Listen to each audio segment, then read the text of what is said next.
Well, welcome everybody.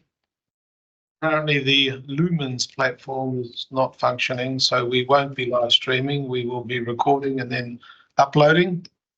Can I remind everybody to put their phones on silent, please? We're getting to the pointy end of the process here. I'd ask Ryan to open the meeting with the karakia.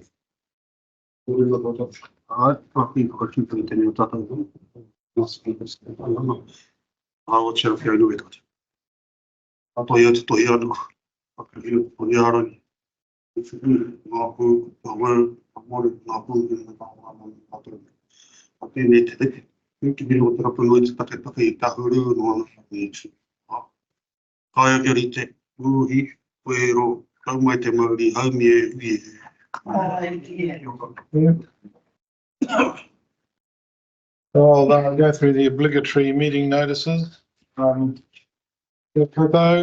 Greetings, councillors, exec and support staff. Extend warm greetings and welcome to all. For those who have joined us today in the public gallery, we've got to kick off with some health and safety notices first. In case of an emergency, please follow the building wardens or make your way to the nearest exit, indicated with the green running man. The meeting point is located across the road at Peace Park, or Mitchell Park as it's sometimes known. Bathroom facilities are located opposite the chamber foyer entrance, the entrance off Margaret Mahi Court in that direction. I'd also like to explain about a recently added feature to our meetings. Whakatane District Council is now live streaming our council and standing committee meetings held in our tōtara room within the council building. The webcast will live stream directly to council's website and YouTube channel in real time. The purpose of streaming our meetings is to provide greater access to council debate, decision making, and to encourage transparency. For those members of the public here today, singular, all care will be taken to maintain your privacy. However, by remaining in the public gallery, it's understood your consent has been given if your presence is inadvertently broadcast.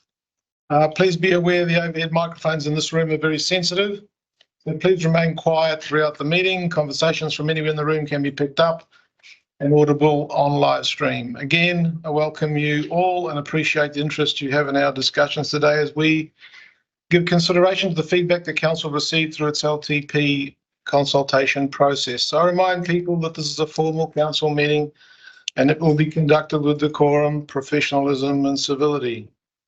I'm sure members of the gallery and speakers will respect councillors, staff and each other. Thank you for that. I have a little bit of a preamble that I wrote this morning when I started doing the thinking, the wee hours, so I thought I'd share it. I beg your indulgence, of course. Since the great financial crisis of 2008, we have lived in unprecedented times. The GFC was a financial crisis economists considered to have rivaled in many ways the Great Depression of 1929. The Great Depression came on the back of the euphoric decade affectionately known as the Roaring Twenties. The GFC was a banking and debt crisis that followed the blowing up of a housing bubble. Virtually every financial crisis in history has been caused by debt. The elixir that the economists and central bankers needed to combat the great financial crisis was money creation, which is easy to do in a fiat money system. Many economists consider that we never recovered from the GFC. When COVID hit in the early months of 2020, the elixir was dished out again and the money machine went into overdrive. In 2021, councillors and WD staff were developing the LTP of 2131. We were well into a period of easy money that looked like it was never coming to an end, or anytime soon anyway. Our consultants had made us feel comfortable because we felt we had no other option. We raised our debt cap. However, I was getting pretty nervous because of all good things eventually come to an end. I've been trying to read the tea leaves and understand where we were in the economic cycle. At some point after careful consideration, I came to the conclusion that the party was close to ending. I wrote a little document which I circulated to council raising a bit of an alarm. It had skull and crossbones on the front of it. It was this one actually. I noted that while inflation and interest rates were at historic lows, house prices had jumped 20% in 1 year on the back of COVID and the easy money. Almost every economist in the country had predicted a dramatic drop in house prices. The opposite actually happened. Expansion of the monetary base and real estate frenzy just couldn't last. Didn't take long for things to change, and they changed quickly. Like almost every other council, we got caught out. Today, we're still mired in uncertainty, and the LTP is fundamentally about budget setting and requires us to make reasonable guesses about what the future looks like. Not an easy thing to do. Councils have limited tools for financing their operations including rates, government grants, fees and charges, and debt. We appreciate that, especially today, ratepayers do not have infinitely deep pockets, that you can't get blood out of a stone, and yet you can't kill the goose that lays the golden egg. I think we all absolutely appreciate that times are tough and that they could get tougher. For the good of all ratepayers, we need to use those funding and financing tools wisely. Council is in many ways like a household, but with some important differences. For instance, we have the power to tax. A household doesn't. We have access to a powerful debt facility that households don't have. The best thing I can think of doing in the current environment and when setting the current LTP is to follow the advice of Ray Dalio. Dalio is the founder and executive director of Bridgewater Associates, one of the biggest hedge funds in the world, and he's a multi-billionaire. He keeps repeating, live within your means. And I also note that if things go pear-shaped, it's the vulnerable/poor that will suffer the most. The deliberations come on the back of a consultation in which WDC received about 1,000 submissions. Whilst we can all find flaws in the consultation process, which aims to get a representative snapshot of community views, the process is what it is. A community is a collective of diverse views. Councillors and WD staff have pored over these submissions for over the past few weeks. Staff have conducted their analyses of the responses, and myself and councillors have done our own analyses. I commend the staff for the good job that they've done in this regard. I think they have identified most of the key themes that have come to the fore, and I'm sure they coincide with many of our own conclusions that we've made. It's fair to say that we've collectively noted the anxiety and concern in the community about the difficult economic times we're in. That has come through loud and clear. I thank the community for making their views known to us, and I can assure them that we have listened. The trade-offs need to be made, and that is part of what we are here to do today. We've allowed 3 days for deliberations. Ultimately, each of us has one vote, including myself. We will have seen data, interpreted in our own way, subject to our own biases and predilections. At the end of the day, democracy will rule. Finally, I'd like to thank our Chief Executive for her more than 5 years of diligent service. She's done many good things here, but it's now found maybe greener pastures closer to her whānau. I'm here for similar reasons, or back for similar reasons. We're all moving through this life in which everything is temporary. We will miss her and we will wish her well in the new role. And now we'll get on to the main part of the agenda. So, meeting duration. We need a mover and a seconder that the Whakatane District Council suspend Standing Order 4.2 for the duration of the 24-34 long-term plan deliberations meeting, as due to the nature of the meeting, break times may be required earlier or later than scheduled, and the meeting duration will extend for more than 6 hours. Councillor Paula moves, Deputy Mayor Emick seconds it. All those in favour? Aye. Against? Section 3, apologies. We have none notified. Acknowledgements. Are there any acknowledgements or tributes that anybody would like to make? None. Conflicts of interest. Do members have any conflicts of interest to declare related to any business in the agenda? None. Okay. I recommend that the long-term plan report recommendations be taken in parts to allow council to deliberate on the management recommendations. It's further noted that following section 4.3.6 of the long-term plan 24-34 report, council will move to the Whakatane Climate Pathway report and recommendations before continuing with section 4.3.7 of the long-term plan 24-34 report and management recommendations. So we're here to deliberate. There are 3 days allocated. Councillor? Oh, sorry to interrupt you. Just thinking about conflicts of interest, I should declare, I did it before, but I should just declare again today that I'm a trustee of the Aotapu Utamakauka Kaitaki Trust, and some of the business relates to the work of the trust. So for that item, I won't participate in the debate. Okay, thank you for that, Councillor. If anybody has a feeling that they might have a conflict of interest during the meeting, then feel free to declare it during the meeting. Sometimes things arise that you can't anticipate. I now hand over the. I just want to mention that I'm also a member on the Arts Whakatane Committee. Okay. I'm not sure that they have an item that they You appointed. Yeah. Thank you for that, Councillor. We're at the report section. It's pages 10 to 137 of the agenda. I'm going to hand over to Lainey and the accomplice, Avi. Thank you, Lainey. You'll instruct us on how this meeting is going to run. Tēnā koutou katoa this morning, and thank you for the opportunity to present this report. It is a big report, and it is going to take some time, and it does have some anomalies from how things are usually done, but we are confident that we will be able to run a really good process.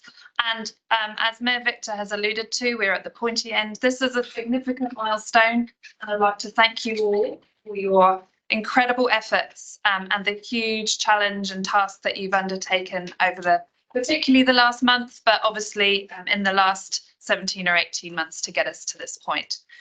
So huge thank you to that. I'm feeling really confident that we can get through the next few days in a smooth and hopefully robust, rigorous way that will enable you to make the decisions that you need to do for the benefit of this community going forward.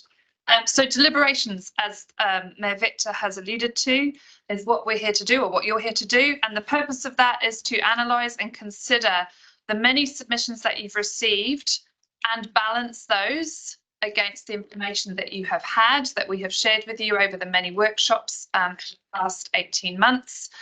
You know more about the current situation facing this district than anyone at the current time. And so we hope that by the end of Friday, we will, the outcome of this process is that you will have made decisions about the long-term plan that will enable staff and to go forward and implement your strategy going forward. So that's the purpose and the outcome.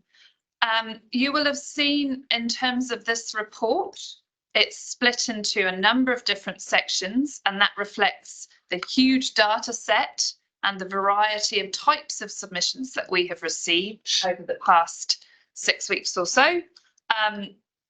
Each section will require a slightly different type of discussion, but the way that we have broken it up in the report will hopefully move you through in a way that you feel you're able to think about each section, come to what we're calling an indicative resolution position. I'll talk about that more in a moment. And then at the very end of the whole process, we will look at, or you will look at everything as a whole, but make your final decisions with all of that context.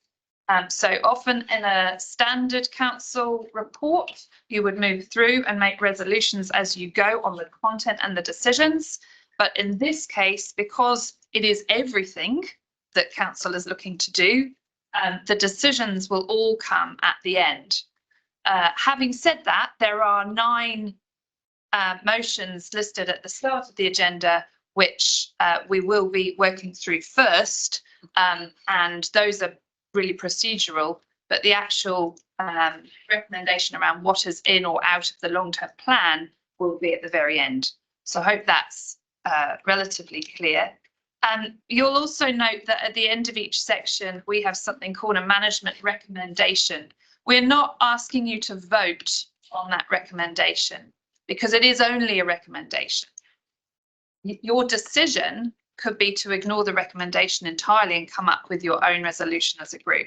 So I just want to make that really, really clear that it is at your discretion to come up with what the resolution on each of those sections is. Sometimes it might be fairly straightforward. You might say, yeah, actually the recommendation as it's worded is what we think is the course of action, and we'll just support that and vote a resolution on that. But sometimes there might be ones that you wish to change and adjust. So the process is going to be looking at each section, debating, discussing, possibly adjusting, and then Mayor Victor is going to lead you through a process where he gets an indication of your support or not for that particular item.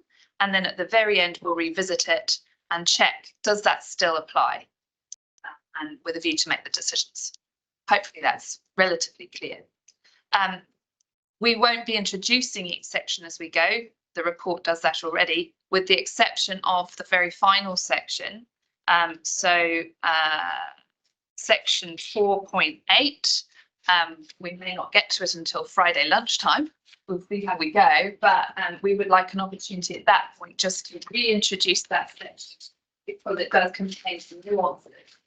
In particular, I should mention now that section 4.8, there are some tables in that section that have some examples of strategies that staff could go away and work further on if the level of rates is still not where it needs to be.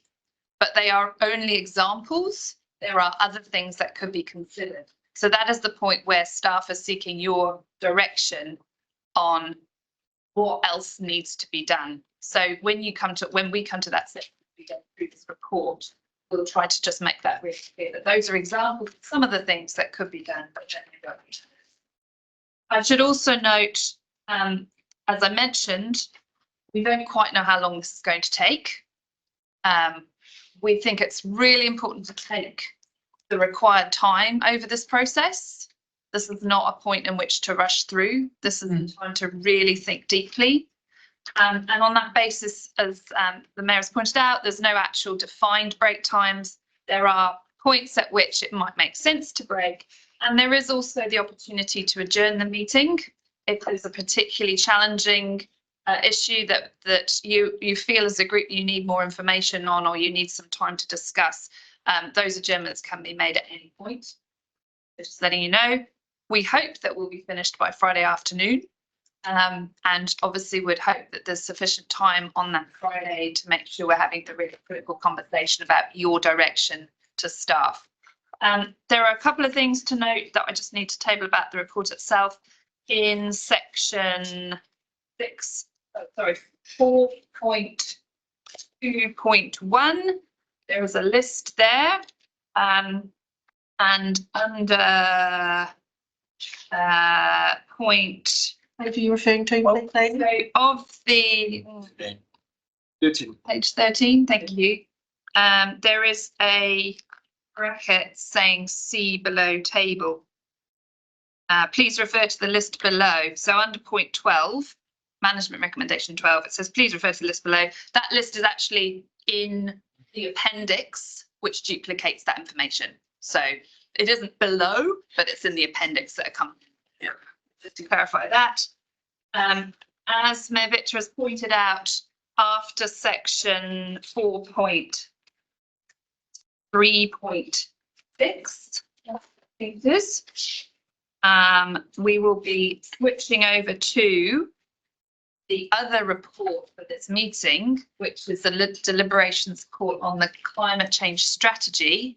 The reason being that because those two processes, the climate change strategy and the LTP, are so interconnected, we feel it's important that at that stage, the paper that Kashi has prepared around the implications of the strategy on the LTP is considered within the list of themes that we've prepared. And the steering group for that climate change strategy project will by that time have a recommendation for you, should you wish to consider it. So we'll be sort of switching over to that and then back, so that by the time we come to the final stages of this meeting, you'll have all of the required information all at once. Hopefully that's clear. The third point I need to address is in section 4.8, I mentioned the table of examples of strategies that we could employ or staff could employ to address the rates. There is also, in terms of table 3, there was an implication there which was unfortunately not worded quite correctly around the implication of a delay in FTE for the Māori Partnerships team. We'll come to that when we reintroduce that section of the report, which is likely to be on either Thursday afternoon or Friday. I just wanted to highlight it now. As far as we know, the rest of the report is accurate, so and we'll take it as read. We realise a lot taken. In terms of the numbering, if it's confusing, there are a lot of recommendations there. The resolutions 1 to 9 we'll deal with at the start. From 10 to 61, essentially those are the management recommendations, and we're not suggesting you vote on those, but number 61 is the really critical one that we come to at the end. Hear as much? Yeah.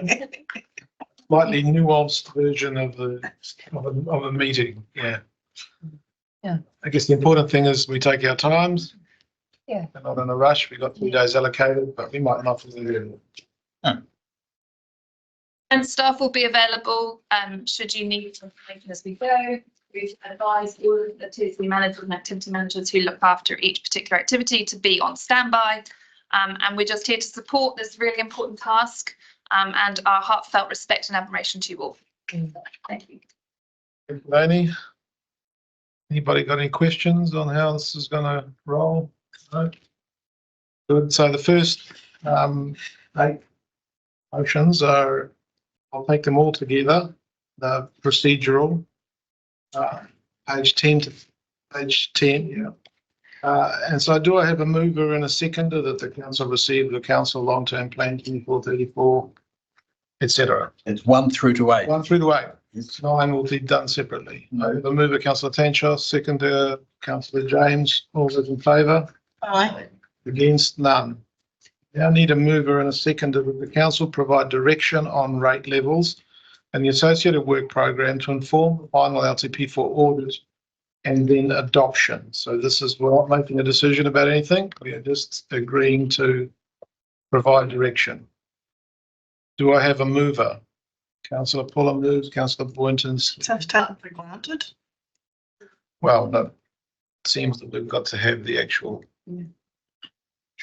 Oh, done that after you've already provided. Second. No, let's go into this discussion the other day. But anyway, we have a mover and a seconder, so in favour? No, sorry, I just wanted to have please clarify, what did you say? Oh, so I just thought that we would be approving that we're providing direction after we've actually provided direction, not before. We are undertaking to provide direction. Does that sound better? It's a commitment that in this process you will provide us direction and that we will be able to then continue with us. No, but Can I just ask, in providing direction, because we will be finding our way through that, that's not providing an interpretation to the staff that that's the direction. That comes right at the end. So on the way through, we imagine that there will be some themes or questions that you will all be fairly unanimous on and that you'll say, yep, that's easy, we move through. But there will be others which require quite a bit of debate and discussion. And that is really, really important. At the end of each section, Mayor Victor's going to kind of make a judgment call about, have we got enough kind of indication of direction here to enable us to move to the next section of information? And then at the end, we revisit it and we check, does that still apply now that you've heard everything, now that you've seen the whole picture? Does that make sense? we're going to do a sort of an indicative vote. That's fine. Right. So that you can then come back to the full picture at the end and go, okay.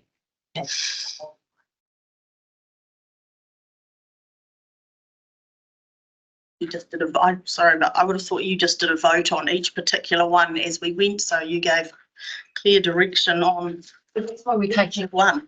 I'm taking an indicative resolution from you to get that gauge of how the feeling in the room is. Together. But at the end, we'll go back and confirm those. So you're giving direction, you are giving direction, hence the Yeah, but we're conscious that for many of you, you'll want to see how does the whole picture stack up at the end. And preserve your prerogative to potentially change your view about something, given where you land at the end. And we don't want any of you to feel like you didn't get that opportunity to then look at the whole picture at the end. And that's why it's indicative resolution So through. we will see the rates impact on our indications before we get it. Yes. So you should have said that, and it was all very clear. I mean, we, Just trying to walk you through a process. I get that if we're going to be able to see. we won't go through the kind of standard procedure where you've got the recommendation on the table and you can ask questions and then we will just, it will be like a more free-flowing discussion, actually, almost workshop style. And then at the end of that, we'll gather the support levels or whatever you want to call them, the indicative votes. Thanks. So just kind of following on from that, so we'll go along and we'll discuss things and give an indicative idea, yeah. The way that management have structured it so far, what they've recommended to be in, is that inclusive of the 16% recommendation for the rate strike average? Essentially, yes, but Steve might want to comment. because- I think you're on a roll. Do you Well, want me to talk? Let's put it this way. What you're seeing in the report is analysis of the responses to the budget and the plan that went out for consultation, which was 17.1. So all of the comments around what to do with that relate to that budget and plan. At the end, there is a section which says, in order to get the year one rates down to about 16%, these are the things that we or staff have already thought through that could be done. But in terms of as we go through, it's relating to what you've already seen. Does that make sense? So the rates question, and I think this sort of talks to what Julie was pointing out as well. Sorry, Councillor Jukes was pointing out. Is the rates question being at the end. It's really important that we do that at the end, because all of the kind of direction and decisions that you kind of come to on the way will impact on that number. So that's the point at which, if there are things that have been added in or taken out, that's going to adjust that, and that will tell us how much work there is still to be done from this point on. So it's just, it's slightly odd because the consultation closed a few weeks ago, but this report speaks to that and that plan and that budget that went out. I don't know if that helps, but. And we've got some liberty to change things in these recommendations, and we will work through them as we go in a more fluid way rather than the standard, somebody raises an amendment and then it gets, is that not right? Yes. It's that way. It's a discussion and It's more of a kōrero. It's good, because to me, it's as long as we get to see what the impact is of these indications, it makes perfect sense. So I think importantly relative to the report, so I think you come into the room with documentation relative to the CD at 17.1. The deliberation is to then go, are there things that you choose to add in? Are there things that you choose to then try to take out, or direction that you give to management? The list that is indicative between 17.1 and 16 is, and I want to reinforce this, it's very much these are some of the types of things you can do. It is not exhaustive and it is not prioritised. It is simply to say to you, if you had to think some things through, some, but there will be others that could be added, and then there may be some in there that you choose not to do. So really stress it. This is they're non-prioritised. mostly about the submissions and treating the submissions and what flows from that. And then at the end, when this deliberation process is over, we will probably be behind closed doors, and then there will be some more possibly. But by the end of Friday, You want a clear steer. yeah, And that is what number 9 is referring Yeah. to. By Friday, councillors need to give us clear direction on what the rate level is, Yeah. what the work program is, because then we need to send that off to audit. And that's the commitment that council's making on number 9, that give us that at the end of this process. Putting a deadline on us, isn't it? If we want to discuss it more, if we vote for 9, we can't. If we find on Thursday afternoon that we actually want to delve into something a bit deeper and we've already voted on 9, we can't delve into it deep because by that we have to have it done by Friday night. So I won't be supporting that, sorry. it's true to a point, but if you decide to give us direction that takes the rate level to a level that is below that approximately 15.9 that we've previously talked about, then that direction, you're absolutely able to give us that direction. But from the discussions that we've had to date, I am hoping the understanding is there that that will likely delay our ability to meet our audit and adoption dates. So you can do that, absolutely. So by voting on resolution 9 doesn't preclude you from taking that. Mr. Chair, I'm really sorry, Lainey, but to me, the people come before the procedure. So if the procedure is at fault, we still need to debate for the sake of the people. Sorry. Absolutely, yeah. And obviously there's still misunderstanding between staff as to what that option 9 means. So I'm not going to vote for it, sorry. We will get where we get and hopefully we'll get where we want to get by Friday. But I'm not going to get held to it by option 9, sorry. Can I try one more time? Just try to make it clear. We're not determining what that direction looks like by voting on this resolution. So all we're asking is that councillors agree that this meeting is about providing direction, and the direction could be to actually extend or change it to an enhanced annual plan or whatever it might be. All we're asking is that you say, we are here to give direction. But that's not what Steve said. No, it's not what Steve said because Steve's working on the current timeline. But as Lainey said, actually if it gets to Friday and the councillors then want to shift the timeline, then so be it. And that is a form of direction. Yep. Direction. So are we clear? I mean, I'm going to put this motion anyway, and those that don't want to vote for it, don't vote for it. So do I have a move and a second and the council provide? We already have a mover and a second. Oh, we have that. Yeah. Okay. So can we go to the vote then? All those in favour? Against? Aye. Motion passes. So we're at the first recommendation, which is page 13 of the agenda. There's 4 key questions that were asked in the consultation. Do you guys want to speak to that before we? No, we can get into it. All right. So you can see what the recommendation is. Anyone have any comments or anything they want to discuss in respect of that recommendation? I'm sure there are lots of questions.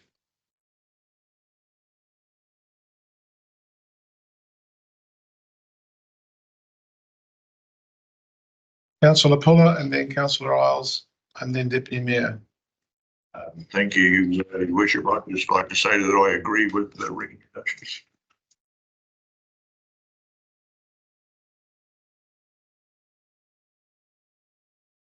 Okay, thank you. Councillor Isles. Thank you, Worship.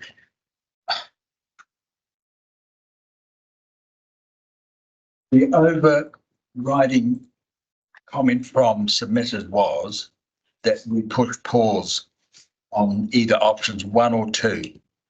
Option 3, which was the only other option put forward other than no option, which some people already decided to opt for, gave a resounding over 80%.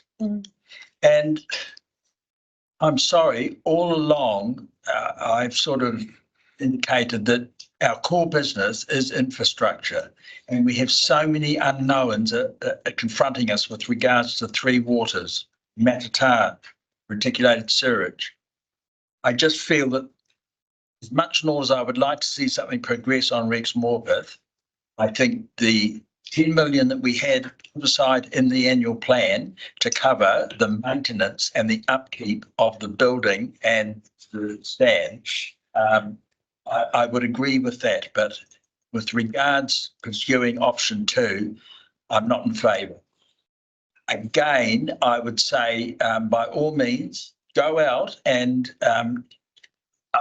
basically put pause on it at this point in time. Go out and see if we can get this money and review the situation, say in 3 years' time. But the current economic climate, sorry, I don't support.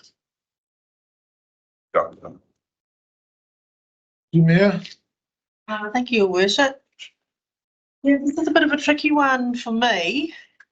In the 2021-31 long-term plan, we had $10 million allocated, and it was kind of roughly for design work for what it might be and for repairs and maintenance.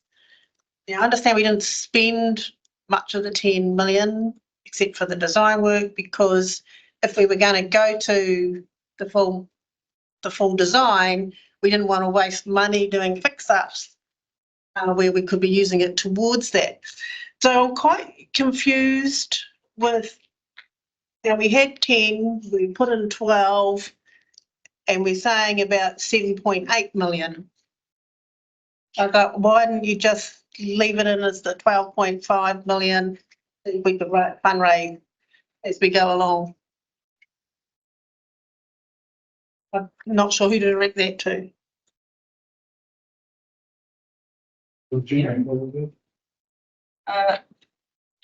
Councillor, the budgets identified for War Memorial Hall in previous long-term plans were to do substantial improvements. And as there have been significant delays in actually agreeing on anything, on any plans to redevelop the facility, the cost of doing that has substantially increased. And so the amount of money spent out of the existing allocated budget has just been on sort of design work, which we carried out last year. And that design work has now provided you with a realistic budget based on a set of plans to go into your budget. So the previous budgets were more of a placeholder that hadn't had any significant, that weren't associated with any significant due diligence on the actual real costs associated with the redevelopment of the facility. So where did the 7.8 come from? Why wasn't it just left at the 12?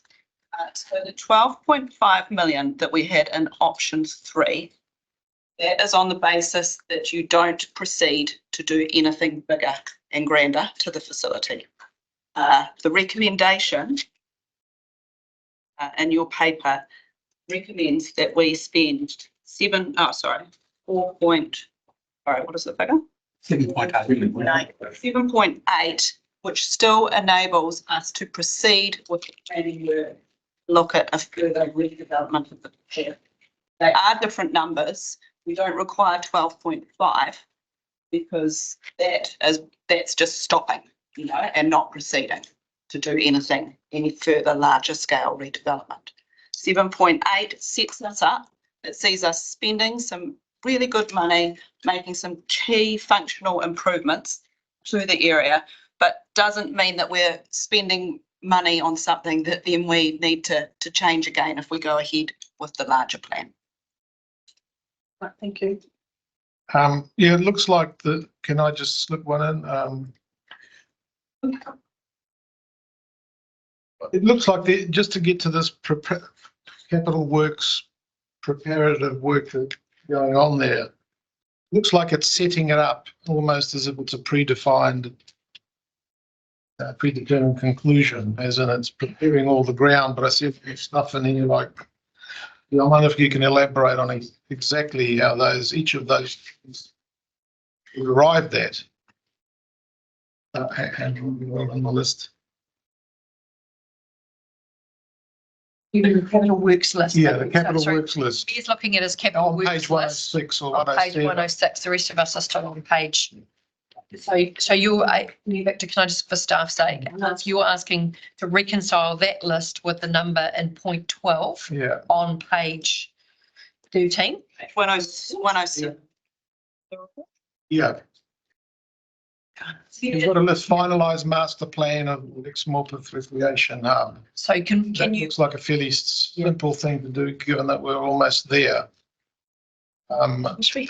New reserve, I mean, it looks like it looks like a foregone conclusion that on 27, 28, we're going to make this decision.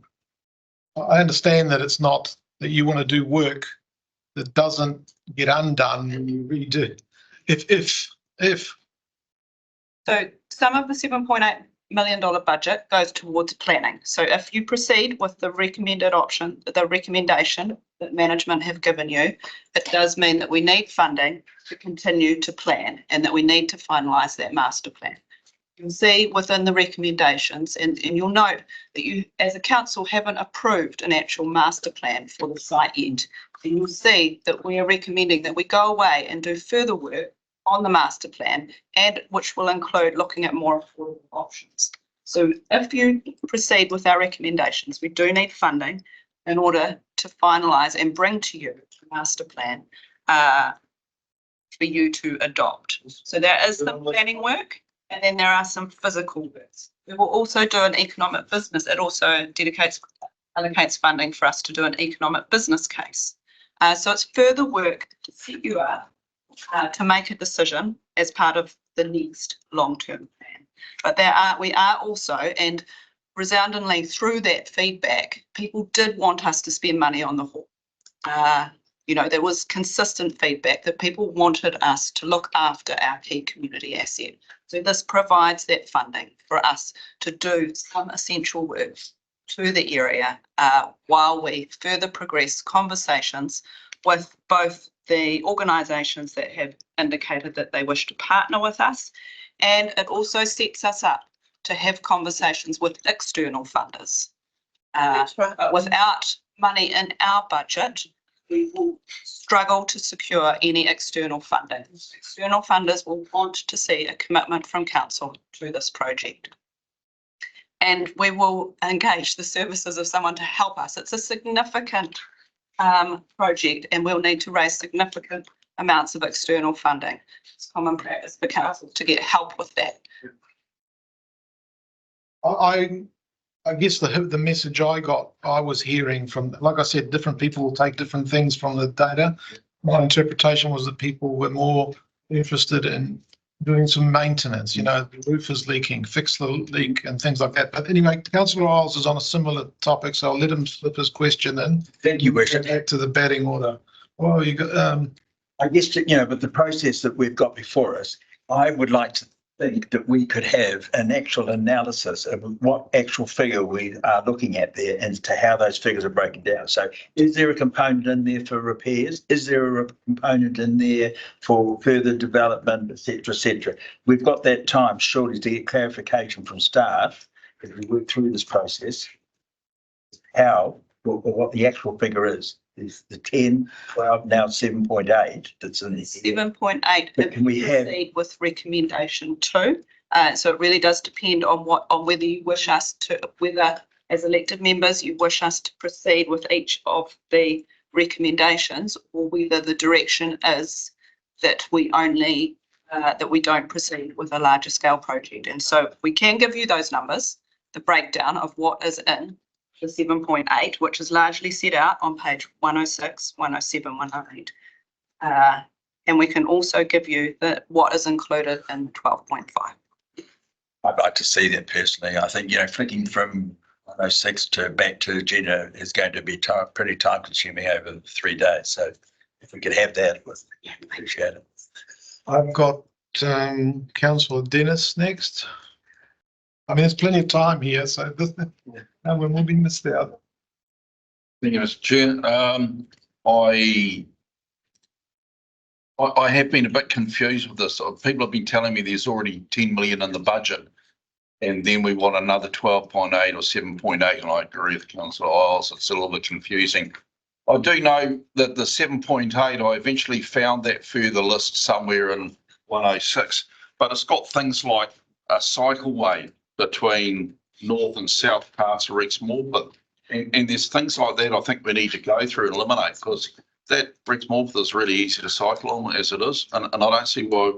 To me, I think that when times are really hard and the people have said that they actually want to take things slowly, the other one is in that list, there's lighting for the rugby park.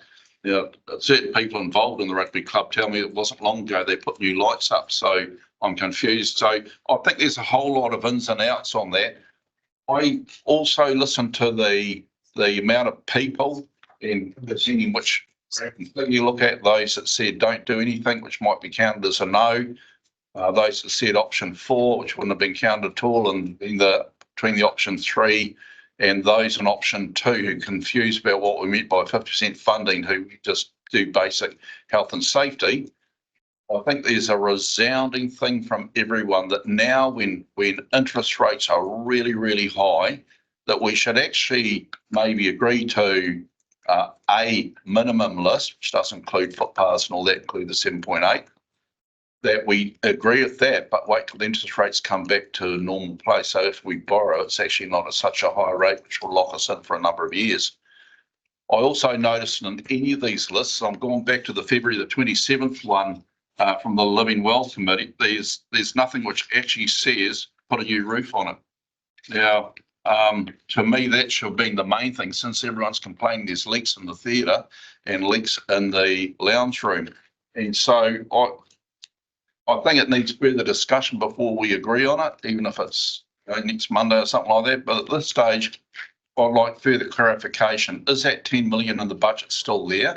What's it for? Is it there for fixing up the roof and maybe the toilets?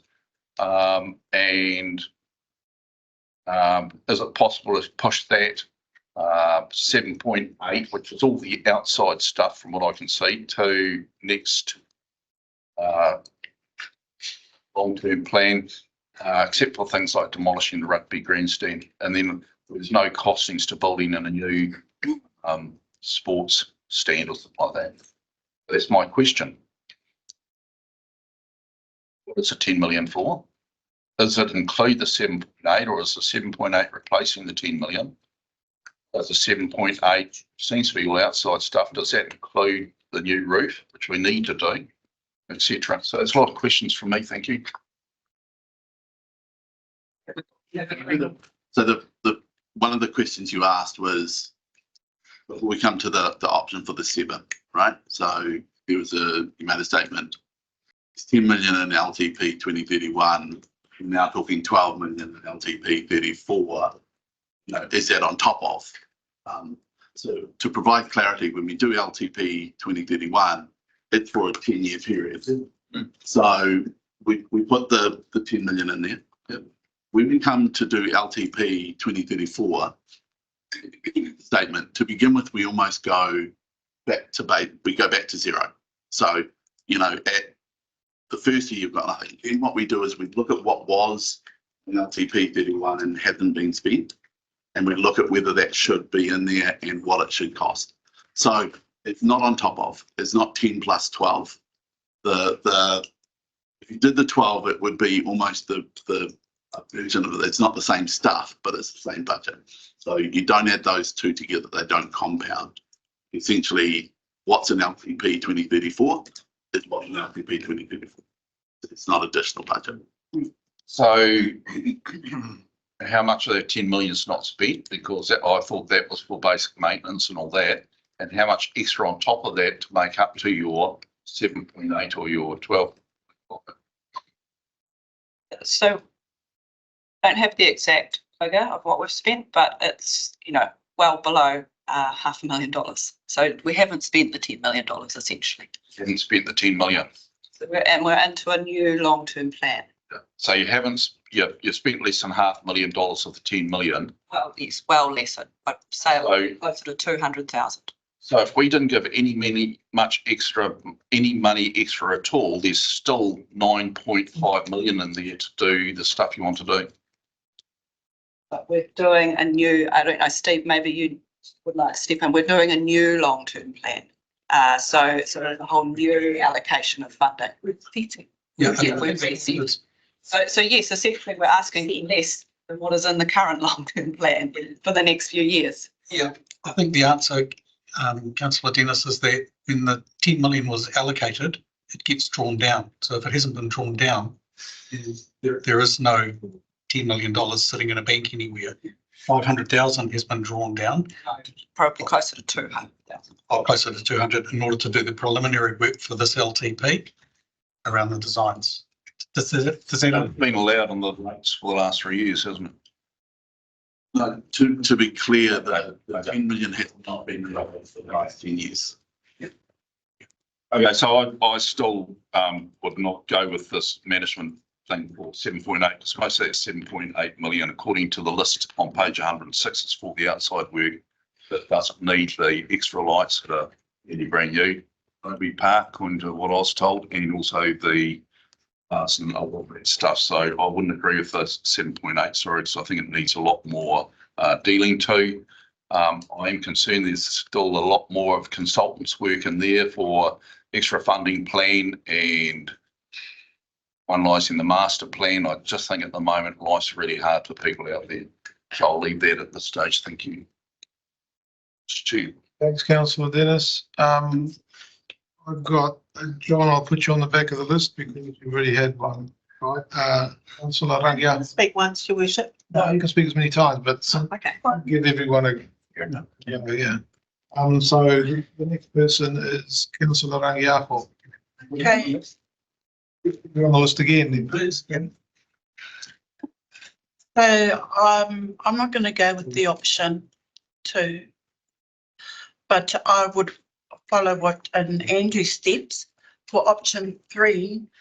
And it's based off the submissions. So I'm just going to go with this option 3, because what's happening, it's like talking in silos. Everything that came out in the submission, they could contribute to the reaching of the heart. So I would look at option 3 because there was the majority of what everyone was indicating to.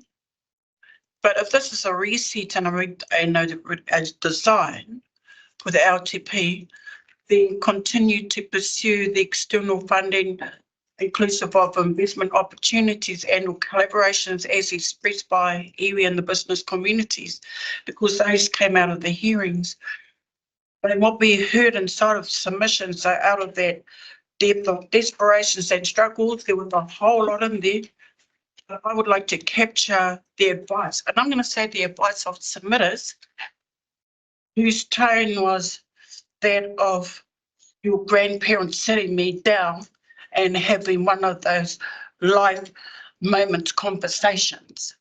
So submission 310 on page 13, only do the minimum necessary to keep the RM recreation hub safe to operate and use.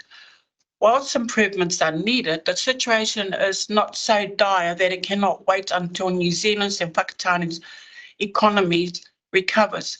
Cost of borrowing will come down and ratepayers will have more money available to spend on rates.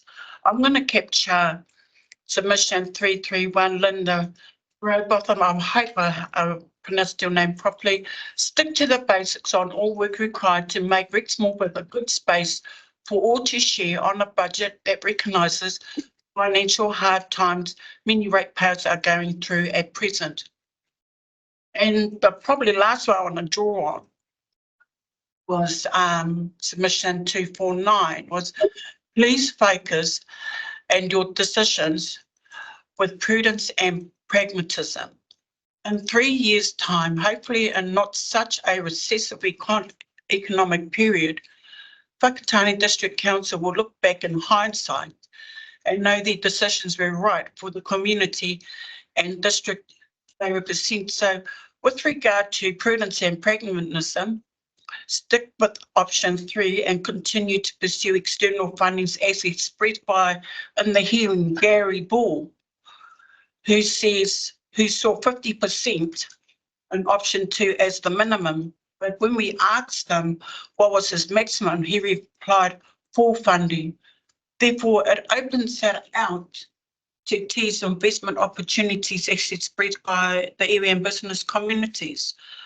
No, whakarongo in te tiro it's to listen and observe, and especially in the submissions, informs the decisions around the behaviours. Therefore, it is the unlearning, relearning and resetting. The LTP provides the platform of future growth and accessibilities to funding, and that's why it sits in there. And then we know around the annual plan allows the opportunity for us to go back and review the mahi and be able to make changes. So in terms of the submissions that's come through, there was always a case of, we're not listening, but I would like to, through this process, to say that we do capture some of the kōrero amongst the angry. So, yeah, I just wanted to put it in that I wouldn't go for option 2, but I would have a look at, if this is a reset, then we would come back at the end of the week and have a look at that. So that's me. Thank you, councillor. Councillor Boynton, followed by councillor Jukes and councillor James. That's my order so far. Followed by councillor Tanchos, followed by councillor Isles, followed by, anyway, we'll take it bit by bit. Followed by the deputy. Oh, kia ora. For me, in going through the submissions, obviously there was an overwhelming sense of whānau wanting to go for option 3, and that was based on the impact to themselves and personally, and also because of affordability, and that came through really loud and clear. And I think it's important because also alongside that came through that you need to listen. You need to listen to us who are saying this. There was a sense that council's not listening. And I think we have to make sure that we are clear in our communication. That was a problem about how the amounts were communicated, how it was put forward. So it just adds more salt to the wound for whānau who are struggling. It also makes it difficult for those who we know champion Rex Morpeth Park and the very large groups who came through and the rangatahi that came through. They also, even though they may be lesser numbers, they have quite a few thousand faces behind them. So that was an important too. When I saw your solution there about pushing scores, I wasn't sure how that would work or come across. I've heard what the other councillors have said, and I would like to see that if there is an amount, that it is going towards the essential needs or the health and safety that a lot of people talked about. But also that we make it clear that there is a deadline on whether or not the full project goes forward or not. I understand that it needs to be in the long-term plan, or else you can't seek funding for those options. It needs to show in the long-term plan that you've got that stop-go option. That's my understanding. One of the other suggestions in there, and because you've also suggested it yourselves in terms of collaborating with those external parties who are really supportive of the development, is there a possibility to seek a higher amount of external funding? Because that was suggested a lot. There were people who wanted to keep option 3, but they were fine for the project to go ahead if there was a large amount of external funding for that. And if we do have strong relationships and strong backing, wouldn't that be a more palatable option? Because the total figure of 107 would actually be a lot less that the council would have to put forward in the end. So it gives our whānau who have cried out to say, look, just stick to your knitting. That yes, the knitting will get done, but if you want the jersey, we have a date by within 2 years, whether or not that goes live or not. And we have to come up with a higher amount of external funding, be able to say yes or no to that, or it's not going to go ahead. That I'm trying to find a balance between our whānau who are hurting financially, but also to understanding the huge impact on the future planning for our young people and the many, many volunteers who are involved in the sports, because they add to the economy every Saturday morning, every Saturday, every weekend, every weeknight that they use that place, but also to the social and well-being of the future generations who will continue to be the volunteers and the community builders who pull together in these clubs, in these organisations, to build community. So, build up. Thank you, Councillor Gwynton. You've done a really good job of speaking up so that you can be heard. Yeah. I'd like to remind people of that. And just to remind people that this is really our conversation here. Oh, sorry. I mean, you know, all of us, the governance people, it's not, you know, staff are there to answer questions. Yeah. The next question goes to Councillor Jukes. Your Worship. I actually have a slightly different view. I actually like the management recommendation option that's there. It's having the stop-go decision in there.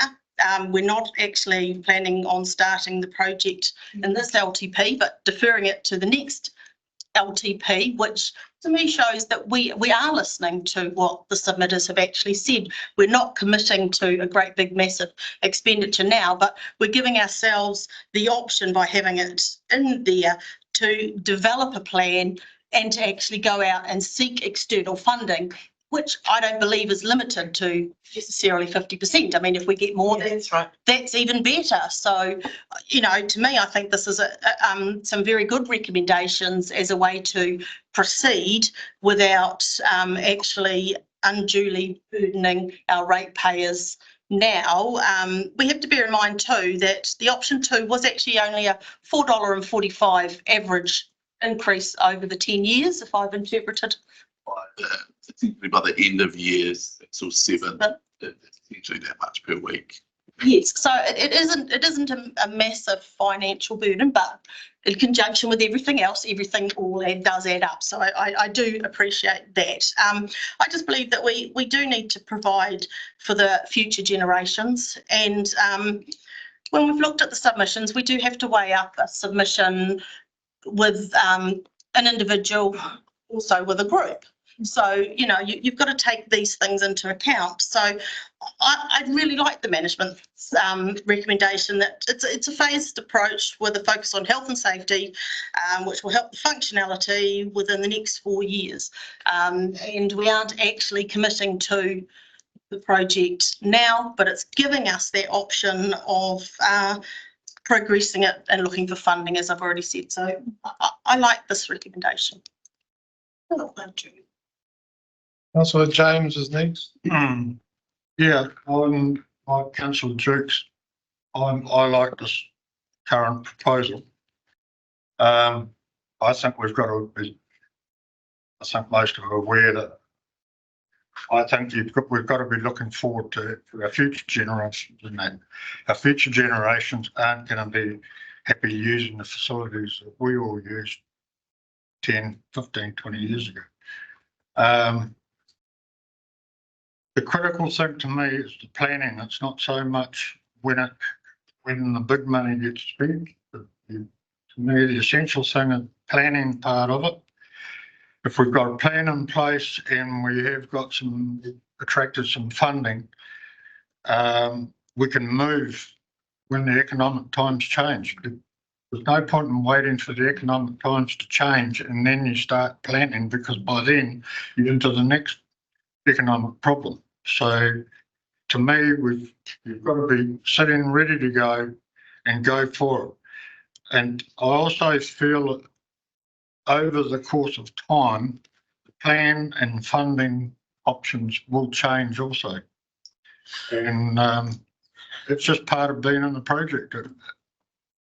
What we see right now, what's proposed right now, will not be the final product in 20 years' time. So I think we just need to get on with the planning and keep moving. The big money doesn't get spent until we actually make the decision at the time. Thanks. Councillor Tanchos is next.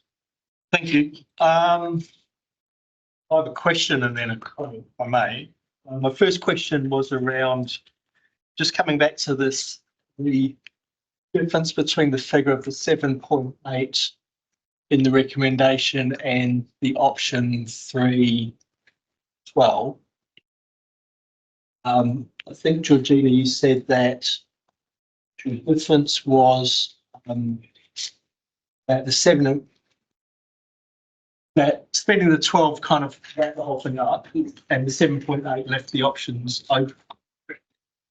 So if we went with the 7.8 and then at a later time it was determined it actually was not affordable, we couldn't get the funding we needed, then we would presumably need to spend a little bit more money to wrap it up. And it would come to that same kind of. Is there any opportunity cost that we lose? I invite Sarah, because she has been completely across the numbers and analysed every report to speak to that. But largely I agree with you. I think that's correct. So the 7.8 is what is in the option 2 that went out for consultation in the first 4 years. But that hasn't changed. But it does allow that stop go to determine the major works as to what has happened on the Whakatane War Memorial Hall. So that could be the upgrade to the existing building. But if during those years it was in a way determined earlier that some critical work needs to happen, then that 7.8 million can move between different parts of that project. So there is, what we've said is that 12.5 is those critical works. So to make sure that things like the roof happen, War Memorial Hall, that a new playground is built, that something happens to the rugby grandstand, it's demolished, or seismic strengthening does happen. So those are the essential basics. Is that 12.5 million, that 7.8 million sets up certain things happening. So that includes some of those essentials, such as the playground and the rugby park grandstand, but sets up what happens next with the Whakatane War Memorial Hall. Thank you, that's really helpful. So I suppose, so my comment would be, first of all, I think we should be a little bit cautious about saying what submitters said, because there's been a view that submitters overwhelmingly were against the project, and I don't think that that's necessarily true. First of all, just under half of submitters didn't respond to the question. Some didn't like any of the options, some didn't have any opinion. We can make assumptions why they didn't respond, but quite a large number didn't answer the question. So I think we shouldn't assume what those people think, first of all. And the second thing is that there was complaints about the petition that was delivered, that it was treated as one submission when it represented 300 people or something like that. Well, we know that the same thing has happened here, where some submissions, where you've got a submission from an organisation is treated as one submission in the pie chart, but actually represents hundreds, perhaps thousands of people. So if you look at the number of people represented in the submissions, then it's not at all clear what the overwhelming view of the community is. That's the first thing I'd say.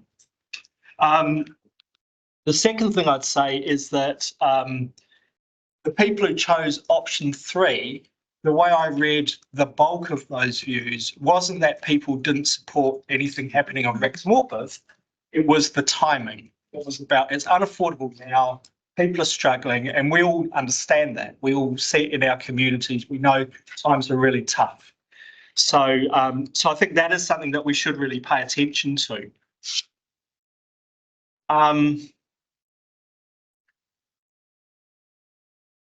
So my view, without kind of directly addressing the recommendations, but you can take out of it the message. But my view is that the first thing we need to do is we need to do some urgent and essential work.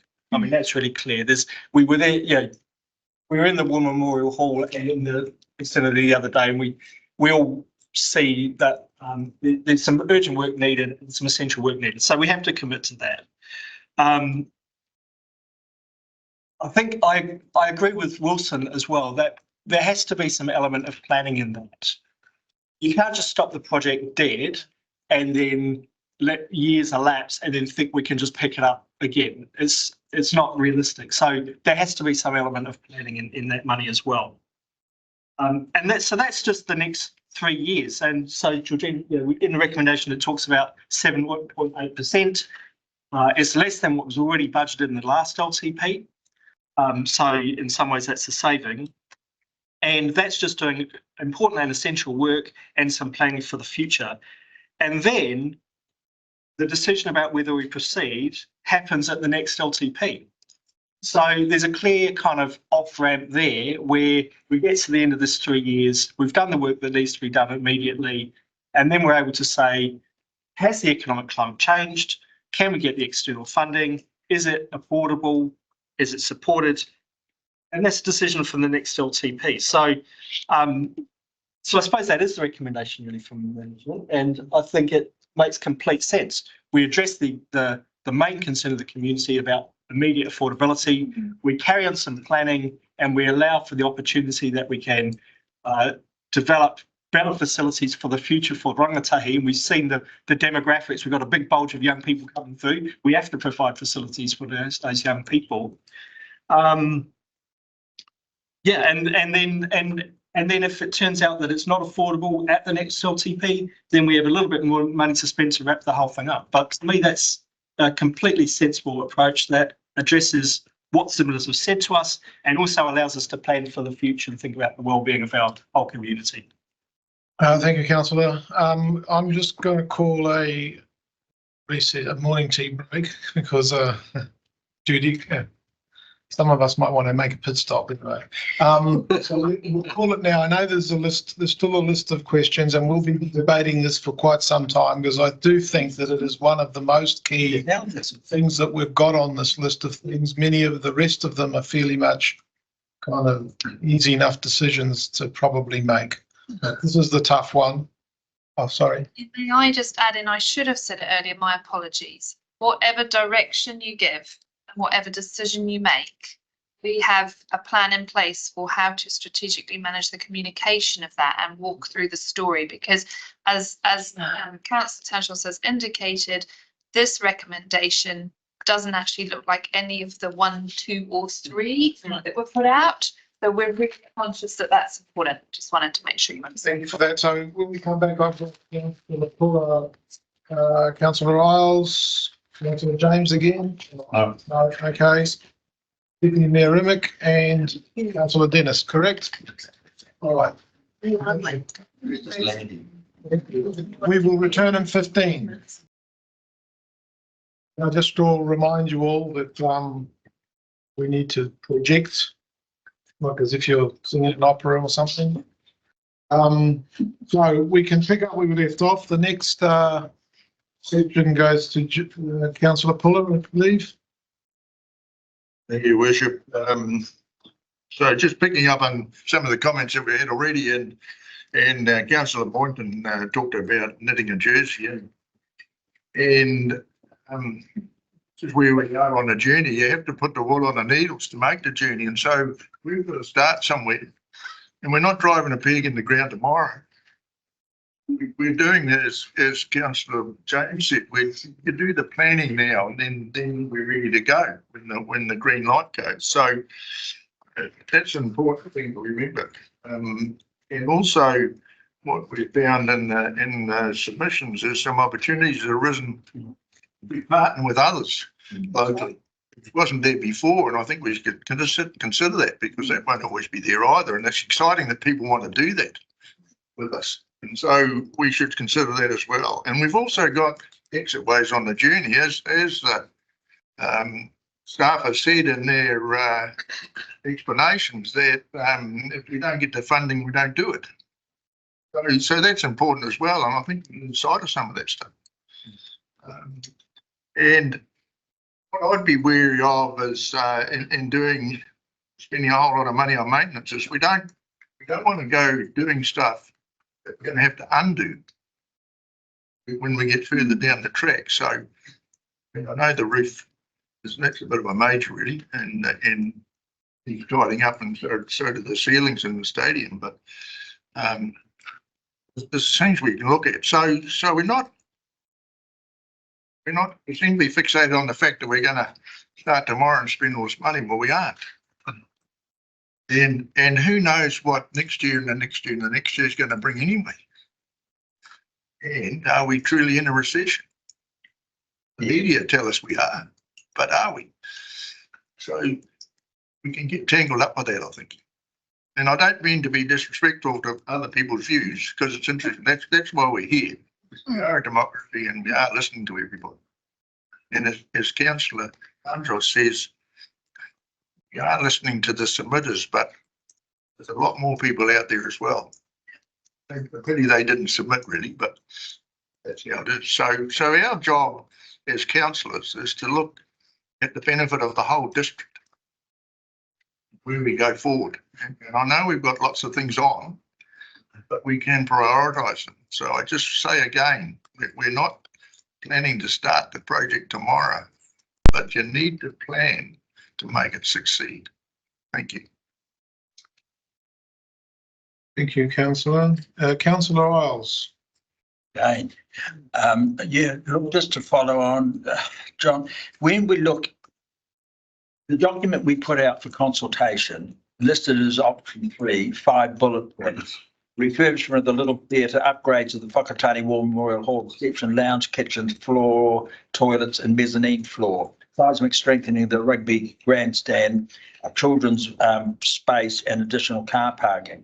One of the submitters, and I'll quote him, it was John Twaddle, who said that, you know, we, like Paroa and Cambridge, are very privileged to have such a luxurious green space in the middle of our town, and to see it become car parks or additional parking amenities, we should consider just how fortunate we are. The other point I'd like to make is of the submissions we received, and it was 974, we had a total of 817 who either opted for option 3, which was 44%, or to do absolutely nothing was another 40%. So a total of 817 of the people who took the time to submit out of the 974 have given us, I felt, a clear indication that that is exactly what we have to do. And I've said all along, don't abandon it, but push pause. If you want to go on and look for external funding, so be it. But to progress any further than what the majority of the respondents have said is, to me, not on. Thank you, Councillor. Deputy Mayor. Thank you, Your Worship. Yeah, look, some really great thoughts and insights from councillors. After looking at the 18 organisations who submitted with a total of about 4,000 representative, and I know that some of those are multiple family members in one family, but if you only took out 3,000, that's still 1,000 ratepayers, essentially. And looking at the range of people that use the hall, so it's not just a sporting ground, it's an event centre, it's an arts centre and recreation. And after sitting in on the precinct users group and the arts groups last year, this is more than just about them doing an activity. It actually contributes to their well-being. And while there is going to be a cost ultimately, I'm actually really happy with the solution that the staff have come up with of points. It's not going to have a financial impact until the next long-term plan, and the conditions and the environment could change by then. So Yeah, I've been struggling with the cost of living and those that need extra assistance versus the greater wellbeing and planning for the future. I have always thought I think less about the past and planning for the future, and probably based on that and this wellbeing component for the wider community. I'm in favour of what management have proposed. Thank you. Councillor Dennis. Thank you. I just want a bit more clarification because as Councillor Isles has said, the list he read out, the original list in the document of the long-term plan was only a month or two ago. The list of improvements for that money talked about a lot of stuff inside the building. This 7.8 is speaking only about the list of the outside. So I'm still really concerned that we have a leaking roof, inadequate toilets inside. Does this mean that as we go through this, if this gets approved today, does it mean then that the council, none of this, you're saying that this won't necessarily happen in the next 3 years? You're saying that if we approve this, then next week or the week after, we're going to sit down and approve each item or deny each item, because I'm still concerned the water's getting into the building and that we don't necessarily need a full re-roof, but we actually need to stop the water getting in the building, and so that's why I'm still really concerned that we're swapped from one inside stuff. We're now swapped to all the outside stuff, and to me, it's all over the place. So that's my concern. So will that include a patch-up job to actually stop the damage getting worse? And that's one of my questions, please. Councillor Dennis, as with any council project where there is a sum of this sort of amount, we will come to you as elected members before we spend anything.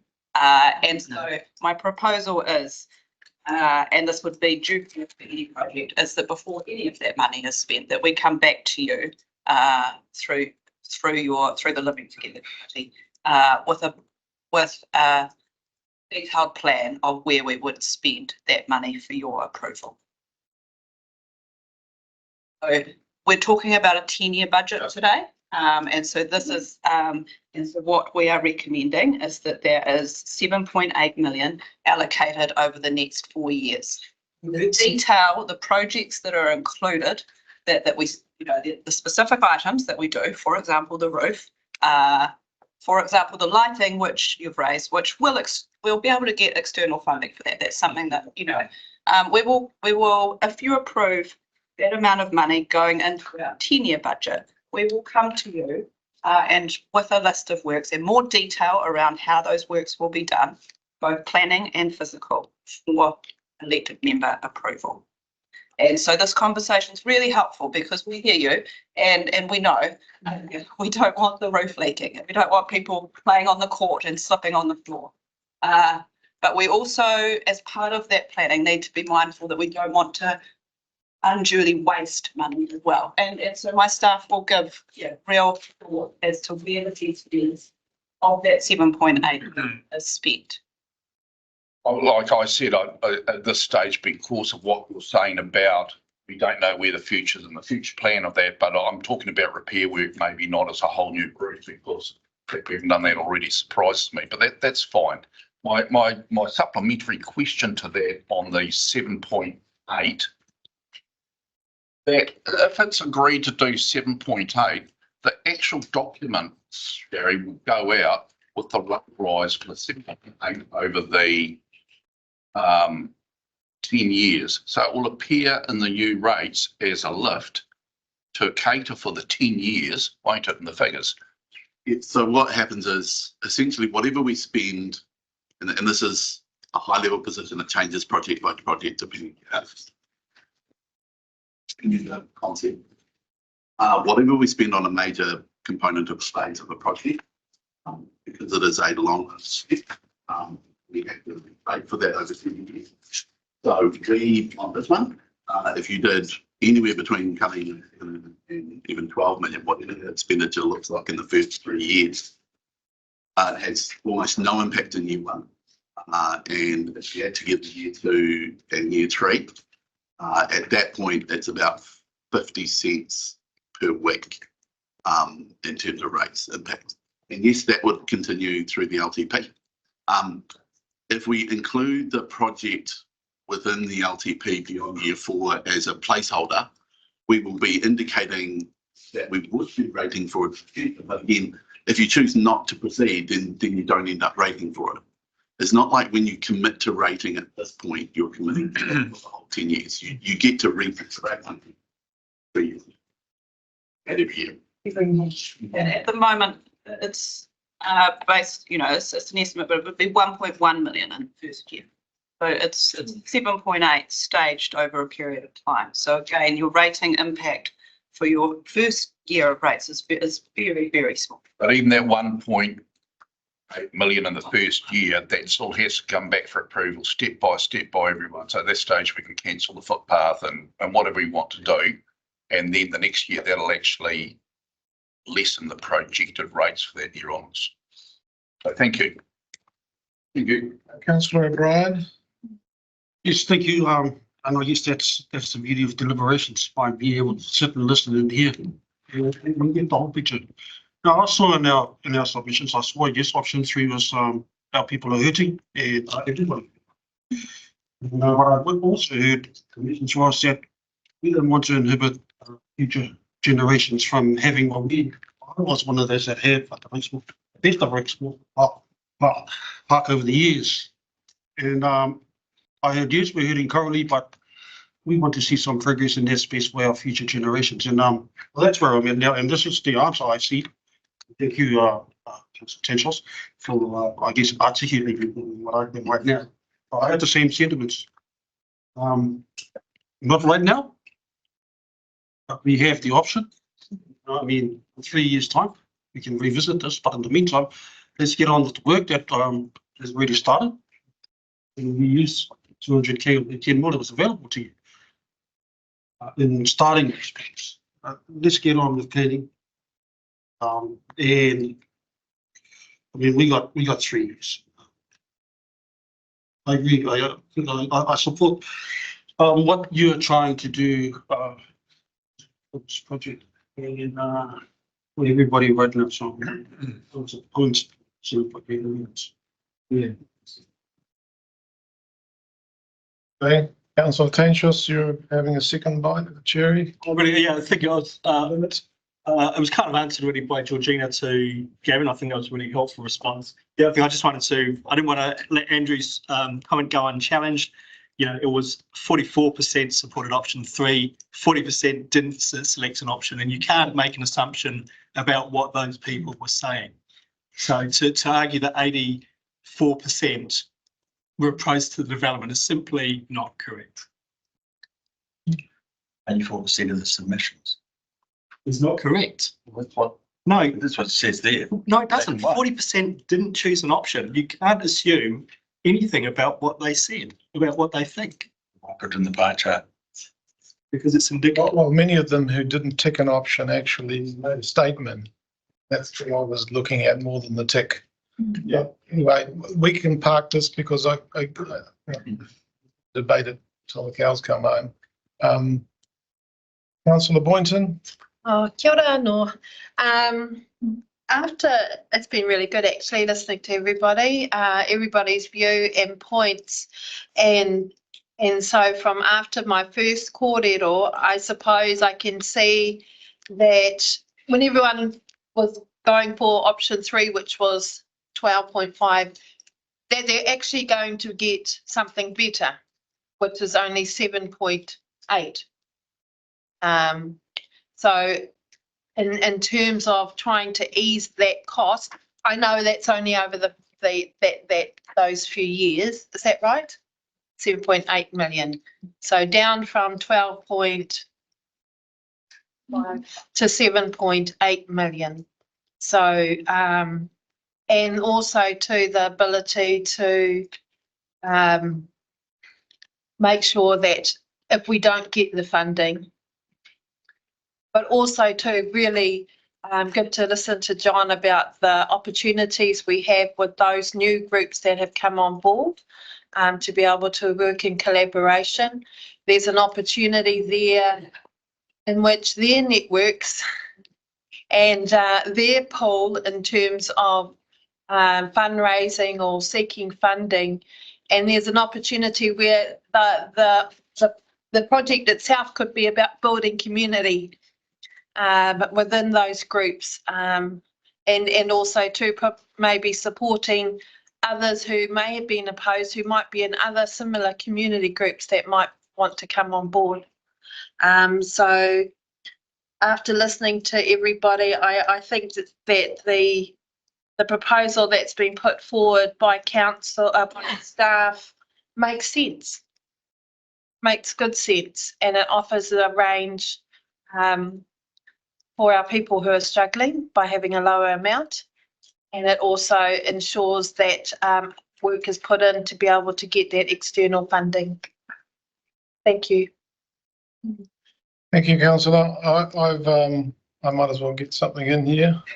It's been thinking most of the night.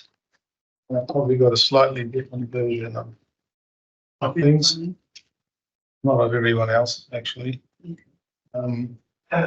We're here to tune up a draft LTP based on a conversation we've had with the community.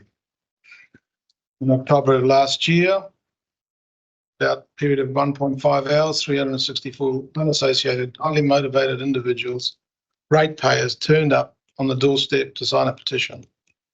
To me, that spoke pretty loudly. The petition said, we are opposed to the makeover of Elizabeth Park. Now we've got the results of another consultation in which we've been fortunate enough, or unfortunate, however you want to look at it, to have got 1,000 submitters. That's a lot. It's almost a record. And they gave us a message. More than 80% opted for either option 3 or no option. And most of those who went for no option also had a message attached to their why they're not voting. I'm going on the assumption that, and many wanted just a minimum spend. So I'm going on the assumption that my interpretation of what I saw was what I heard was correct. It's like watching a movie. We might watch the same movie, but we might get a different message.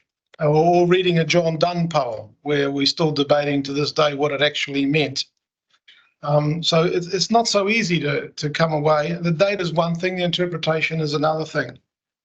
But I really want to talk about priorities. I've always stated that my main priority as Mayor is critical/basic infrastructure, call it what you want, critical infrastructure being defined as essential physical and virtual systems and assets that are vital for the functioning of society, economy and security. Water, transport, includes roads and bridges, waste management and those sort of things that we cannot live without. I think we all agree we can't live without good quality water. At the moment, there's one critical piece of infrastructure that I would prioritise above everything, and that is the water plant in Valley Road, due for a consent renewal soon, and provides potable water to more than 2/3 of the people in this district. You don't know where I'm going with this, do you? I think we do. Yeah. The plant provides relatively poor quality water, highly chlorinated, and the plant itself is far from being resilient. Rather, it's highly vulnerable. And it's subject to a range of natural hazards. It's been flooded, it's gone offline. We've got very little storage up there on the hill. And we desperately need an alternative artesian water source brought into this part of the district. I would prioritise that as number one. And I've been told that the cost estimate of that work is around $60 million. So we're about priority setting. And I say, well, am I going to go for this or am I going to go for that? I'm an infrastructure guy. Give me water any day. I've got to have it. Can't live without it. I'm not opposed to the arts and I'm not opposed to culture and I'm not opposed to sport. I've done my fair share. I'm still playing sport, sort of. And were money abundant, I'd sign off on this in a heartbeat. But money's not abundant. And my main priority at this time has to be water. I'm not averse to doing some structural work and some basic maintenance at this time, which is what a lot of people called for. You know, we don't need to debate the numbers. A lot of people said that, and it was reflected in those submissions. But I struggle to make any commitment to the Rex Morpeth Hub redevelopment project until our water woes are at least on track to being resolved, and they're not. We've been talking for 4 years about water. Well, yeah, okay, for longer than 4 years, a long time. Financial issues are where is the main stumbling block and all that. We're now re-looking at it. There is no magic bullet, but money that we could have spent on water and are now going to spend on something else, which I think is low priority, I don't think is, you know, is the right thing to be doing. So the recommended Rex Morpeth Hub capital works appearing on page 106 of the agenda, clearly preparative works for implementation with the possibility of full redevelopment. And I'm not sure if I'd go there. Last year I visited the New Zealand initiative, and it's a think tank of highly qualified people who study and write reports on various aspects of New Zealand life and economy, and they proffer those reports to government. They try to influence government and local government. I asked them why it was that in the seat of government, the water infrastructure got into such a dilapidated state. And one scoffed and said the answer was something like, what do you expect when the money is spent unnecessarily tidying up libraries rather than fixing basic infrastructure? We make choices and then we have to live with the consequences. And that brings me to climate change as another major priority. I feel that we've really not taken that very seriously in the LTP with a paltry commitment of 1.3% of the total budget. So in my opinion, and that of the vast majority of the scientific community, climate change is a serious existential threat to organised human life on this planet. Surely we can do better in terms of priorities. So until such times as the issues that water and other critical infrastructure is given attention, I'm just unable to consider the Rex Morpeth development because it's an opportunity cost. I've got that on the long-term plan, but I could have something else. I mean, $6 million is quite a lot of money. $6 million we got the Bramo water plant just recently. So, you know, you can do, you know, we're on that track. We've got $170 million in the budget at the moment. It's nowhere near enough. I think we've heard that many times. So priorities and, you know, as much as the what's written here is quite alluring the way it's been structured, for me it's an opportunity cost. I've got to fix other stuff. I've got to get people water, rubbish collection and all of that sort of thing. And the rubbish thing, or the waste management is becoming more and more, you know, subject to more stringent compliance. And our water plant may not get even, you know, consent. So we really need to think about that vulnerability. That's about all I've got to say on the subject. I think Deputy Mayor had her hand up first. Councillor James. Councillor James. Yeah, I think we just need to keep in the back of our mind though that we are a I've lost my words now. We can't just concentrate on any one area in that. We are a multitask organisation and we have got to deliver over a huge range of different fields. One of them being water infrastructure, sewage, rubbish, as you've just noted.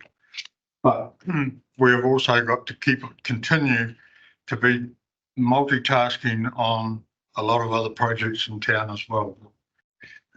People just don't survive on water alone. Yeah, I get that. Can I just respond that I mean, we're really talking about, my emphasis on the economic and environmental sustainability of the district.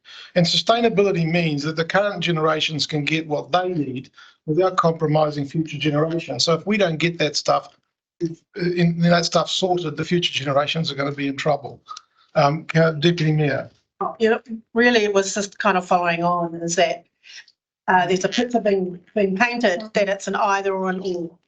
And I thought part of the deliberations is about how can we have an and through a budget and through a timeline. So that was my comment, and it's not Rex Morpeth versus water infrastructure. That's not an apple and an orange scenario. I appreciate that, but it's just that I feel that we're in such a hole that this time the emphasis has to be elsewhere. But like I say, I'd like a new sporting complex too. And Councillor Puller. Your Worship, I think one thing that you probably haven't mentioned is people's wellbeing. And that we're charged with that as well. And so, well, this projects are nice to have, but it's more than that. It's about people's healthy choice, getting people out in the open air and playing sports and meeting other people, playing in teams, that whole raft of stuff. So it's like Councillor James said, we're charged with many disciplines that we've got to provide. And so I think you need to consider that. It's and you're right, water is important for life, but well-being, whether it's mental health or anything else, is equally important, and we should think about that as well.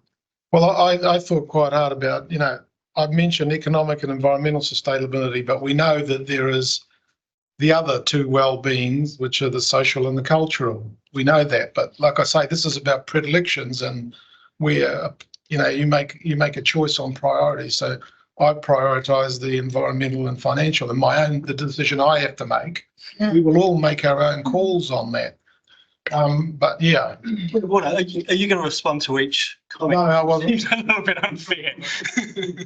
You got a comment? No, that's my point of order. Councillor Boynton? I just not in that sort of meeting. Yeah, I just want to follow on from Deputy Mayor and Mick. Also, is that as a council and us councillors here, I think we do a pretty good job at trying to make sure that we can come out with a win-win situation for everyone, and that it's not about having somebody have the consequence of somebody else being able to get what they want. And I'm sure that, of course, water definitely is very important, and we know that, but I for myself, I didn't realise that this particular motion or this topic that we were going to bring in other parts up against it. So I mean, I believe in our council, and we have such a good team here because we respect each other's views. Even in opposition, we will defend their view, even if it's in opposition to ours, because we all try to ensure that we can seek a way forward. And I think that we can do that for Rex Morpeth and also for water. Councillor Isles. Enjoyed this. It's good. It's good, hearty, healthy programs going on. But again, I have to agree with the mayor. It's a big picture. It's not just an isolated Rexmoor Park versus water. Water in itself can be taken as whether it be the drinking water, whether it be reticulated sewage, or whether it be, in the case of Matata, a project that's been on the books as long as I've been around council. Again, you go back to the town water scenario. We had the opportunity, again, when I was on council, to have brought that water in from Paul Road, at a very much more minimal cost to what it's going to cost today. The town water has been an issue every summer. Again, I'm not trying to play one against the other, but you, as councillors, we've got to look at the big picture. We've only got so many dollars coming in the way. And again, having come into council in 2004 with an external debt of something like 7 million and sitting here today with something like 170 million.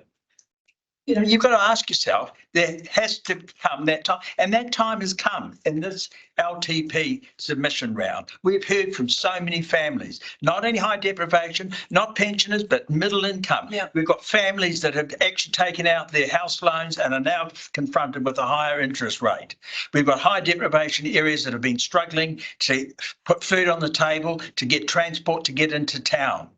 We've got roading issues galore. You know, it's not just a single item, but it has to be brought into perspective. So I'm sorry, I'm quite in agreement with the mayor there. This one, we've got to put pause on it. I have no objection to you seeking external funding or having further conversations with Te Uru Tamata, the Disabilities Resource, existing clubs, et cetera, that are itemised here, or Aki Chartered Accountants. Have those conversations. But at this point in time, with the economic climate being where it is, we would be, I reckon, very, very foolhardy to be pushing on any further.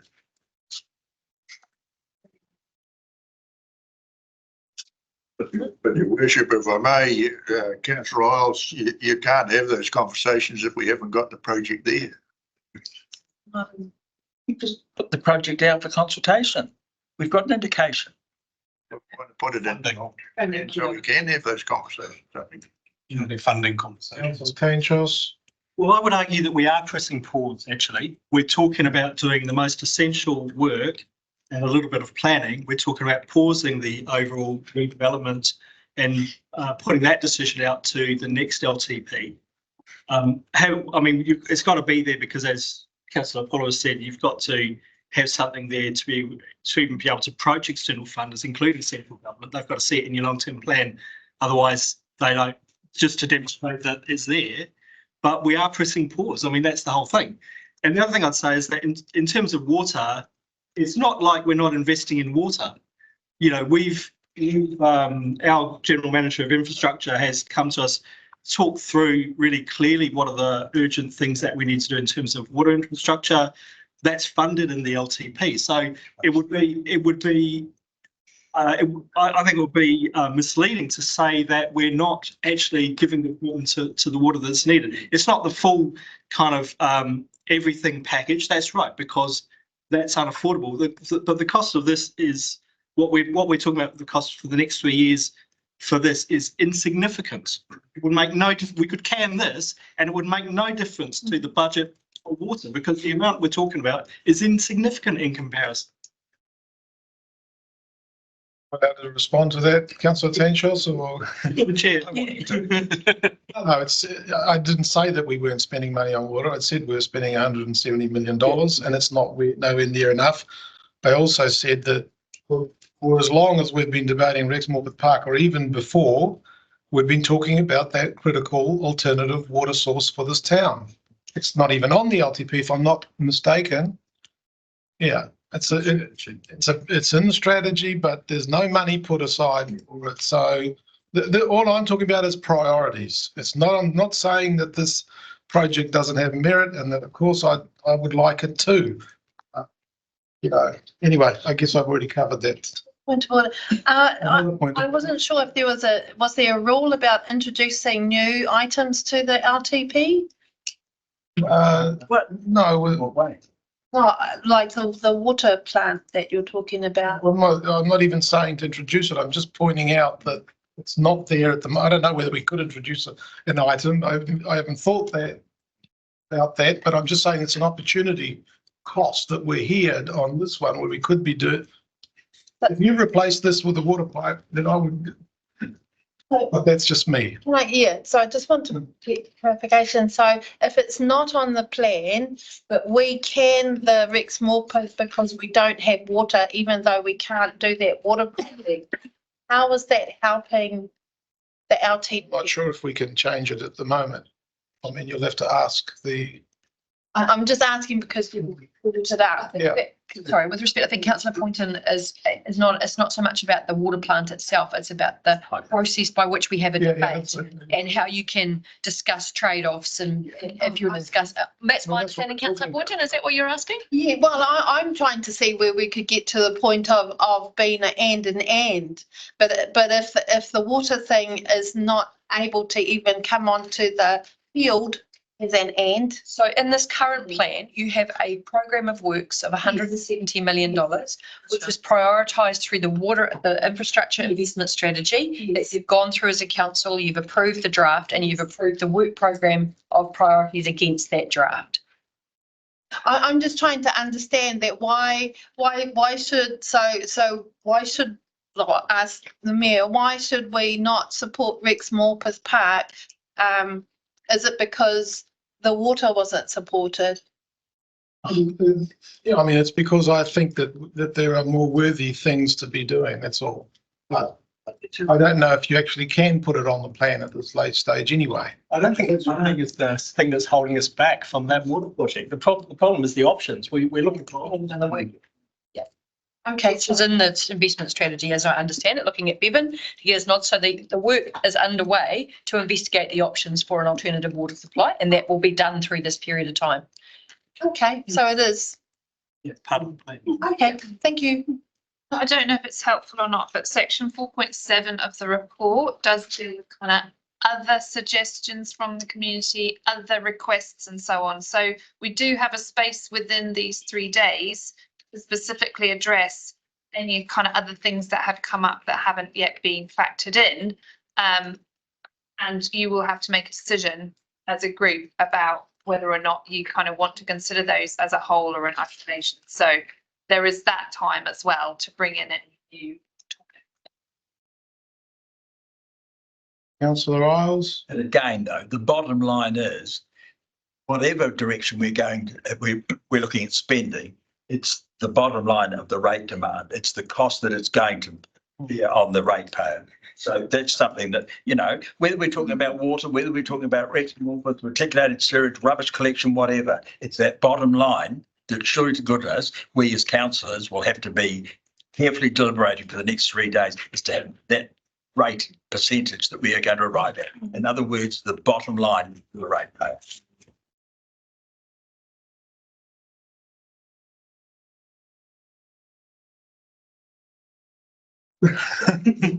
Oh, we've dropped, that was quick, abrupt end. Yep. Have we all? Yeah, it seems like we've.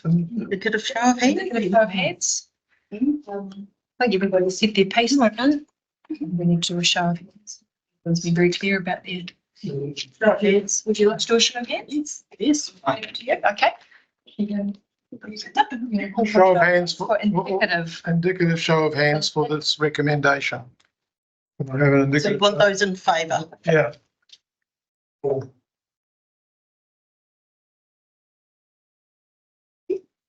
Thank you. Yeah. All those not in favour?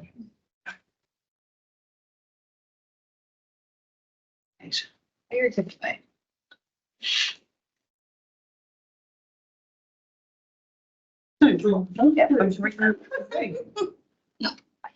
Recommendation 2.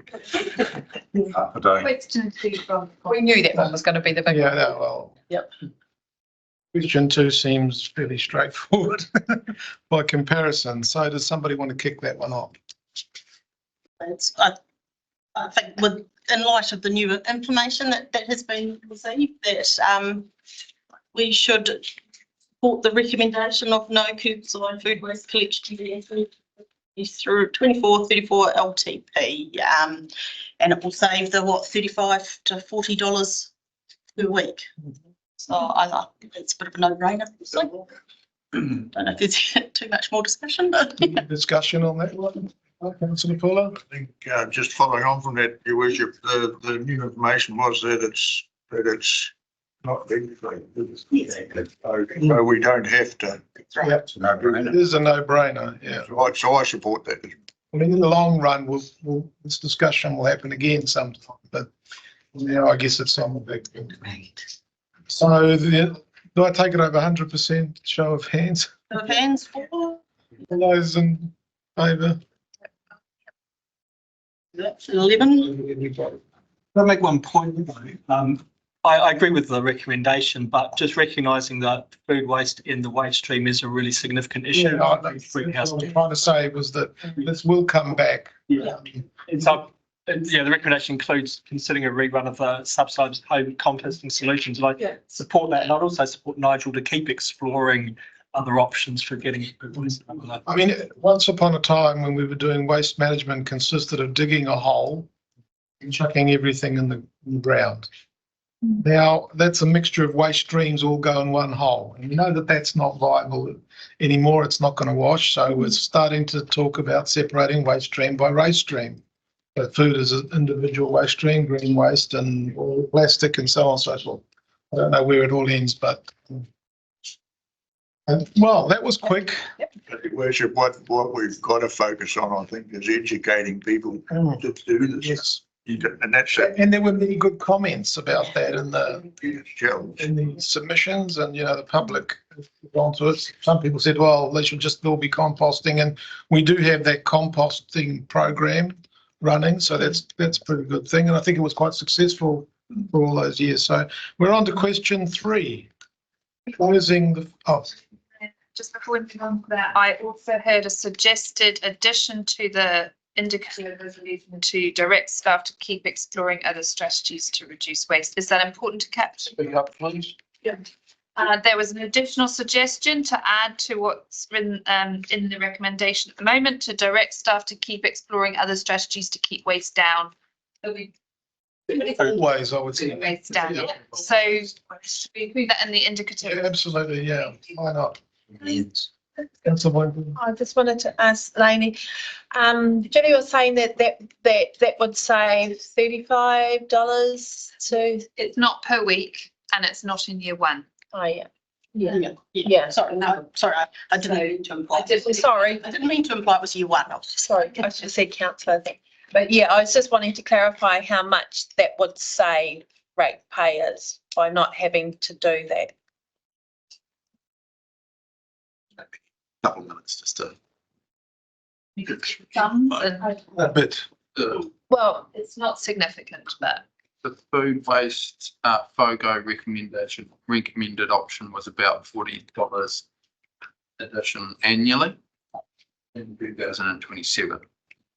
So because we're proposing or recommending not to implement that $40 won't be added, it's easier, right? Sorry, folks, sorry, I don't mean to be rude, but can I please ask you to speak up, because it's not a general conversation.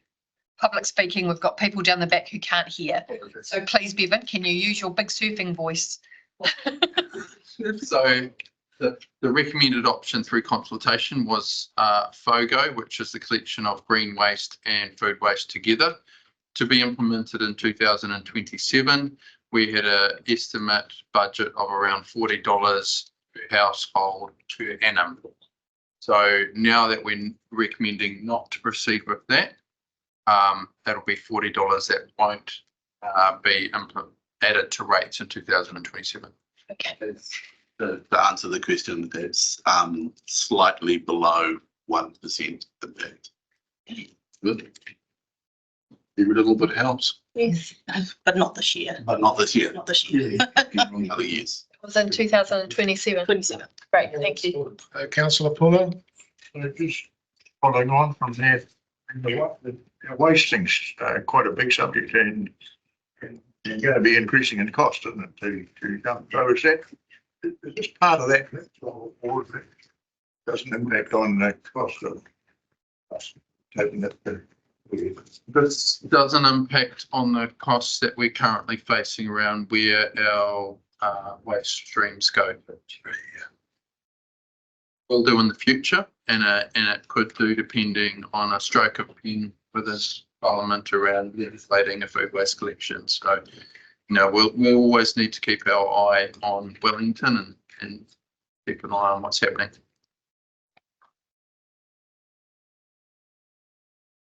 No more on the waste. Okay, so we're on page 14. Management recommendation on question 3. How quickly do we close the funding gap? I guess the consultation responses, cut the mayor, slice them and slice the mayor, like, give this one make it pretty clear, yeah. Apart from that, I heard a lot of voices saying things like, anyone else will have heard probably similar things, stick to basics, reduce spending came through clearly, affordability concerns shone, I mean, a lot of people out there, and prioritise, and a bunch of other things that I jotted down that I kept hearing over and over again as I was reading through. So, does anybody want to have something to say about? Yep, Councillor Dennis. I've got a couple of things to say about this. First thing I'd like to say is a bit disappointed we use the word funding gap in the documents, and that it's actually a common term they refer to, because a lot of people don't understand what a funding gap is. If you go back to the reason we were given is that it was the massive increase in inflation and all that sort of stuff through the COVID period. And since then, the rise in costs of concrete and all that is carried through. I don't think that calling it the funding gap made it really understandable to people. In regard to the 6 years, I think that's really good. Although people would say that you'd actually save a little bit of money by doing it option 1 or option 2. But I agree with the 6 years, because for the average person to have a 38% rate rise in the first year and go back to 5 the next, it sounds really horrific. And so I think it's good that we go for that 6-year gap. But there's 2 real questions here, isn't it? One is the 6-year gap, but the other one is the amount that we need to pay off. And I think for me, it would be good if we could delve a little bit more into cost cutting. And within that, you come into the things of, it's been quoted quite a bit that we spend 800,000 a year on new vehicles and things like that. And could we go down to 400,000 and reduce that amount that we're asking for, and including a few other areas? So we don't seem to have really dug into that part of it very much. We just seem to have concentrated on the length of years, but not actually concentrated on driving that cost down. And I know that inflation is a beast, and once it's in there, it's really hard to deal to it. But are there other ways of getting it down? So yes, I'll agree to the 6 years. I think there's the bigger picture behind that of, can we drive that amount down further by some of those other ways? My understanding, councillor, is, and maybe I've got it wrong, but later on in this process, we will be looking at those things, I guess. But thank you. I was just making a statement. Yeah. I obviously wasn't going on about the water and all that. I was just concentrating on the funding gap. The funding gap's a big issue, not the 6 years. So thank you.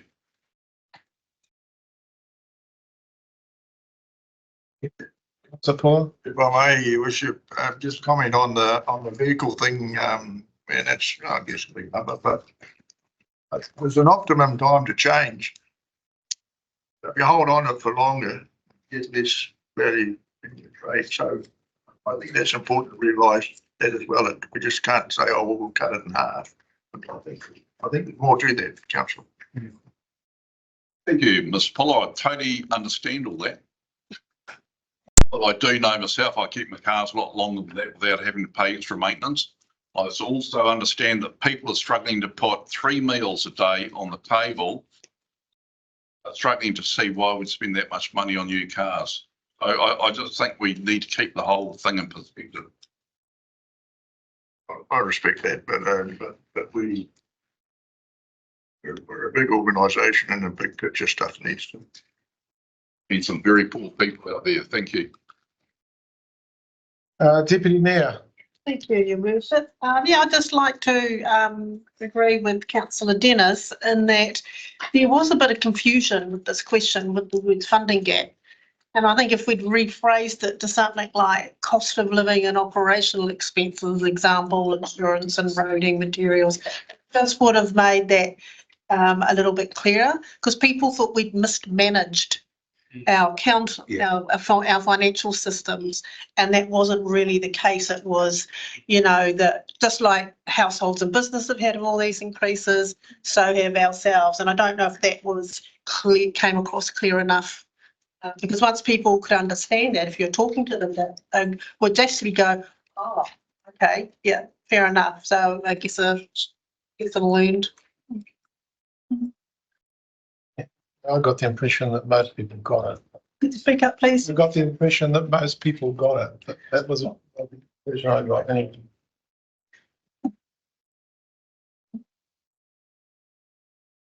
No more? I think we're ready for our indicative. And those who want in favour of this recommendation, please put their hand up.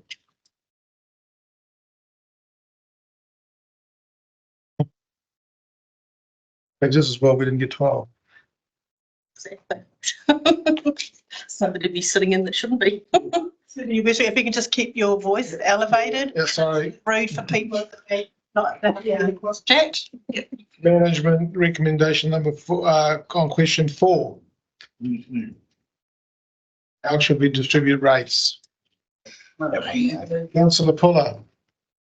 Bishop, I think we should keep it as is at 24%. Because that spreads it fairly in the lower and the higher value product. Thank you, Councillor James. Yeah, I'm in agreement with Councillor Fuller. I think it needs to be kept at 24. Personally, I would have liked to have seen it actually raised a bit, but we know there's a lot of people struggling, but it's not only people in the small incomes and that, there's a lot of farmers, horticulturalists, rural people living at a hopey and that haven't got the cash flow either. And by lowering it to 20%, it's only pushing their percentage of the rate increase up, which I don't see as equitable or fair. So I'm voting against this, proposing 24. Councillor Dennis, then Councillor Tanchos. Thank you. Once again, I think that there's a few issues on this one, and one was very poorly communicated. If you go through all the submissions and read the comments, it was obvious about 80% of them didn't understand what it meant. They thought that the choice there was the level of rates we were going to pay, not the level of the UAGC. And so, once again, communication. But in regard to the actual amount, I've looked at it quite carefully, and if we go down to the 16, yes, it would be very good for the urban people, but it would be very terrible, as Councillor Wilson James has said, for the folk that are also finding it really hard, like the farmers, etc.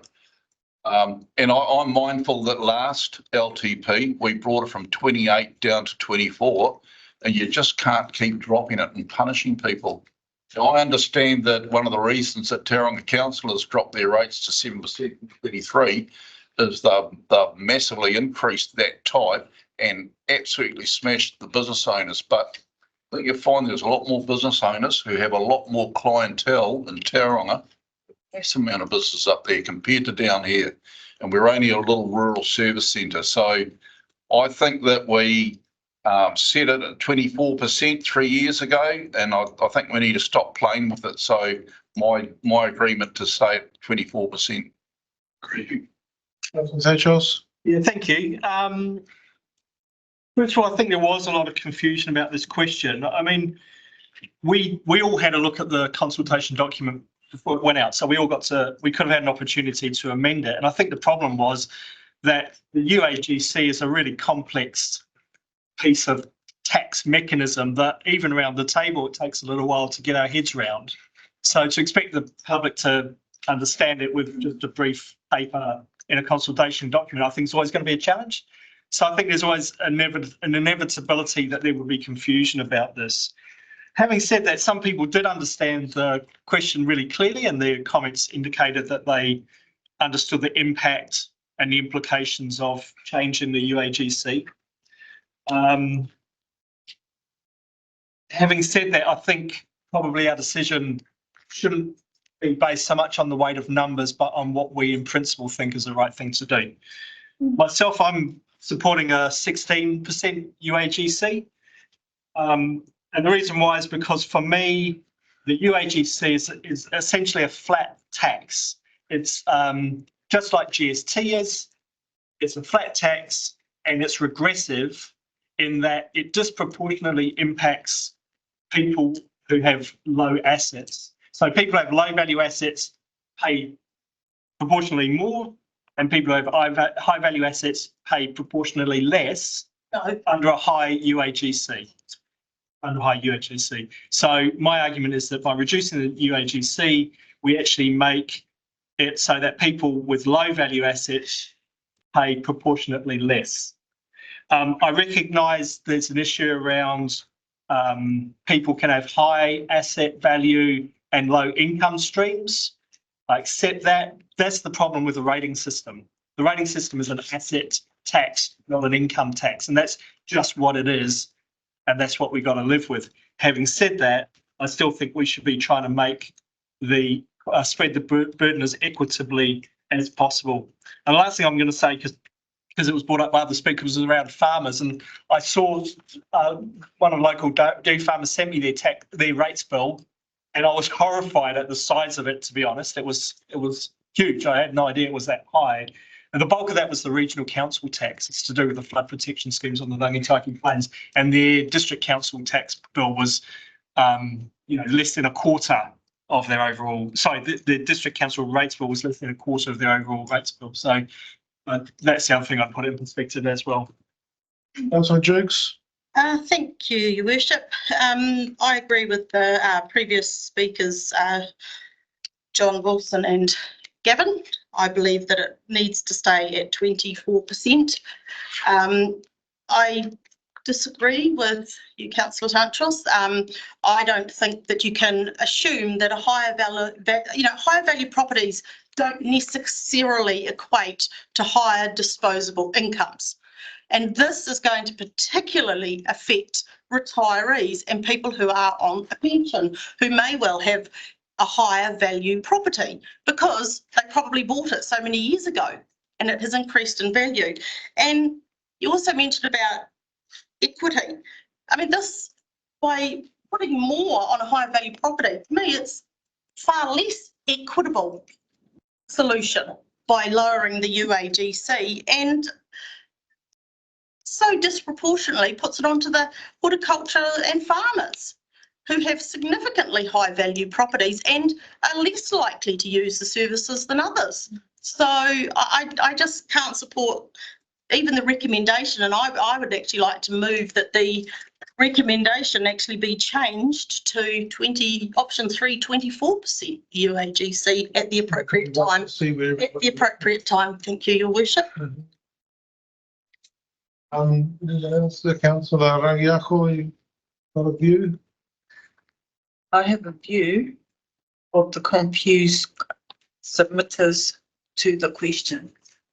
I have a view of the confused submitters, but here's one, and sorry, I keep going back to the submitters because this one was, I don't understand the information. Option 3 is less, but the increased dollar in my sector is more. So I've gone with the council's preferred option 2. I'm trusting you do what's right. Just remember, we are a hardworking family, 2 adults, 2 primary kids, and are only just making ends meet. So this is, like we said, the middle.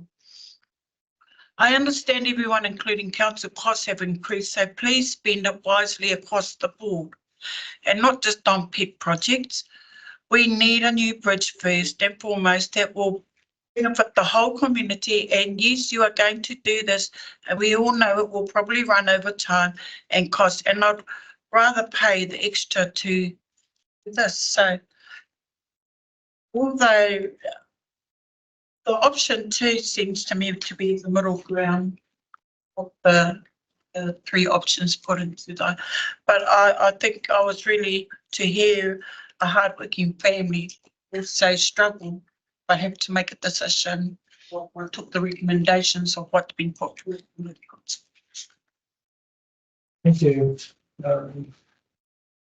Councillor O'Brien, yeah, I'm looking at. Well, no, I'm in that upper echelon. I live in Wolverine. I also come from Te Tiko and I know what's happening on the ground, you know. I'm trying to take, so I appreciate that. So I'm in the middle of the road person. I'm off to 20%.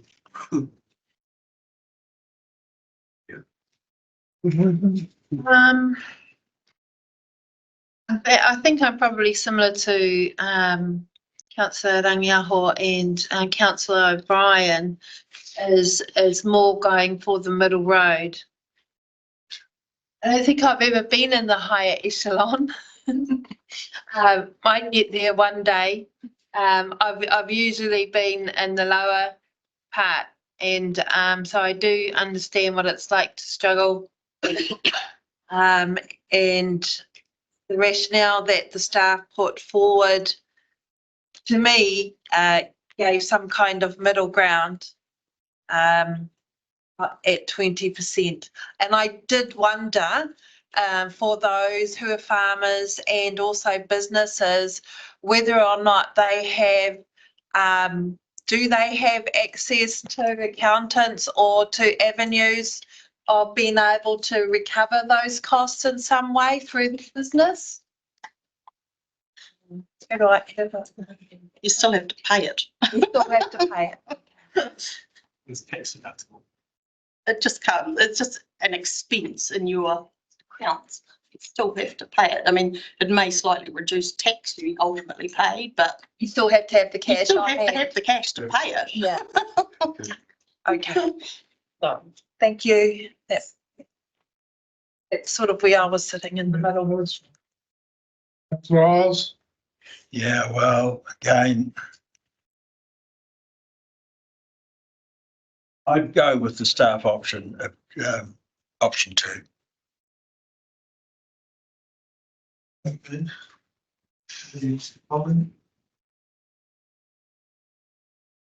No, I mean, it's all been said, but I mean, we've come down from 28 to 24.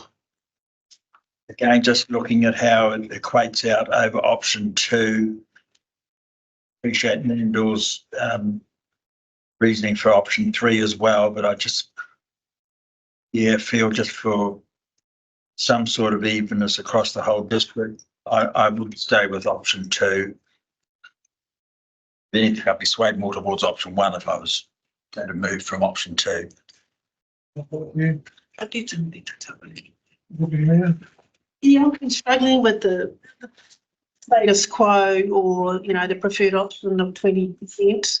And I guess it kind of comes down to, we've had a lot of discussion about setting this as our preferred option, and it seemed to differ us between a bad and a worse place rather than, a good or a bad place. So I'm happy to vote with the preferred option of the 20%.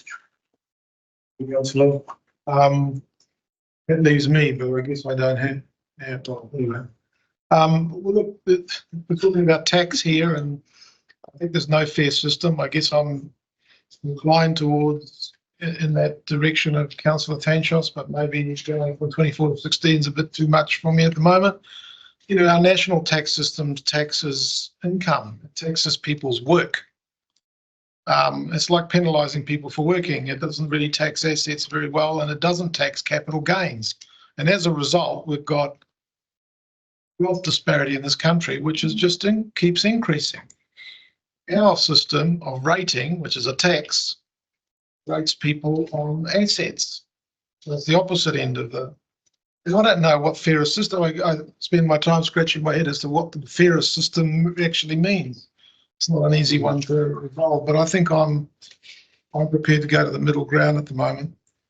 And so that, according to me, means that this resolution, the recommendation seems to be the more supported of the options. Yep, I've got 6 or 1. Yep. Seem fair enough? Yep. Yep. Okay. So that's that one dealt with. We're now at. Okay. Well, we did sort of. I thought we did that. Okay. All right. Those who support the 20% of the recommendation, please raise their hands.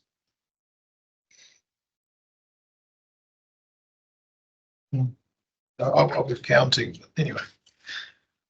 Still have to Yeah. end the show here. We had 4 for 24%. Would you like to show? Yep. Yep.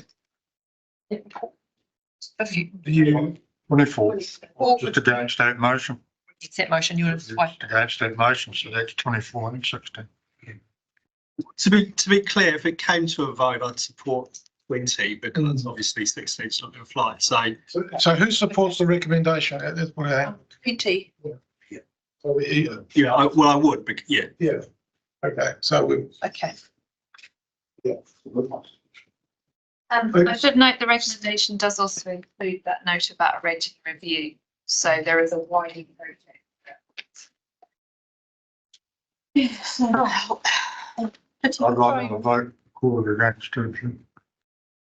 It's just an Actually, that really lies. End. It's an indicator. indicative. I'll record your vote. I'll record your Yeah.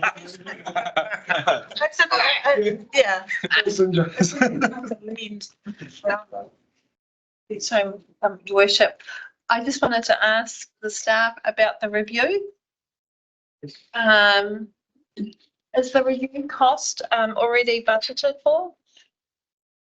Yeah, it is. So, essentially it hasn't come through as a separate project, but it's that coming out of the standard costs that we have within our annual plan delivery. It doesn't have any impact on. Thank you.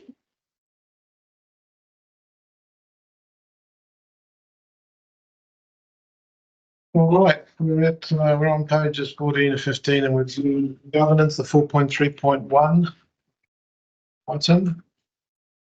And it seems straightforward, I guess. The 2 points are recommendation, the submissions are considered and management comments noted. And recommendation 20, which is the council direct management to commission a review into the long-term plan communication process with particular regard to the effectiveness of council communication, accessibility of information to the public and the need for easier ways for community members to provide feedback and engage with council decisions. This review will also seek advice on the general legibility of the documents provided. Open for discussion. Thank you, Mr. Chair. I would agree with the point 19, but I disagree with point 20 because all we're doing, I mean, it's pretty obvious to everyone, we can always improve our communication, especially in this document. And I will note, Councillor Tansos, that I did object to the word UAGC right at the very beginning when it came out and said that people wouldn't understand it, but that's fine. So what really concerns me, we're saying we're going to direct management to commission a reviews. That's another consultant. So, but surely there's enough intelligent people within this council, staff and councillors, that we could do our own review without incurring further costs upon the ratepayers. And therefore, I believe that we should look at improving effective councillor communication, which is always, we should be continually doing that anyway. Well, I disagree with hiring consultants. Thank you. Can you get clarified? I think Emlyn Hatch will respond to that. It would all be internal. Of being an internal review. And then I agree with it. Look, I'm just in this, when you read the submissions, I disagree with incurring extra costs, but that was perfect case of communication. We're going to commission a review. It doesn't say we're going to do it internally. But if we're going to do it internally, great. Yeah, so we're going to do some introspection on that one. Councillor Rimmick. I actually disagree. I don't think we should do anything. We've heard from the public, we've heard from ourselves. Management have already reflected this in their summaries. I don't want staff to spend any more time on this. I think we just take the learnings from what we've got so far and they can redirect, their valuable time into other things. Councillor Tanchos and then Councillor Jukes and then Councillor O'Brien. Thank you. I hear what the Deputy Mayor is saying. I suppose what I'd imagined is it would be like some kind of internal debrief that people just review what went well, what didn't go well and what needs to be improved. I'm not imagining it's going to be a massive inquiry into, the whole thing. So on that basis, I do support it. The only thing I'd say is I think we actually do a really good job as a council at communicating with the public. Actually, I think we've got really good social media. We get a lot of stuff in the press, and we can always improve. There's no question about that. But I also think we have to find the right balance. So it talks about the need for easier way for community members to provide feedback and engage with council decisions, and I agree with that. But if I look at, for example, the report includes some feedback from Facebook, it's quite difficult to digest that. It's just a bunch of comments from different people, and there's a stage at which you start to go, is this actually providing any valuable input into decision making? So there's a balance to be found, I think, as to how far we go in making it so easy that actually it doesn't mean anything anymore, you know. I'm not sure if I made my point. Councillor Dukes? I tend to support Deputy Mayor Emmett in the sense that, I mean, I'm happy to support that recommendation, but I wouldn't want to see it any more than, as Councillor Tanchos has said, that it is a very quick debrief. I think it's quite obvious as to what the issues were, and I don't think we need to be spending too much staff time and money on that. Just come up with a plan for going forward for next time, but I don't think we need to overly analyse it. Sorry, Gary. So to put it in context, so as part of the work that we need to do with Three Waters and the choices we make there, we do need to do a review of a couple of things. So we need to think about the structure of targeted versus equalised rating in different parts of waters, because that's part of what was the plan under Three Waters, and it's still something that is the right thing to do in terms of looking at that. The second one was we had already anticipated looking at the way that we are structuring, and it's complex, and I'm not going to bring you into it too much because it's complex, the way that we structure funded depreciation versus loan funding. So we were doing that review anyway. That was really part of our work program. The comment in this paper was simply that, given that we were doing those reviews, if we wanted to include UNC in that scope of works, we could do so. Excuse me, Gary, you're talking about the rating review. The rating review. We're talking about the LTP process. Okay. I'm sorry. Talking about the communication process. Want to make sure there's no. What Gary's raised is the UAGC issue. in Yes. particular, how to communicate the UAGC issue. No, we're talking here about the governance implementation here, that as part of the standard process, we'll be conducting a debrief on the LTP consultation and engagement. Sorry. Councillor O'Brien?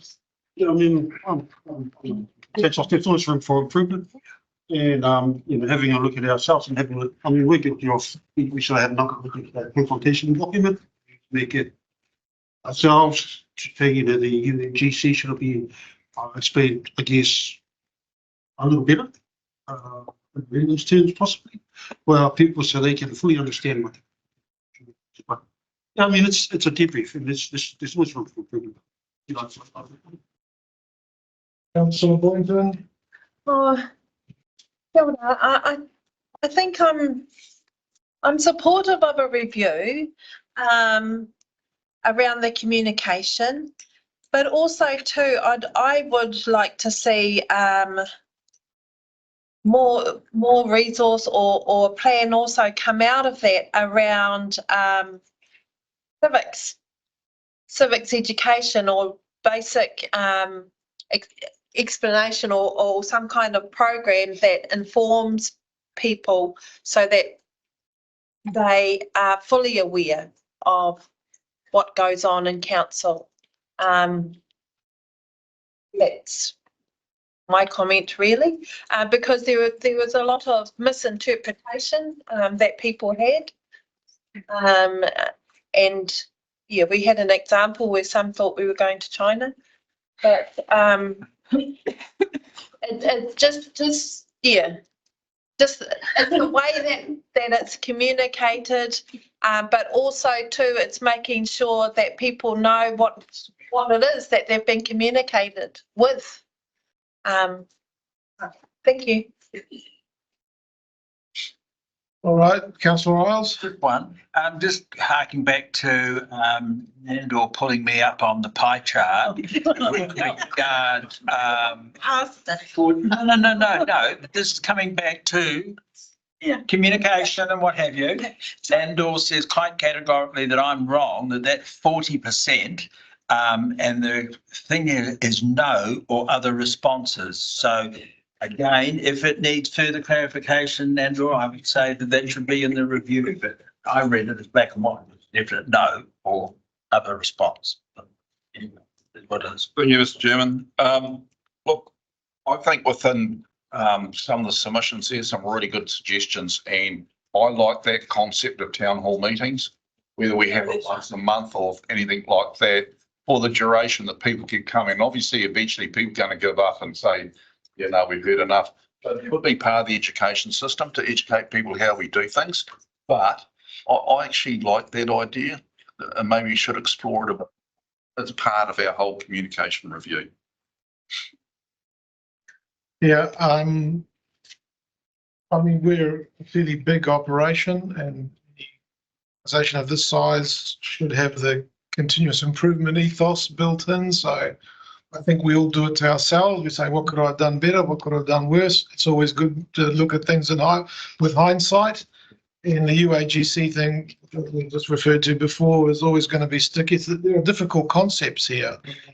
Communicating some of them is extraordinarily difficult. So I took the measure of trying to write a column which nobody reads, according to Councillor Dennis. That's what the people said, Mr. Mayor. I'm sorry, 2%. Okay. Let's not get hung up on that one, but anyway. My fault.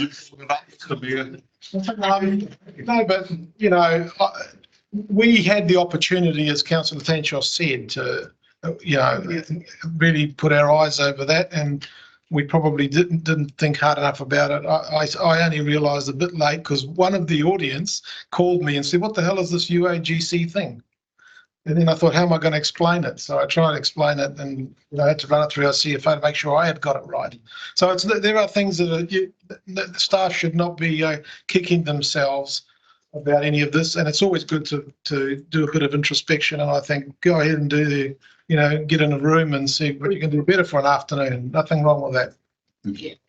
Mr. Mayor, can I just try to provide some clarity around this section as well? So these are themes that the staff have noted in the analysis of the whole data set, including and these are 14 themes, and some of them are simply a recommendation of how council might reflect and respond to the community and think about how to kind of demonstrate that they are learning from the whole experience. Other of these recommendations will be quite tangible actions that need to be taken. But this is sort of an essence of, do you agree that this is in essence the kind of right response to the input from the community that we've heard? Thank you for that clarification. So can I have a show of hands for who would support this?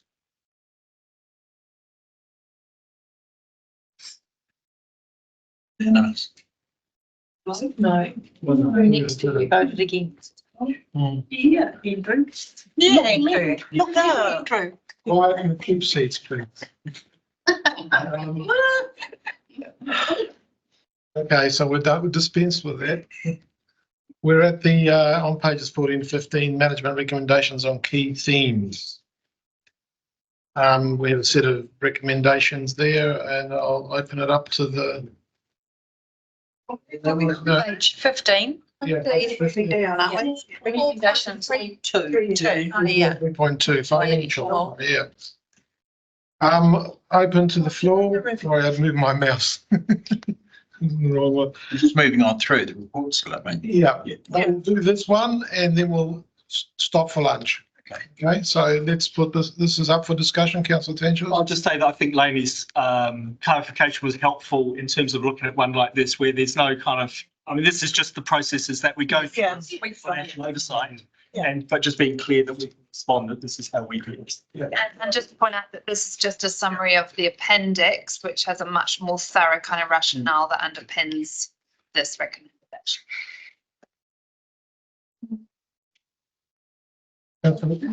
Deputy Mayor. Thank you, Your Worship. Just looking at point 24 on this financial one. Yes. So normally when the first rates bill goes out, we have something that advertises the rebates. So the rebates are gone from $7.50 to $7.90. We will have some residents though who already claim the rebate but might still be in financial hardship. So I was wondering how we can check to see whether suggesting a payment plan or giving some examples of payment plans. Because it always seems to be the person who wants to have a payment plan has to initiate it rather than council promoting how you can break that down or whether monthly or weekly. So I'm not sure how that all works, but I think some more education about that. I think maybe it's the identifying that the tools that we do recommend that people shift to weekly, fortnightly, monthly as a means of supporting it. I think they're the same thing, but I think we can communicate it better. I think that's the point you're asking, is that actually we think that you take up this option, it will help. It's not ultimately reduce it, but and if you don't understand, we need to emphasize if you don't understand it, how do we, we're here to support and explain to you how you do it. So I think we do that on the rating notices, and we can also emphasise it in the advertisements in the paper when they go out, because we always put out comms to say your rates notices, your first invoice is coming out. So we can make sure that we this year really heighten that and emphasise it. That's no problem. We might even get just again internally, reasonably cheaply, just some videos up. So some people don't engage with the paper or something on the Google that we can kind of explain to them. Just add something else to that. Sorry. So there was also some people who think that if they apply for a rebate, that they're applying to council for a rebate. They don't realise that this is a Department of Internal Affairs government rebate. So some people don't want to add another cost onto council. But we can just make sure, even though it's written in there, it's a little bit like the kid putting his finger in the light socket. You've got to remind him a few times. I think Councillor Dennis wants to contribute to that. Thank you very much. I'd agree with what the Deputy Mayor is saying, that in point 24, my initial comment is that it's all very well telling people they can't cope with the rates, they should apply for rebates if they're, but what if 80% of the people are getting rebates? It actually then they're running out of things if they still can't afford their rates. So I think relying on the rebates as a fix for everything is a bit sad, but I'd actually like to know what percentage we think of our population of over 65 waters are actually getting the rebates. But I do agree with what the CEO has said, is that if we have that notice about the rebates and other ability to pay weekly or monthly, goes out, it will actually really put an extra piece of paper in there explaining that, will actually go a long way to do it. It's 4 to 6% over the last 4 years. 4 to 6% of people have been applying for rates. 97% of people have been able to pay their rates. Okay, thank you. Councillor James.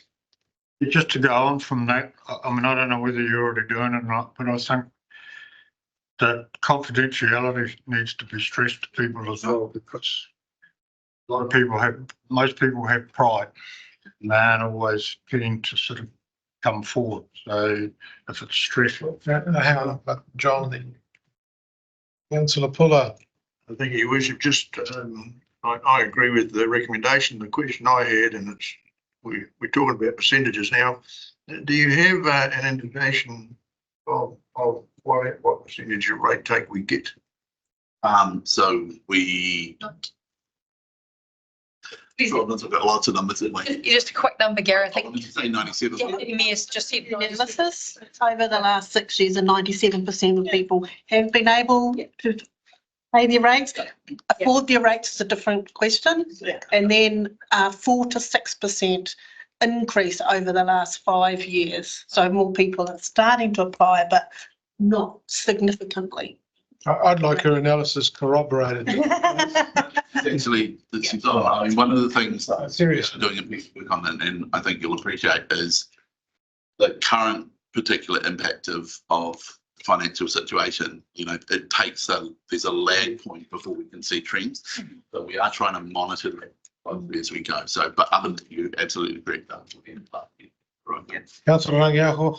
So I'm fine with the communications going out, but these still old fashioned kanohi. Okay, so why am I bringing up face to face with our communities?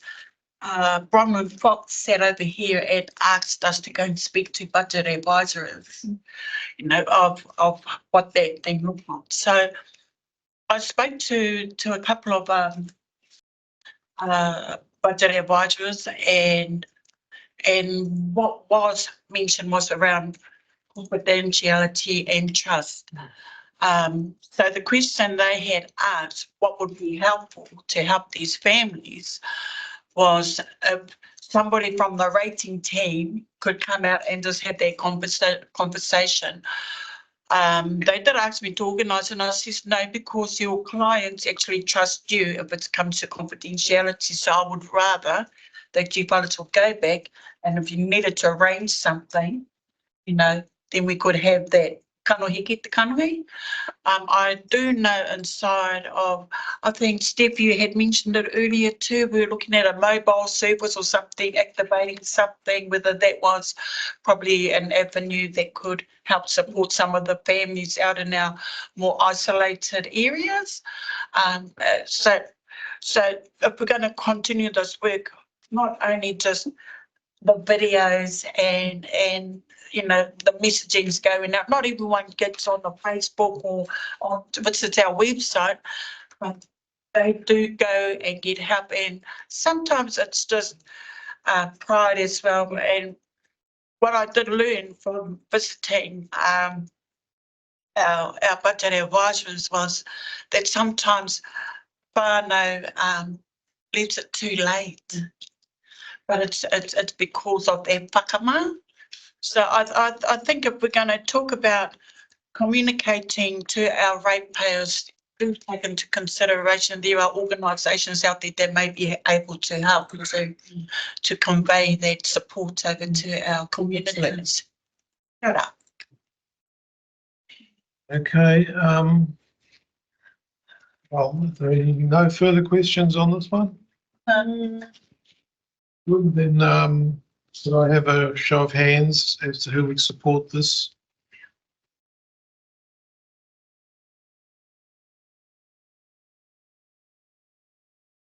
Okay, folks, well, that brings us to midday, and I propose that we have a lunch break.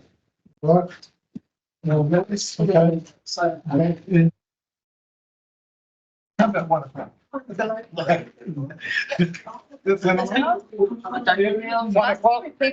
at 1 o'clock. Welcome back, everybody. Can you all hear me? It looks like the live streaming problems that we had this morning have been resolved, so we're back on live streaming at the moment. Just bear that in mind. And we're still on page 15, item 4.3.3, Whakatane Boat Harbour up for discussion. Councillor Puller. Your Worship, I want to give you indigestion straight after lunch. You will. Should withdraw from that project because that hole's just getting. Thank you, Councillor Puller. Valid opinions. Yes. Nice pull. Thank you. Anybody else wish to? What did you say, Don? He thinks we should withdraw from the project because the hole's getting deeper and deeper. He's not talking about the hole at the boat harbour. It's not getting deeper. It's not getting deeper. Councillor Tanchos. Yeah, thank you. Yeah, I suppose I'd respond. I'm not sure that the financial hole is getting bigger and bigger. My sense of it is that things are just on hold. I know there was some stuff in the media that we'd spent, or that all that money had been spent but it's not the case as I understand it. But I think you're right, Councillor Shaw, that we need to be really mindful of where things are at and not be committed to something if it no longer becomes feasible. But also recognise that, you know, council's not leading that project. It's its own incorporated entity. Thank you. And so we have, you know, we're a shareholder. We've got some say, but it's not a decision of us alone. So I do think that's a recommendation really. We need to closely monitor how that proceeds. If it turns out that it's no longer viable, we've got to look for what the exits are. But at this stage, I think it's a bit premature to say that that's where we're at, because we're still waiting to hear the consent of the regional council about what they need. That's quite right, Councillor Tanchos. It's with the BOPRC. And as far as I know, the management plan hasn't been signed off yet. But we do need to be vigilant. It is in the limited partnership. We are a partner, but as a partner, we can also say we don't want to spend more than X, and we do have the option that Councillor Fuller has already mentioned, and that is withdraw. It's something that we'll have to consider in due course. This recommendation doesn't seem to affect any of that really, for my money. But anyone else got any comments, questions? Councillor O'Brien. I hear you, John, but I see there, that's why we have a risk and insurance committee. We will hear from the risk and insurance committee where we are with it and what are the implications if we were to fall as a problem. So I think I like the recommendation that we do risk and insurance committee. See how we Deputy Mayor. Thank you, Your Worship. Yeah, and I think there's probably a bit of misperception out there in the public about what we have and we haven't contributed. I think to date, according to the last year's annual report, we've only contributed a couple of $100,000. Some funds have been transferred over to that entity accounts, the Boat Harbour Trust Board, and that's just sitting in there earning interest so that they can earn to pay for any other sort of operational investigations and things like that. And that's aside from the remediation fund that came from Kanoa. So in terms of the ratepayer impact, it's been pretty insignificant. And there's no impact on this LTP either with the budget. Miles. Thank you, Worship. You know, I mean, again, yes, it might be my age catching up on me, but again, you sit here and you reflect with the Boat Harbour, and you know, again, we are where we are when we sort of followed all the right reasons as to why we should be looking for an alternative harbour or moorings. Comply again with a request from Ngāti to, you know, clear the vision across to their land. And again, I look back to when I came to council as to where we were at with our PE. You know, we had that. We owned that with all the right intentions, hopefully in putting in residential development. And at the same time, in hindsight, that's gone pear-shaped. I'm of the impression, again, that through this committee, risk and assurance, that we should just tread water at this stage and just see, again, how things are going to play out with regional council and the management plan.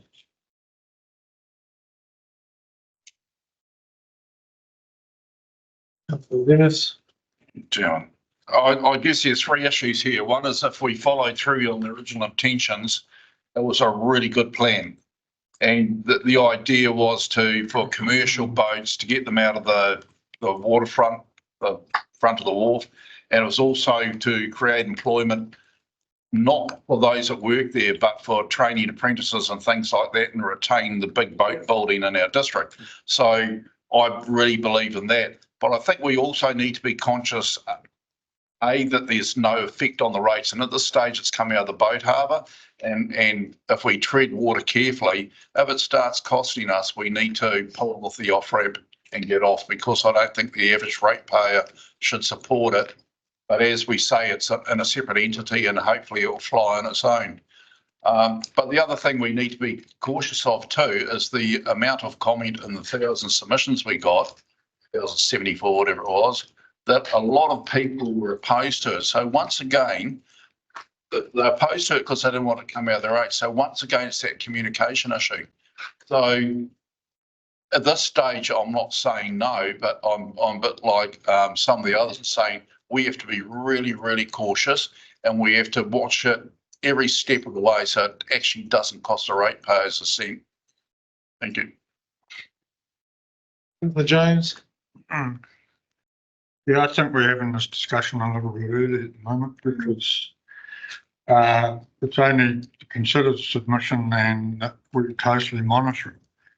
But further down the track, there may well be a pretty in-depth discussion that we've got to have about it and about whether it's viable or not. But I think that's for a separate time when we've got more info, we'll have better, more current information that we can make better decisions on than trying to discuss it right now.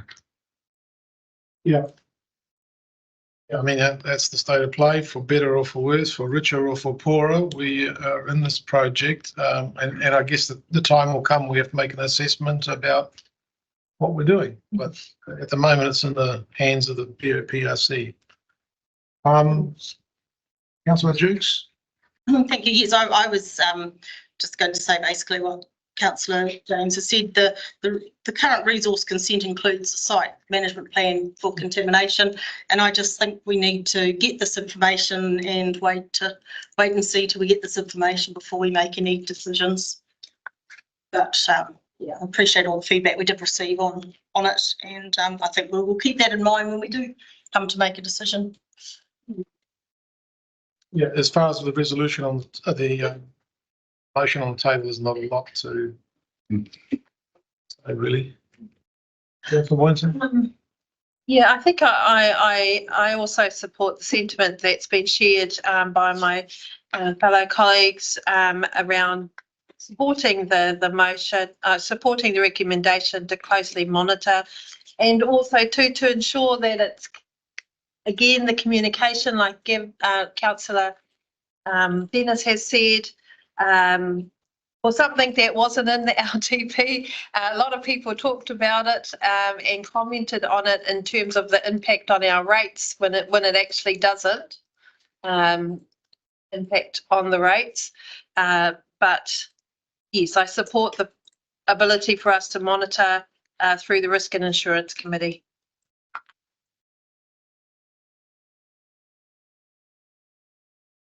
Okay, well, if there's no further comments, I guess I have an indication of support for this recommendation.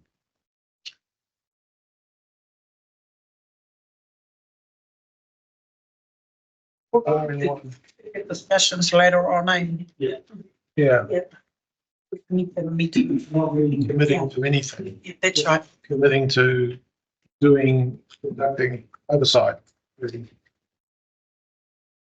Okay. But now we're still on page 15. Just for page 15 seems to have a lot of it. 4.3.4 council services, maintain essential services.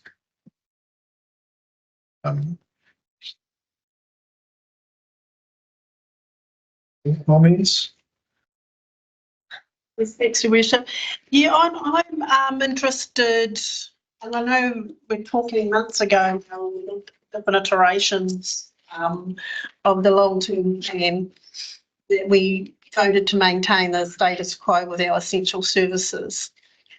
But there is discussion out there in the community, and we see it sometimes on some of these renewal projects that don't seem like they were necessary. They're just, their times come up and footpaths and fences and other things occurring. And I'm just wondering, you know, is it time to review their essential services, particularly with our roading? Not talking about water infrastructure, because we know we've got deadlines on that, but on some of the other sort of community stuff.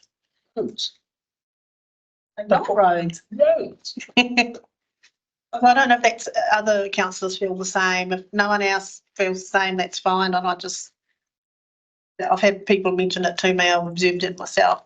You're thinking, why are we doing that right now? Oh, okay, yeah. Councillor Riles.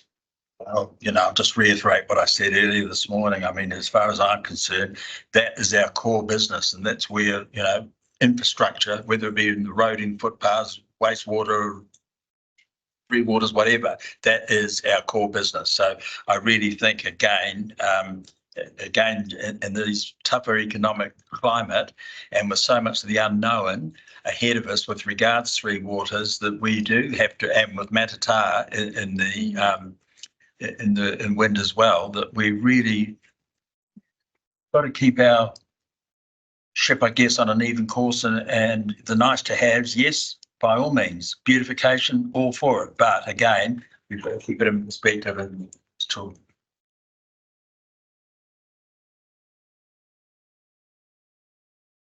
Potentials, and then Councillor Dennis. Thank you. I hear what the Deputy Mayor is saying. I mean, we do get a lot of commentary from the public around why was such and such done. It seems like a waste of money. And I know I've seen things myself. I've, seen one example of payment renewal where I was like, oh, did that really need to be done? And I'm sure there'll be some things about it that I didn't know. And same with the public, people often jump to conclusions about whether something was needed or not, but without having the information and the background knowledge to understand what is it that drove that bit of renewal.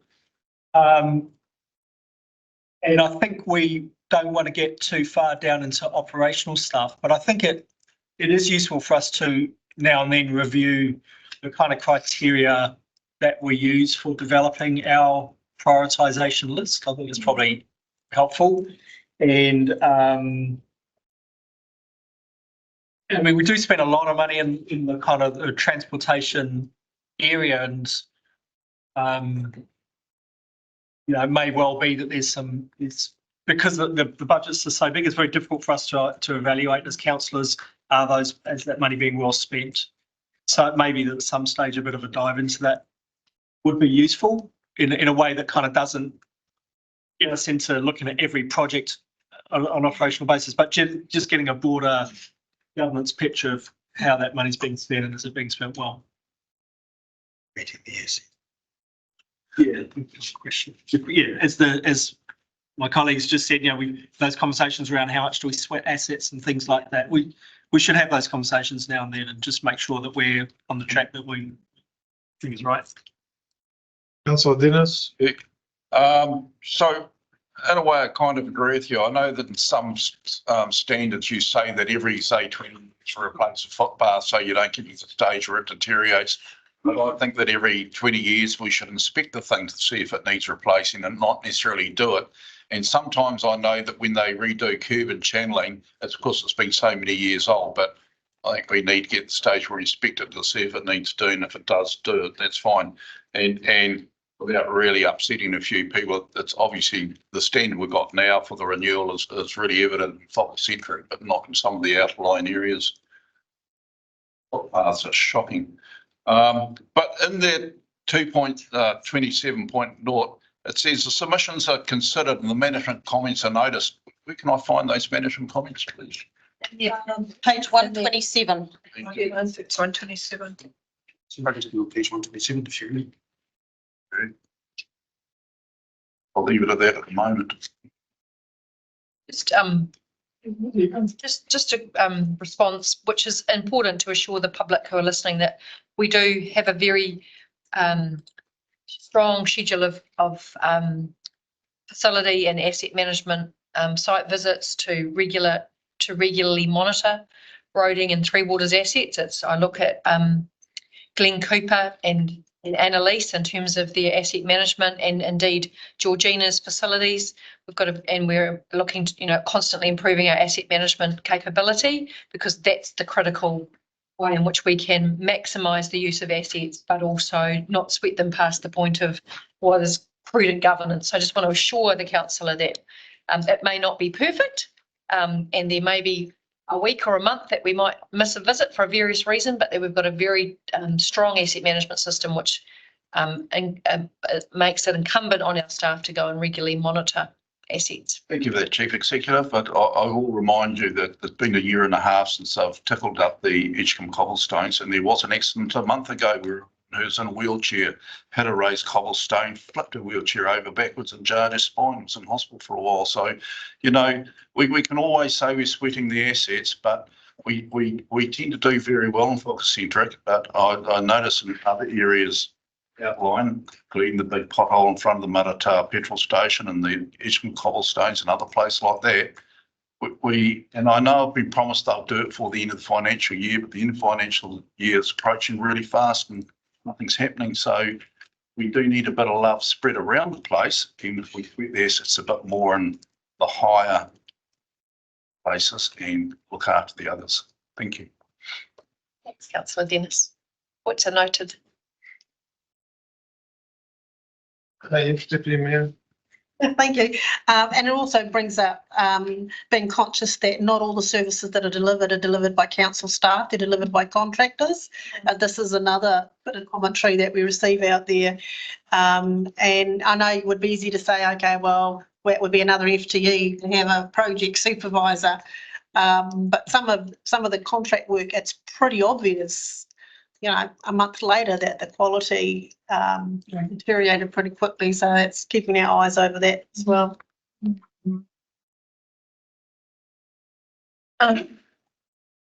Yes, I just want to support the previous comments that have been made, but also to understanding that as a council, we also have a legal obligation not only to the infrastructure sort of core services that the public identifies with, but we are also legally obligated to commit to the 4 wellbeing, which also part of those services is supporting community cohesiveness and economic wealth and well-being within our communities as well. And that's not just in Whakatane, it's also across the whole region, so across the whole district.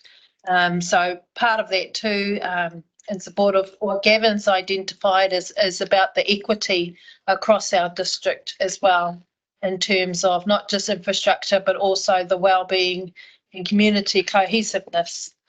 So support there.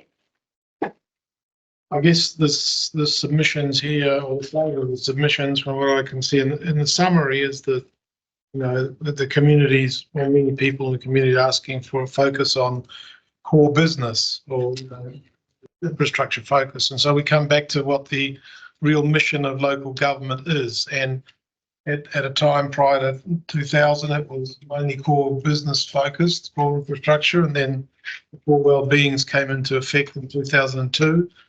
And then in 2012, national government wound them back, and then Labour government got in and wound them back up.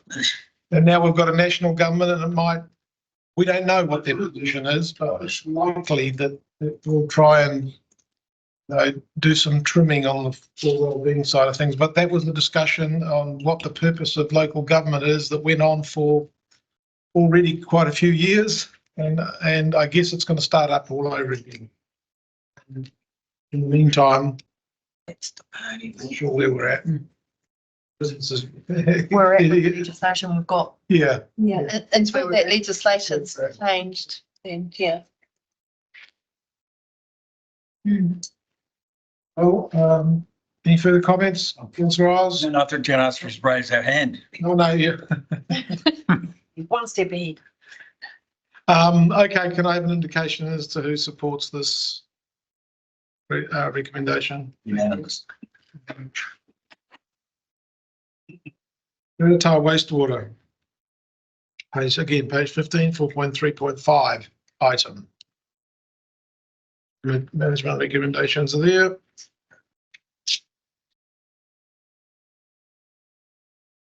Anybody have any comments? I'll just make one comment, which is I think the question, I can't remember who it was, someone put the question as to why we were getting so many submissions calling for wastewater scheme to be done. I think Councillor Dennis made the point that people were just trying to reinforce the importance of it. And so our ongoing commitment to that project, which is, you know, it is a high priority project. So I think that's the appropriate response. Thank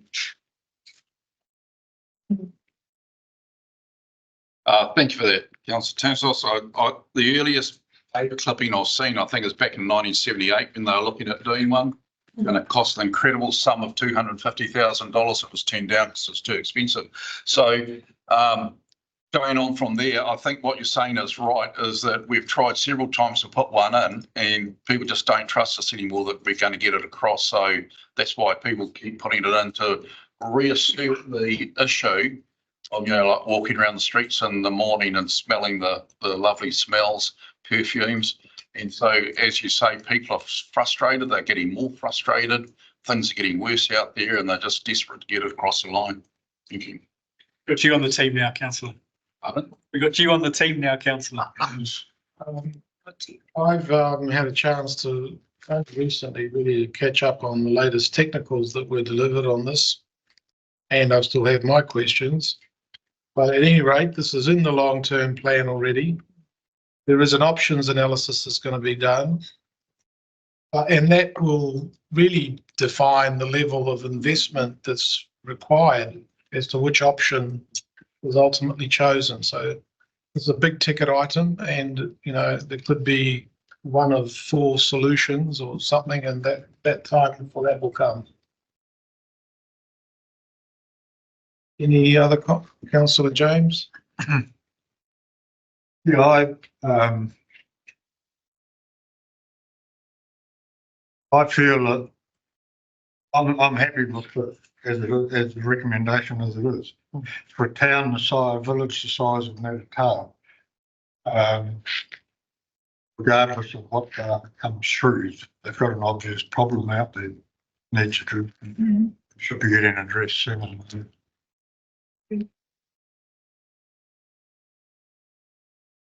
Any further comments? None? All those in favour, all those who support the recommendation? Unanimous? Well, still big. Brought up with the options analysis, So which is what's here. Yeah. that's unanimous, councillor. I think so. Page 15 still. Been a good one. Page 15, Good yeah. ones. The bridge. Second bridge. He says it like. Does anybody have, that sounds like everybody's got comments, so. Well, mine to start with. Yes. I mean, when you read the summary of submissions, and the primary reason that most people are saying we need it was in the event of a tsunami, we want to get out of town. Well, why the hell would you be heading in that direction if there's a tsunami? You know, so you'd be heading our way, wouldn't you? So, you know, not degrading the fact that it's the worship for the second bridge, but I do really think again that it waits, or it should be waiting until we've done more our spatial planning to see exactly in what direction this district will be expanding. I think a high priority, if I may use the chance as well, is the upgrade of the Pikatahi Bridge. And that's something that we know is not due for replacement until 2037. And that could be more of a disaster in the event of a earthquake or a natural disaster. Respond to that. About 2 different things, actually. The Pikatahi Bridge is a state highway issue. It's already on Whakatahi's radar. Yes. It's scheduled to be considered within the next 10 years. Yes. At the moment, it appears that the case for doing anything earlier looks fairly weak. That's what I've heard from them, actually. The Whakatahi Bridge is more about resilience of the roading network rather than escape. On the East Coast, the bridges got knocked out. Ours have all got pillars on them, and that includes Pikatahi. So if Whakatane goes out, it's likely that Pikatahi will go out too. So it's really about resilience building of the transport network more than the other thing. And also transport, I mean, pretty maxed out, but mostly resilience case actually. And again, It is on the regional, and I should add that it is on the regional land transport plan at the moment as part of the spatial planning study, which is a business case development. So if you don't have the business case defines the if it's required, where it might go, what it'll be built out of, how much it's going to cost, and all that stuff. If you haven't defined that, then you're not even off first base. We've got money in the RLTP for it. Whether it gets funded depends on, we have to have some sort of funding in there, otherwise they won't fund it at all. But it's fairly high up on that list at the moment. but just in response to your, Which means that it got through quite an extensive vetting process in which our own transport managers were involved, correct? Called the RAG group as opposed to the WAG group. but again, should the Peketahi Bridge be put out of action, we are then having to deal with all that heavy traffic on our so-called local roads exiting over our Whakatane Bridge. And our roads aren't honestly designed, and the roundabouts aren't designed to take that heavy traffic on a continued basis. So, and again, that's the emphasis that really is on the traffic that's coming through from the East Coast and beyond to the port. State highway problem, not ours. Nothing we can do about that. We can advocate for it. That's what we can do. We appreciate that. You know, if we. It could well become our problem if that bridge was taken out. Councillor James? I agree completely with Councillor Hiles. I haven't seen this council doing anything to advocate the NZTA about replacing the Peketahi Bridge. It is a vital part of our district network. It's also a vital part for Tauriki. We've got the Tauriki Mayor sitting here. The Tauriki, Gisborne, all that area is a vital piece of infrastructure. And we as a council should be advocating really strongly that that bridge needs replacing before we worry about another bridge closer to town. I agree. I'd be all for a second bridge into Whakatane itself after Peketahi's been replaced. But to me, we get far better value by getting that bridge replaced to start with. Well, as I said, Peketahi is not even on their radar for the next 10 years. And we're not advocating for it. We're not pushing for it. We're not even talking to them about it. We need to get on and do something. We'll do it then. We'll do it then. You do it. And I did talk to them. And that's what the answer I got. Talk to them. Push back. Councillor Tanchos. Thank you. First of all, I acknowledge the points being made about Peketahi. I think it's a regionally significant piece of infrastructure, and I agree with you, Councillor James. We should be advocating really strongly, like the Kotahi, about double that. We need a bridge that's double laned and it's got a proper surface on it. So there's really urgent work that needs to be done there. In terms of the question about what would I guess be a third bridge rather than a second bridge, actually, is to me the conversation needs to be based on needs to be grounded in a rational basis. Because we can all have our ideas about where a bridge shouldn't be, or is it or isn't it needed. But really, the spatial plan work is the critical thing, because that's how we define where are the critical transport networks to go and what's needed. So once that spatial plan work is done, then we can actually have a much better sense of what other bridges are needed, where they would be, and how they would link in to to the whole spatial plan. So I think it's a good recommendation. Yeah, so that's what's in the regional land transport plan. Spatial plan, spatial plan, transport networks are all in there as a package together. And if you don't do that study, you don't know what that will define it all. Oh, mine was just really, I suppose you've already just said it, was just questions around, so because Pikitahi is on a Wakakotahi road, then they bear the costs for that upgrade of that bridge. So if there was a second bridge and they're on our roads, not on the main highways, does that mean that Whakatane, our council bears the full cost of that bridge? Pikitahi. No, the second bridge. Well, not necessarily. But because it's on our road, because it's on our roads. Not necessarily. The bridge we've got at the moment, the landing road bridge, was advocated for by this community. And I think most of the money came from central government. But if you don't have a business case, you can't advocate anything. Can I just add what Tony said, just to clarify?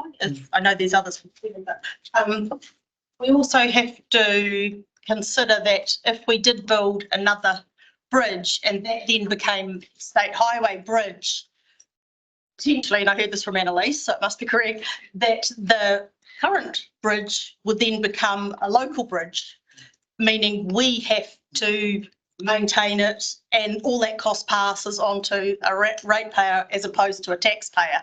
So we just need to bear that in mind because that is consistent with what you're saying. It's the So we'd have an either or bridge, so we won't have two bridges. we wouldn't have two we wouldn't have two that were state highways. So This would drop out of the business case. and that's why we need a business case. Okay. All we're asking for is a business case here and it will be fine. And if it's done properly, we'll get the right answers out of it. I think it's just to also air out too, I think for the public as well, just some of the considerations around, because there was a high amount who wanted the second bridge, and it was just around highlighting that cost will come back to the ratepayer.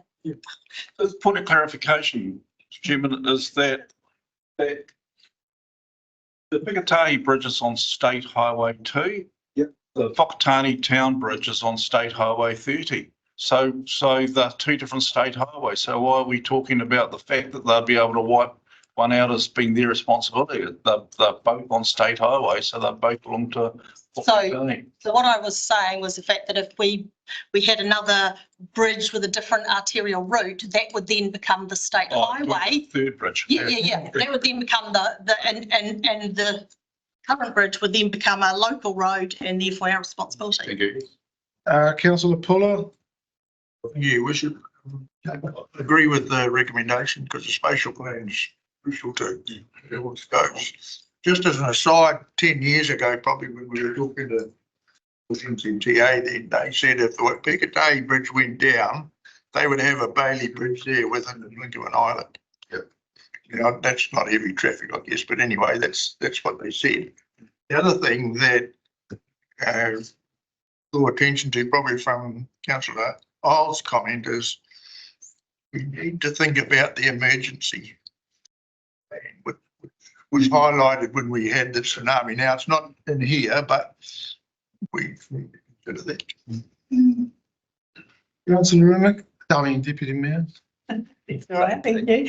I'm just going to make a suggestion that perhaps we add into the management recommendation and that council continue to advocate for Pikitahi. Stole my For thunder. Pikitahi. Stole my thunder. But Pikitahi Bridge upgrading. Yeah. Advocate for it, yeah. And then it's in the plan and then we can bring Wakakotahi's attention to it, that it's in our long-term plan. So we just change the heading to bridges. Bridge 2 and 3. Use it taking the licence too, because it was concerning further to Councillor Isles' point about how many people in their submission said it was the second bridge to be able to get out of town in case of an emergency. And so I think to Councillor Dennis's point regularly at meetings that that's not what we want people to be doing.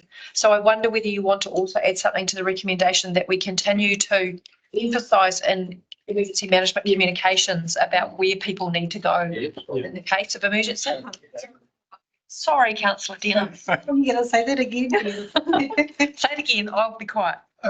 Would our transport infrastructure manager like to make a first? I think Councillor Dennis would want to speak. Hang on, Bevan, I think. No, thank you. I think this simple little statement brings up a number of issues. And once again, I want to talk about communications. We don't seem to communicate as a council to the people of Whakatane where they're meant to go. Now, wearing my little hat as a chief officer of Manatā and also one of the leaders of the Manatā Community Emergency Response Teams and help set up the Edgecombe one, etc. All those little suburbs, they know where they're meant to go. They've all got maps of where they're meant to go, which direction, etc. like that. I'm just stunned that Whakatane hasn't got that overall plan communicated to the people to the extent we saw so many people in their submissions saying they needed to get out. Now, if you look at the latest GNS maps that have just been put out in the new blue colours, they're the regional council civil defence maps. They do not take into account river surge. So GNS are now doing another study, which should be out next year, to include what would happen in a tsunami of 8.0 or 5.6, whatever, the effects of river surge. And that could really scare us, because in the Japanese earthquake, it was a river surge up the rivers that actually killed a lot of people. And some of those were in the evacuation routes. So it's a misnomer that the maps that are out now are going to make people safe wherever they go, because they haven't allowed for river surge. And so I'll come back to that, as I was surprised at how many people put in that they want to evacuate. Now, myself and I think Deputy Mayor Emmett a few years ago went to the disabilities group that had a civil defence talk, and the amount of people there that said they waited for hours to get out of town really worried me. Also, that one of the rest homes evacuated to Braemar Road. Now, they crossed over the Whakatane River, the Rangataiki River and the Tarawera River. They could have been killed on each one of those in a decent thing. It should be one of our priorities to say to the people, you need to go up the hill and then provide a way to do it. Now, there's all sorts of methods. You make every road double lane, one direction. You get a police car to block the Whakatane Bridge. It is disaster for people to go out there. We need to get our plan communicated and out there. The other one I want to say about a second bridge is, it wasn't that long ago that our team went to regional council and asked for their reasons for the raising of the stop banks and what their data was. And that data that was provided showed that most of the riversides would get flooded in a decent tsunami or river storm or something like that. So we've got to be really careful that we don't just jump in and say, oh, we'll have a bridge here, a bridge there, if the approaches are flooded and we can't even get to the stupid thing. So that's another concern that I have. And the other concern I have is that, we've been talked about a single arch bridge can cost $150 million. And I would hate to think what that would do to the ratepayer. We're having enough problems at the moment trying to get it down. So I'm in favour of doing a bit of a pushing the spatial plan to work out where we do need one. But we need to be really careful that we don't end up costing the people a lot more in future. Please get that evacuation plan finished and up to date and communicated, please. Thank you. I presume that some of it will come out in the wash in the business case too, but. Just for the members' information, we did drop 7,000 notifications into letterboxes last year, and in terms of emergency management information and evacuation information, and just confirming that, of course, at any point in time, we are using the most accurate data at that time of delivery. What I understand is that the maps are currently being reviewed by regional council right now, and that there'll be further information distributed to the community post their review. So one of the other things I'd like to add too is that in regard to the bridge, coming in from Manatā every day, and I've noticed a decrease in the amount of build-up of traffic outside the hub. It's certainly a lot easier to get across, but I feel the build-up is actually through the landing road roundabouts, the Garvey Beavis Road roundabout, etc. like that. So should we be looking at a one-way system? That you actually go in towards town on one road, double lane, and somewhere else you come back double lane, and that actually might solve half our problem. So we've got to look at cheaper other options. I'm sure our Minister of Transport here may have looked at that, but we need to look at all the different options to avoid the expensive one. Thank you. Well, the actual business case will involve a traffic study, which involves traffic modelling, which will take all of that into consideration. Is that not right, Bevan? That's right. It's nice to know, thank you. And the Fukushima wave itself was 10 metres. The wash up was 40 metres. It went 40 metres up inland. So anyway, I hope we don't get one. Any further comments? All right, well. See, what I have captured there is the management recommendation stands with the addition of direct staff to continue to advocate to Whakatahi around the Pikatahi Bridge and emphasise in communications options for where to go in the event of an emergency. Excellent. Although those who support the recommendation. Unanimous. It's there. He said so. There's a potential for adjournment, but I don't think we deserve it quite yet, since we only got left at 1 o'clock. We now switch to pages 138 to 186 to deal with the Whakatane climate pathway stuff. I've got Stephen Tashi Ball written down here. Do you want to talk to anything? I can do that. Great. So we've reached this point in the agenda sooner than expected. Kashi has prepared this report, but both Steve and I have been involved in its preparation. The climate change steering group will be meeting at 3 o'clock this afternoon, and the hope was that they would have prepared a recommendation for you to table at this point. But my suggestion now is that Kashi is going to join this meeting as soon as she can to hear the discussion of this paper, and then she will, with the steering group this afternoon, prepare a recommendation to table in the last stages of this meeting for the final deliberations. So that's a slight shift in what we said we would do. I hope that's okay with everybody. In terms of this report, this is around the Whakatane climate change strategy project. So as you all know, that strategy has been under review. So it has been in place for 3 years now, since 2021. And we're hoping that the updated strategy will be adopted at the same time as the long-term plan, because they are very interconnected. So the strategy went out for consultation at the same time as the draft long-term plan, but you'll remember it also, there was a pre-consultation in September last year, which heard from the community, and that response fed into the draft strategy that was put out in March and April this year.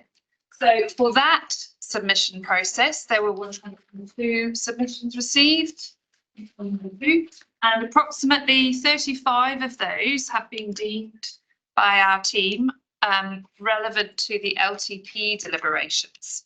So those can be found in the appendix to this report at the very end of the agenda. It was actually 33, but they're essentially clustered into 2 themes. So there is a general request for increased resourcing and funding around climate change, but also around community resilience, which is why it actually connects really well into the previous conversation. So the community, we're hearing from the community that those 2 things are very, very closely connected.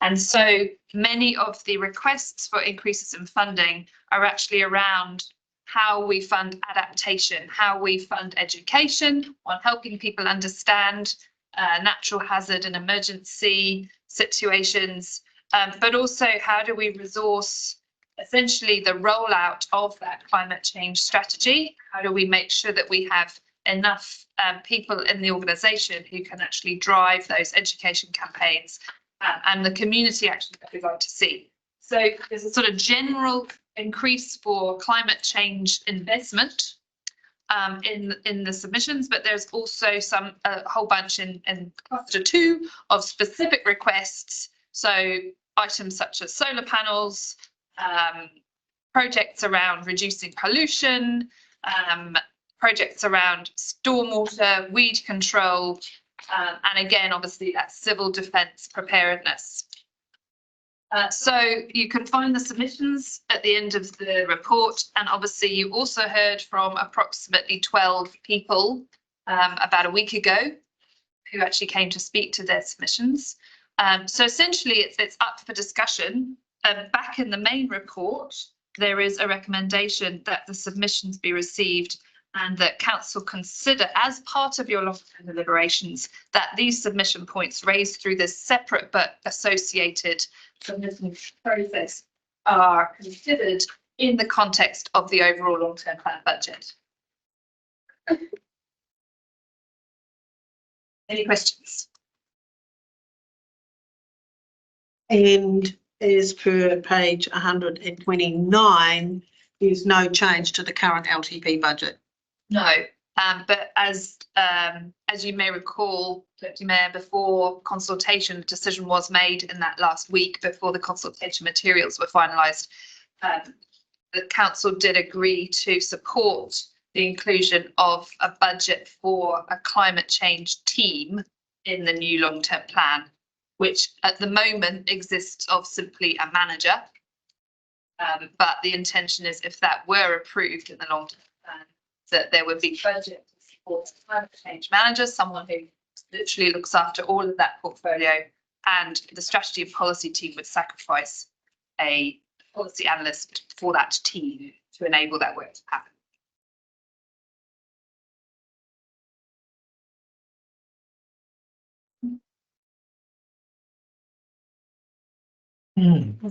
So just clarifying, so if we approve the recommendation, we're not approving 2 staff. No, these are considering submissions on the climate change pathway strategy. Thanks. Would it be worth us waiting, considering the committee are meeting at 3 o'clock today, and they were going to bring a recommendation back to us? Would it be worth us delaying this one until possibly tomorrow, or so that we could bring the considerations into?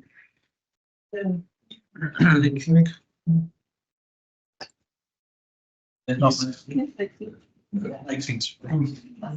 We are just, because we are ahead of schedule. Yeah. We thought this would be. Yeah. So it would be nice to be able to hear their thoughts and consider their suggestions. Right. Otherwise. Okay. Yeah, let's do that one. Councillor Puller. Just a quick question. Is it 2 additional people, or would you reallocate staff from within you?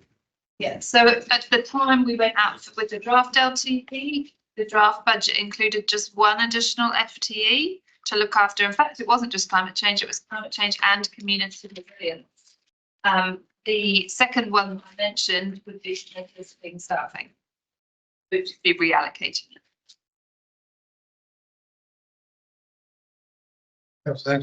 I agree with the proposal that we, defer and wait for what comes out of information comes out of it. I just want to make one comment though, which is that around community resilience, some of our discussion today has been around the importance of what I call social infrastructure as opposed to physical infrastructure.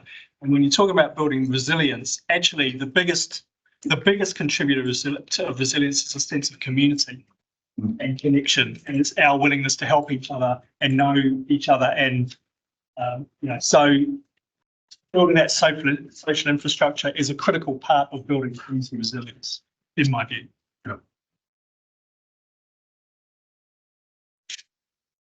Any further comments? I've deferred that. I'm moving to Sullivan Lake. Good to know.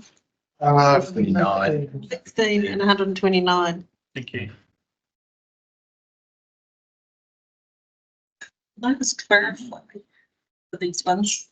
129. 120.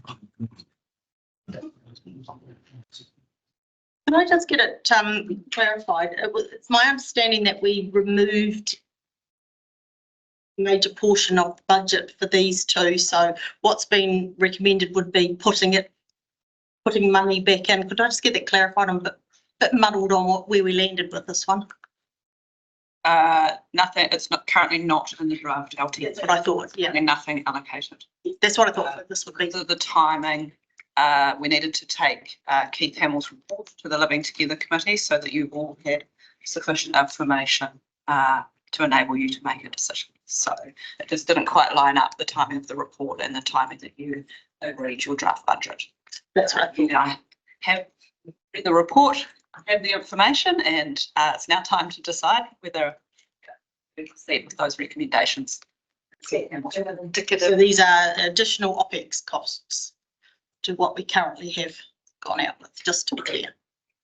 Or find alternative ways. I just wanted to put that. Yep. I'll sit out of this discussion, as I indicated. Sullivan Lake. Well, it's the three together, so. Yeah. You will. All right. Section 4.3.8 Sullivan Lake. Which includes other title anyway. So at this point in time, there's nothing in the budget. So, yeah. Look at it, it hit 100K, I think. In Consultation document, there was no. Yeah. I mean, this is a hot potato, especially Sullivan Lake, and it doesn't seem to matter how much money we throw at it. Every LTP process is always more required. I see here, you know, even if we were to consider these amounts, we've got 360 for Sullivan Lake and 175 in year one. I can't remember, how was that? So that's the prioritisation. So this is the action plan, the work program that would follow from Keith Hamill's report. That's right. That's what we haven't had before, Councillor Isles. That's right. There's a very clear assessment of the lake and then a work program that would start to address the issues that have been identified. And so Georgie's team have outlined a work program over in coming years to address the issues in both of the lagoons. And so the quantums in front of you relate to the estimated work involved to starting to address the issues. I mean, the biggest issue there is the water lilies, isn't it? And I mean, we seem to go in and spray them with glyphosate, and honestly, it doesn't look as if it had any impact. I'm not a scientist. I am an environmental planner, but I think what you can be assured of is that the work program has been carefully identified against Keith's priorities. So it's now a governance discussion really about whether you want to commit that funding to start to activate the work program. I'm not in a position to sit here and say, is it glyphosate and lilies or something else? Sorry. That's the biggie each time of those water lilies. And just going on to the Aotearoa Lagoon, I mean, that's a pretty, well, it's a more recent project, yet we're looking at 375,000 over 10 years there, with 75 being available in year one. Again, without looking at the work plan again in detail. It's the work program that's been assessed by Keith and recommended by Keith. Different issues, different. Yeah, they are. Yeah.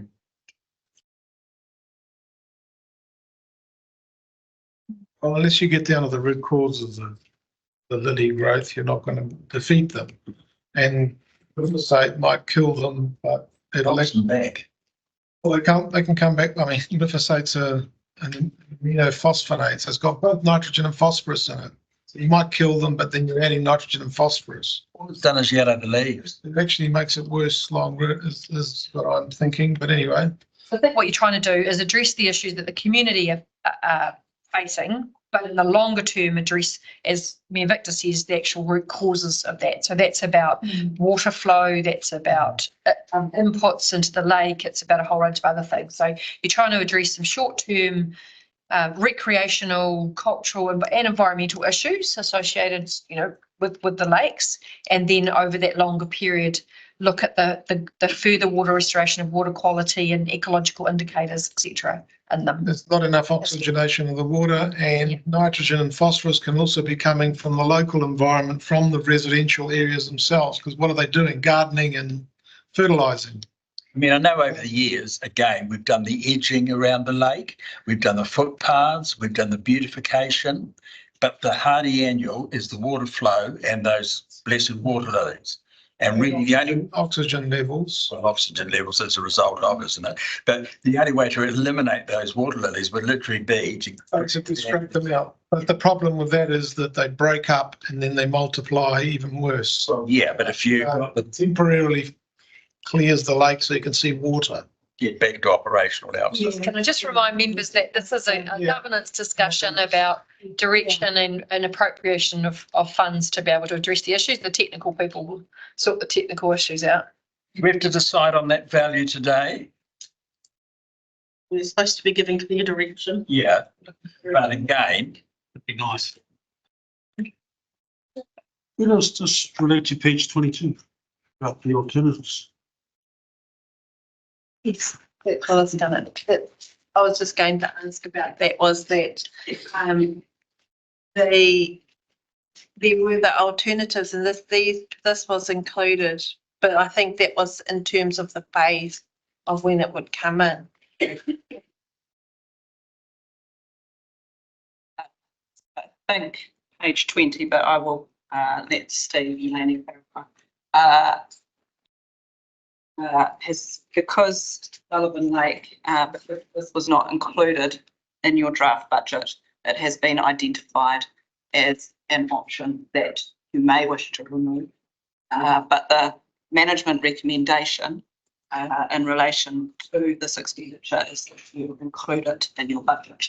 But it's just highlighting to you the point that Councillor Jukes clarified at the outset that this is an addition.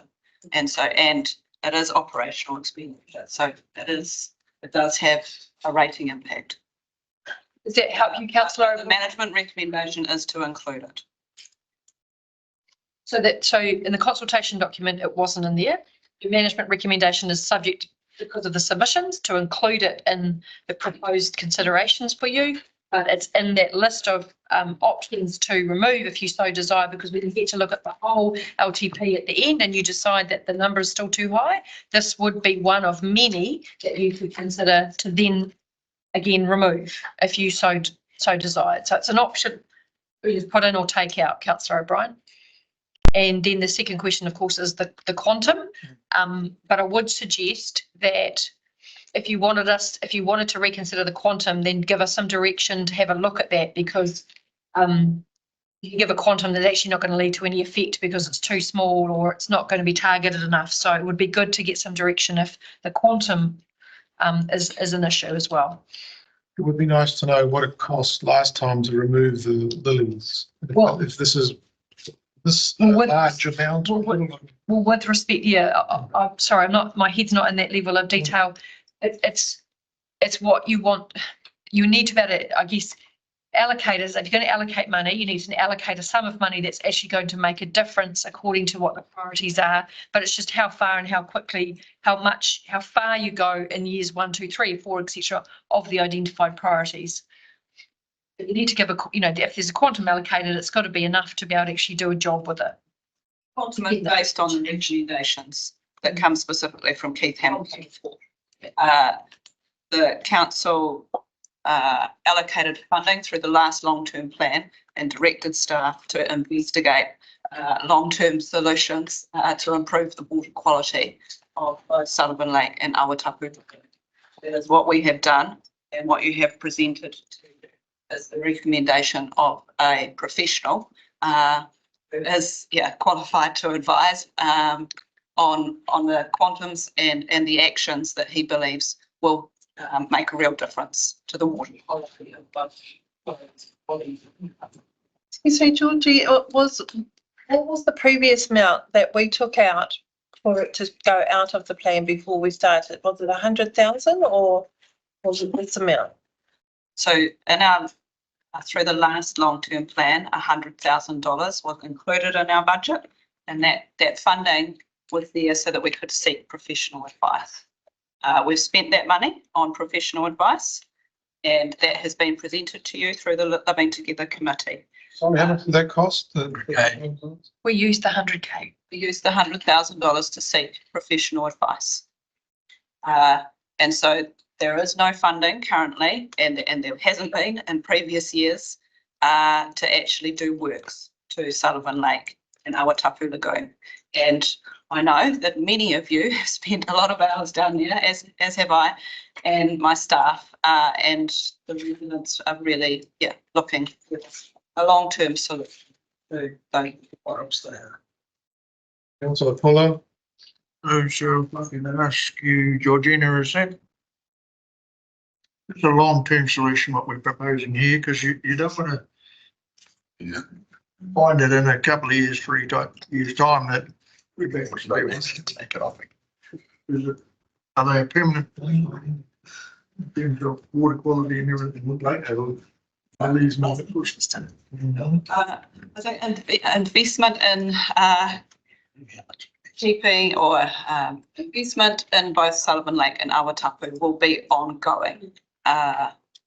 Sullivan Lake is a man-made lake. Awatapu Lagoon used to be a river with flowing water through it. It's not. So through man's intervention and through residents' requests to see these water bodies maintained to a certain level, yes, it's going to require ongoing investment. But this is a substantial investment based on professional advice that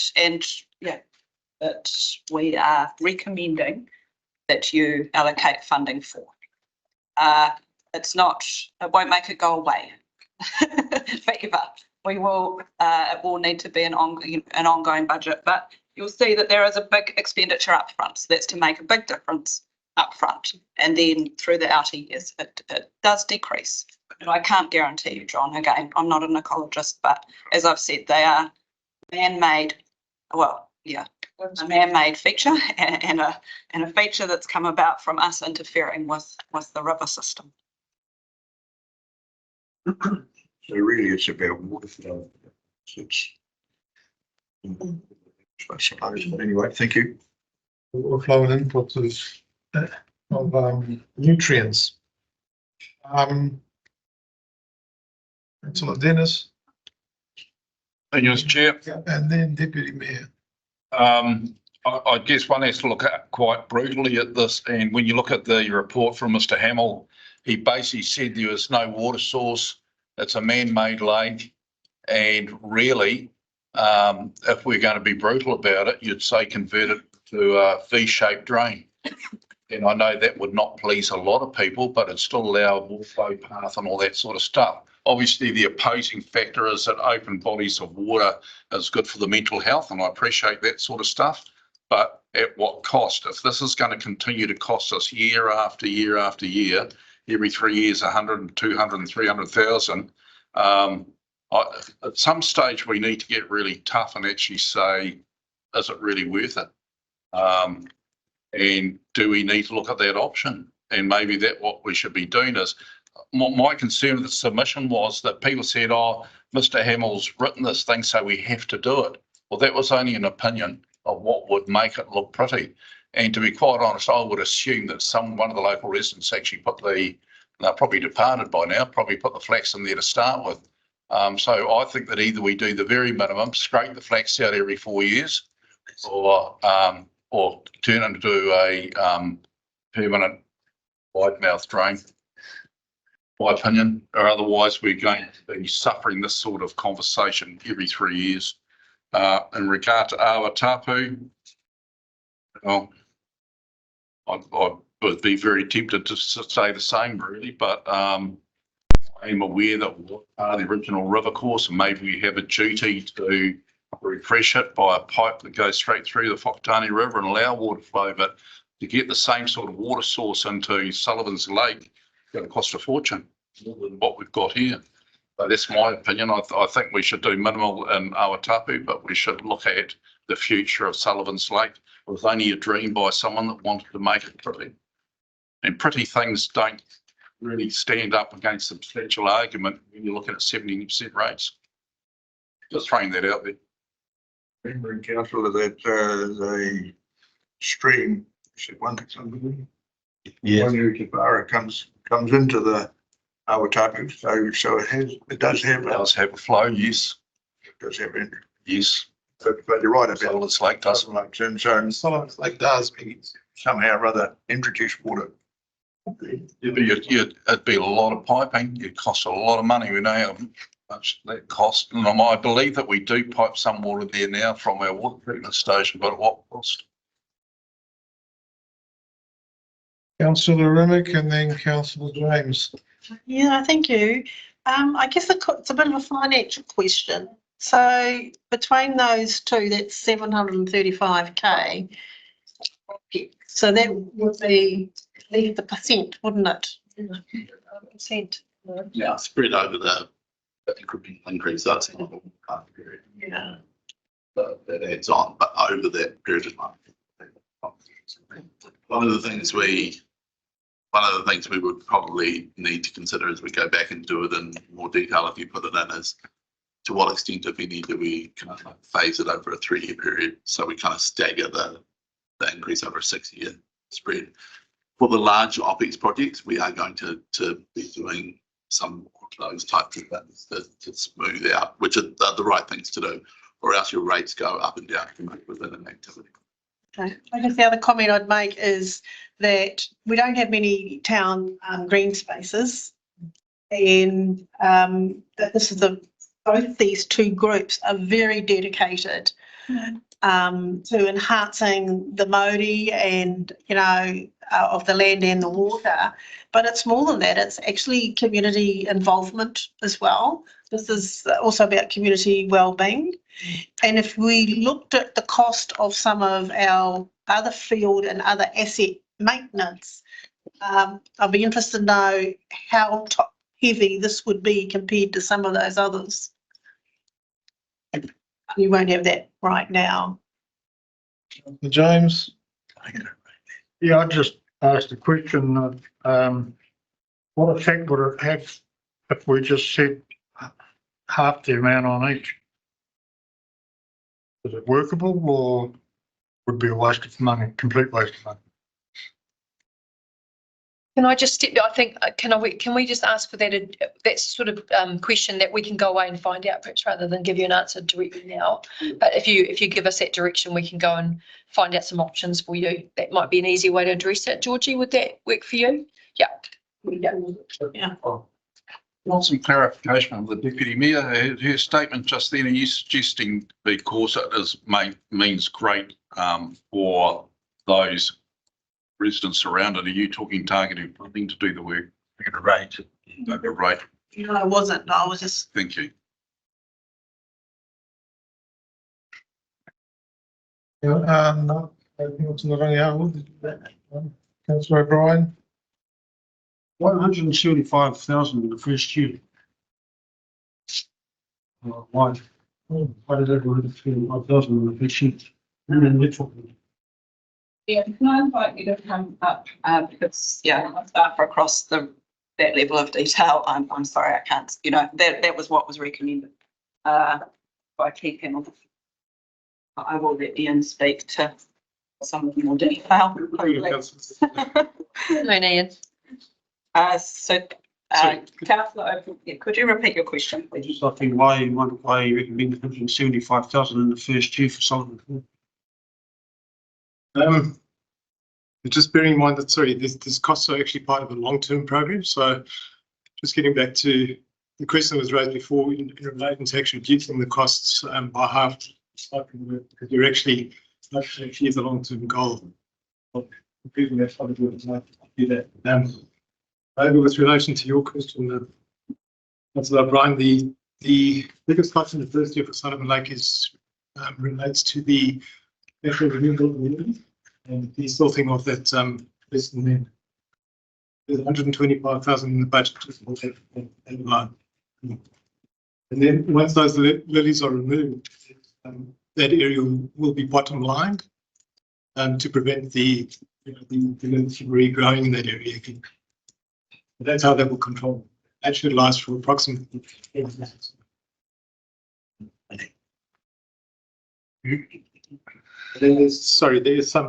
there's another 30,000 in there to harvest the other macrophytes, which is the other weed that's growing within.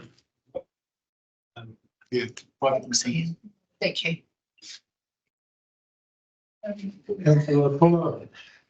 Your worship, as I understand it, there are groups for both areas that are quite willing to carry on with trying to lead, is it? Yes, that's correct. There's a very active peer group at Sullivan Lake. I mean, depending on, and there is the Otamakaukau Trust, which takes good care of Awatapu, as well as school groups and Halo environmental groups. So there is a multitude of groups who are all here for, as well as actually local hapu and iwi. So in relation to Awatapu. But sometimes there is a limit to what volunteers and care groups do. And so, yes, there is a passionate, dedicated groups that help in relation to both of those places. But I think some of these works definitely need to be done by professionals in the first instance. If we do, we would be showing them support, doing the work that we're talking about to enable them to carry on or be part of it, I suppose, with it. Yes, and I think especially Awatapu's Lagoon's got a massive educational aspect of it. And so, yes, I'm sure that there's many benefits and where we can work alongside those community groups. But we do need to be realistic in how much community groups can do in relation to that, some of these recommendations from Keith Hamill. So I don't think that we can save costs by, giving some of the work to some of the, but they do care for the area and different parts. We do a lot. Are the care groups receiving funding at the moment from regional council? We have inquired of regional council and they are not willing to assist us with funding for either Sutherland Lake or Sorry. Internet. Can you please Receiving. please speak up, Ian? Sorry, we'd have trouble. Sorry. Thank you. The care groups are receiving some funding from regional council themselves, but as Georgina said, we are not, council is not receiving anything. So Sullivan Lake, for example, they do apply to the Environmental Enhancement Fund for the purchase of plants and controlling pest plants around the actual lake on the reserve. So, the same with Awatapu. Halo is involved with some riparian planting and that down there. So they do have access to funding. Some level of funding anyway. Mr. Brian, well, I'll see what can these rates be targeted? Sorry, can you repeat that? Targeted. Can they be targeted? I'm used to that question then. I mean, you can ask us to go and do a piece of work, but I guess the assessment is that, yes, there's direct benefit to the people who live immediately, particularly around Sullivan Lake. But for both of those lagoons, there's serious, there's wider community recreational benefit. So it's not just the immediate residents who benefit from that. A lot of people go there to walk their dogs. A lot of people go to Awatapu to enjoy that environment. So a targeted rate would be an interesting thing to try and approximate, because who benefits, a targeted rate is who benefits, who pays. So it's not beyond the realms of possibility, and it's, I understand why the question's asked for sure. It would just be a dynamic environment to try and measure as to who you would target that rate to, because they are both hugely enjoyed by a wide range of people from the community. Right, what you're saying, Chief Executive, I don't like targeted rates. I know that after the Matatā debris flow, the current council at that time tried to target rate the people of Matatā, and it was just prohibitive. So the more you narrow down the expenses, we're talking before about the UAGC, and I'd say a lot of people backing on the Sullivan's Lake would be, I don't like saying this, but would have very good assets, but maybe not much fluidity of cash flow. And so it's I've never liked targeting funding, sorry. I mean, it's a long-term solution. Do we keep it? Don't we keep it? I think we've got the mental and well-being health of the people, or don't we? Is there a way to do it cheaper or not? I don't know. Councillor Rangiapo.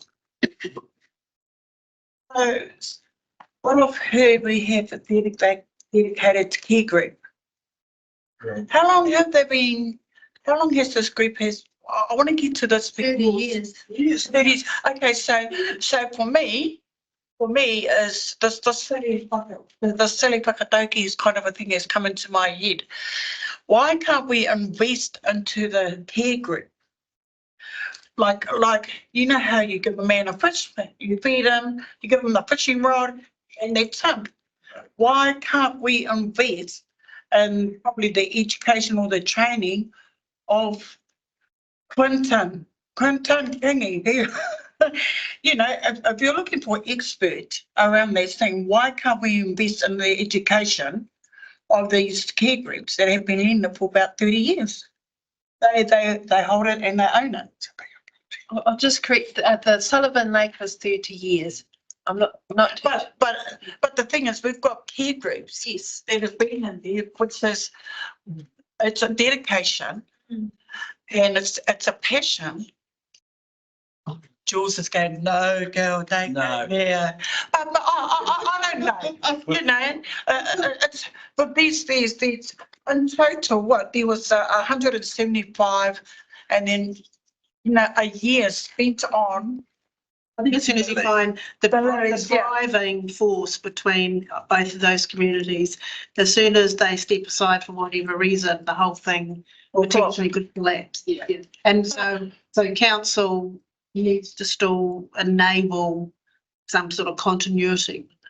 But I suppose it's part of that. If it's 30 years, surely they must be passing it on as a succession plan. Finding it, they're struggling to get younger generation. And So it's just a thought. I think different. Yeah, that's. Can I add a point of information, and I don't mean to enter the debate, just from point of knowledge that if you look at Awatapu, for example, the bulk of the work that needs to be done there can't be done by the care group because it's big. It actually requires machinery to be brought in from outside of the district to pull out some of those macrophytes. And it's technical work. The trust has actually looked at whether it was possible to even buy something using Awatapu, contract to other places that needed it. But the capital investment is so high that it needs to be outside experts brought in. And I think it'll be the same for Sullivan Lake. So the idea is that you do this major work to pull out this bulk of the nutrients in there using big machinery and stuff, pull it out, and then the care group can do an ongoing maintenance and plantings and things like that. Yeah, that would be my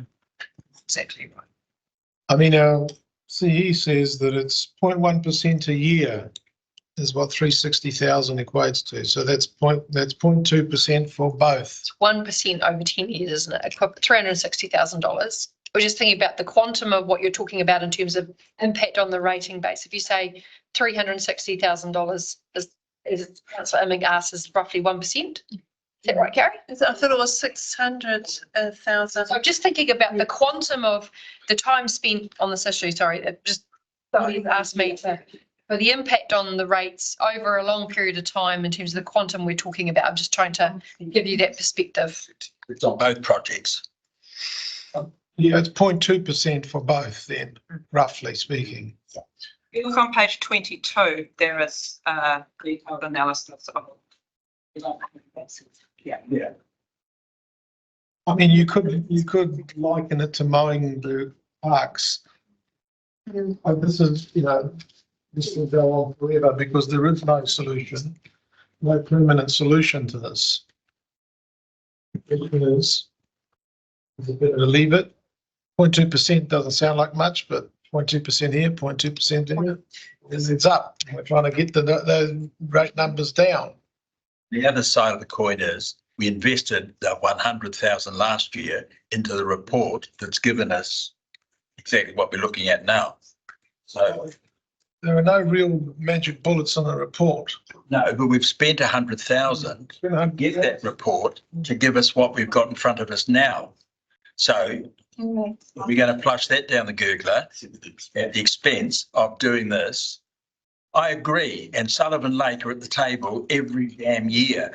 But, if we say this is it, we'll remove the lilies. I don't know about the lining of lining the whole of the lake or just the western end.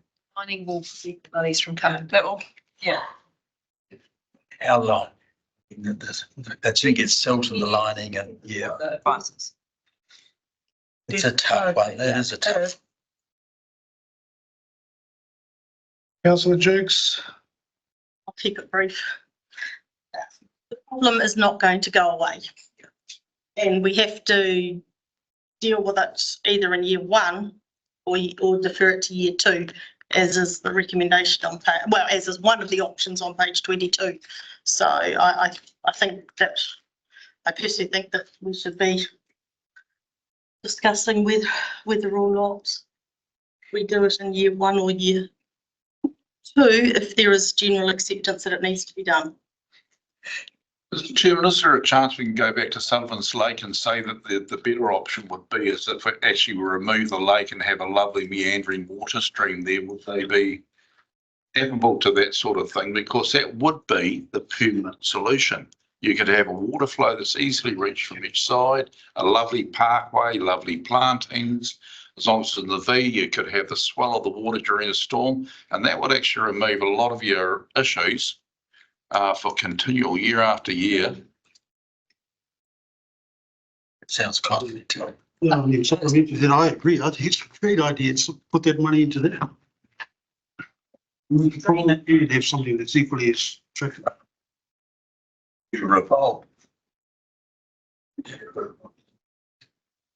It's Sullivan's Lake. So just at the risk of doing exactly what I've just recommended is the opposite, staying at the governance level to make the decision. Part of the issue with Sullivan's Lake is there's not enough water flow coming into it. It's got a very, very limited water flow. So to actually reconfigure that is actually a very costly exercise. And it would be, I would recommend a lot more than what you're looking at now to make a change like that. So Why reconfigure? What, produce another water source? I'm actually saying that because there is no water source, why are we flogging the dead horse? There is no water source. there is a stormwater, it originated as a stormwater. Right. And under what we're doing just down the road here, we're recreating that into a V shape that takes the swell of the storm and then comes back down. Sullivan's Lake has a pump system which pumps in water at a certain rate, but it's only a drop in the bucket, and then there's a weir at the other end. There's also no oxygenation, so you'd have to have a water fountain if you want oxygen in there. It all starts to add up. So we all agree that doesn't suit a lake. So It is what it is, I think. there's an increasing philosophy too within good urban design and infrastructure principles that you look for biophilic design principles. And we have talked a little bit about that as a council. And I'm not giving an opinion on this at all, but biophilic design is about greening of stormwater and wastewater infrastructure and for using natural systems, which also then have, as we've got here, recreational and other benefits. So, you know, there's that differentiation between whether you hardwire things and put them through concrete pipes and cover them over, or V-shaped pipes, or whatever it is. No, I'm not talking about V-shaped pipes. I'm talking about the greening of the drain down here, where we have a V-shaped drain which takes the swell and the shrink of water. So when there's no rainstorm, the little pipe that goes down there will create a meandering stream. But in a storm, you'll have almost like a lake, but it'll go down. I'm just saying, if we keep logging 100,000 a year into this, it'll be forever.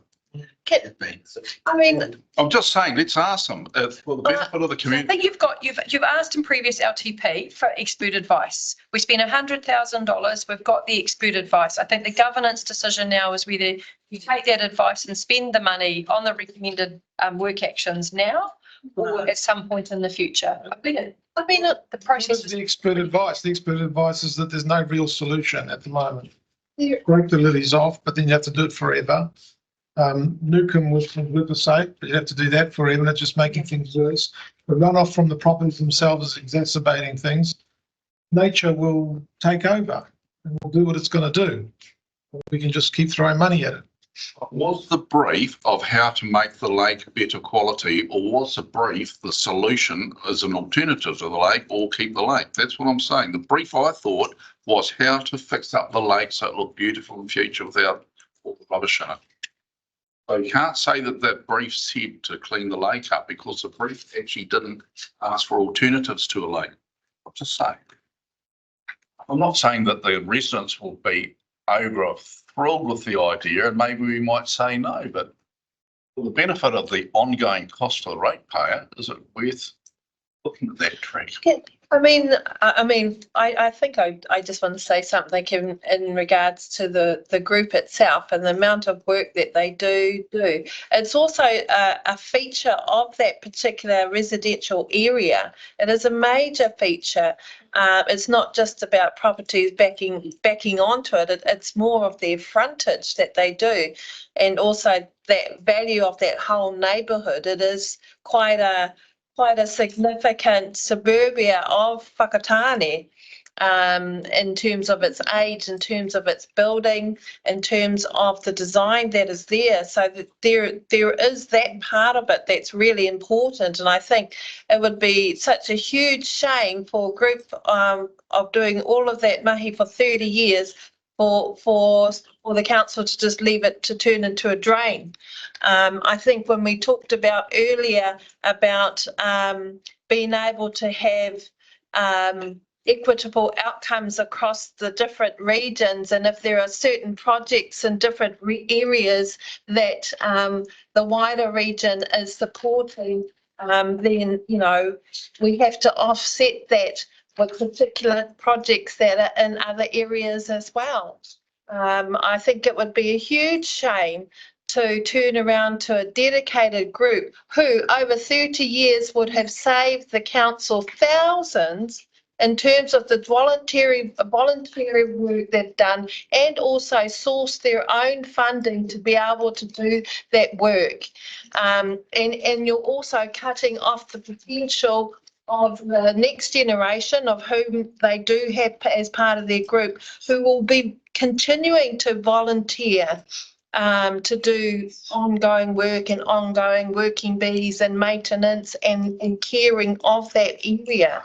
So I think I'd be quite concerned if the council turned to the direction to turn the lake into a drain. Just point of correction, no one's talked about a drain. We've talked about a stream, and a green V-shaped stream, which Auckland Council is doing. We are doing down here. So object to the usage of the word drain. Thank you. 50 years ago, Sullivan Lake was a pond with stagnant water and lilies growing in it. Basically the same as it is today. I know I did a school project in it. So I don't know.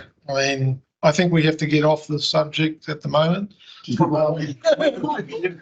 defer it. I would be in 175,000.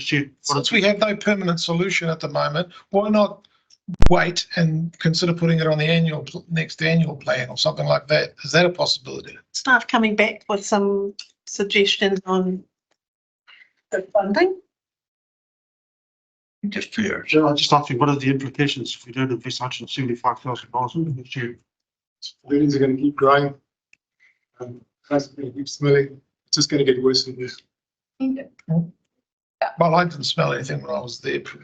Our team get constant complaints from that part of the community. The resident satisfaction is very poor. So there is an impact in terms of its current state. There's also a health and safety issue because the lilies are so thick that it leads up right up to the edge of where the grass is. Tamariki who are playing down there think that it is part of the grass and the ground. And there have been some of them, a toddler who ran along and fell straight into the pond. So there's a huge safety risk with the lily itself because of the vision of a toddler and not knowing that that's not grass. Can we defer? Who's in favour of deferring this? Did you say deferring? You're just looking for either an indicative response or what we would prepare as some direction about what you'd like us to perhaps go away today and come back to you with some further information on overnight. But perhaps because we're just going to deferring, it's not going to come. We're not going to be able to come back with anything different to you. So either an indicative response about the current recommendation or a clear direction for something else that you want would be very helpful at this point in time. Some sort of the recommendations is included inside of the LTP. No, your consultation document did not include that. And so they made a submission we have recommended that the money is included as a result of the submissions. I'm trying to. Yeah. And you're now deciding whether you will include it or not. This will add to the rate strike if we accept it. So we need to include out to see where we get to, don't we? That's right. So if you give us an indicative response now to say, okay, we'll put it in, and then when we get to the end of these deliberations, you can then have a look at how that forms part of the whole pie. And then while we've set this process up like we have, so that then you can still have maneuverability to put things in and take things out.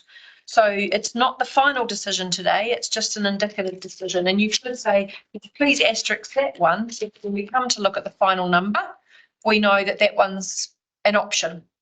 That would be, Okay. yeah, that would be very helpful. Does that sound reasonable to everybody? Yeah. Okay. Yeah. Are we in favour of that? What the headline? So in favour of the recommendation, is that what you're asking for, me, Victor? And we'll put an asterisk there. And those against? Can you please put your hand up if you're against? No, actually, Member Landell's abstained. Are you I'm against? actually against it. Oh, No, sorry, I thought we're starting all over again. No, just ask. And Nando's abstained, you're right. All right, okay, let's get on with it. Disparity of service between areas, page 16. Management recommendation submissions are considered management. Yeah, we go the same way. Thank goodness the Waimana River doesn't get impacted by water lilies. I mean, the dam's got heaps, so. The lake in Waimana Centre. No, it's a management. Waimana River doesn't get impacted by water lilies, I was saying. 130. It starts on 130. Oh, you. It's the town. Yeah.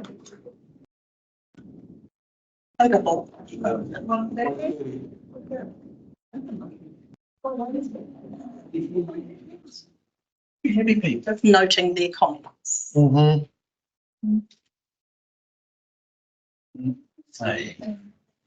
Yep, we're getting a piece of information prepared, Gary, of yep, Gary's on it. We're getting that information prepared for you. We're ahead of where we thought we were, but we'll bring that to you as soon as possible.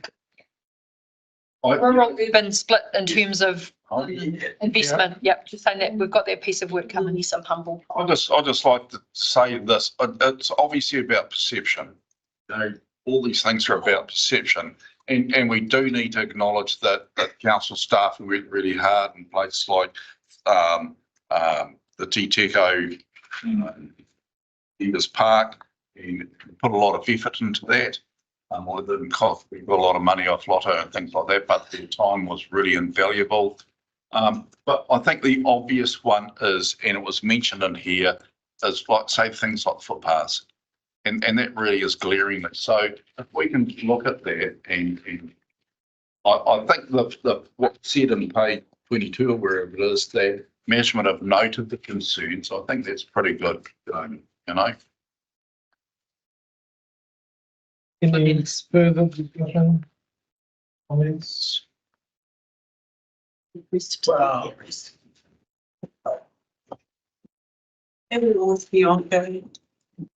The disparities are all.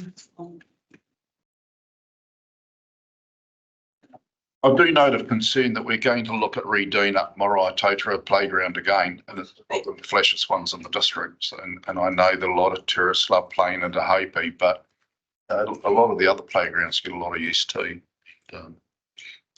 So you can see why there's that perception.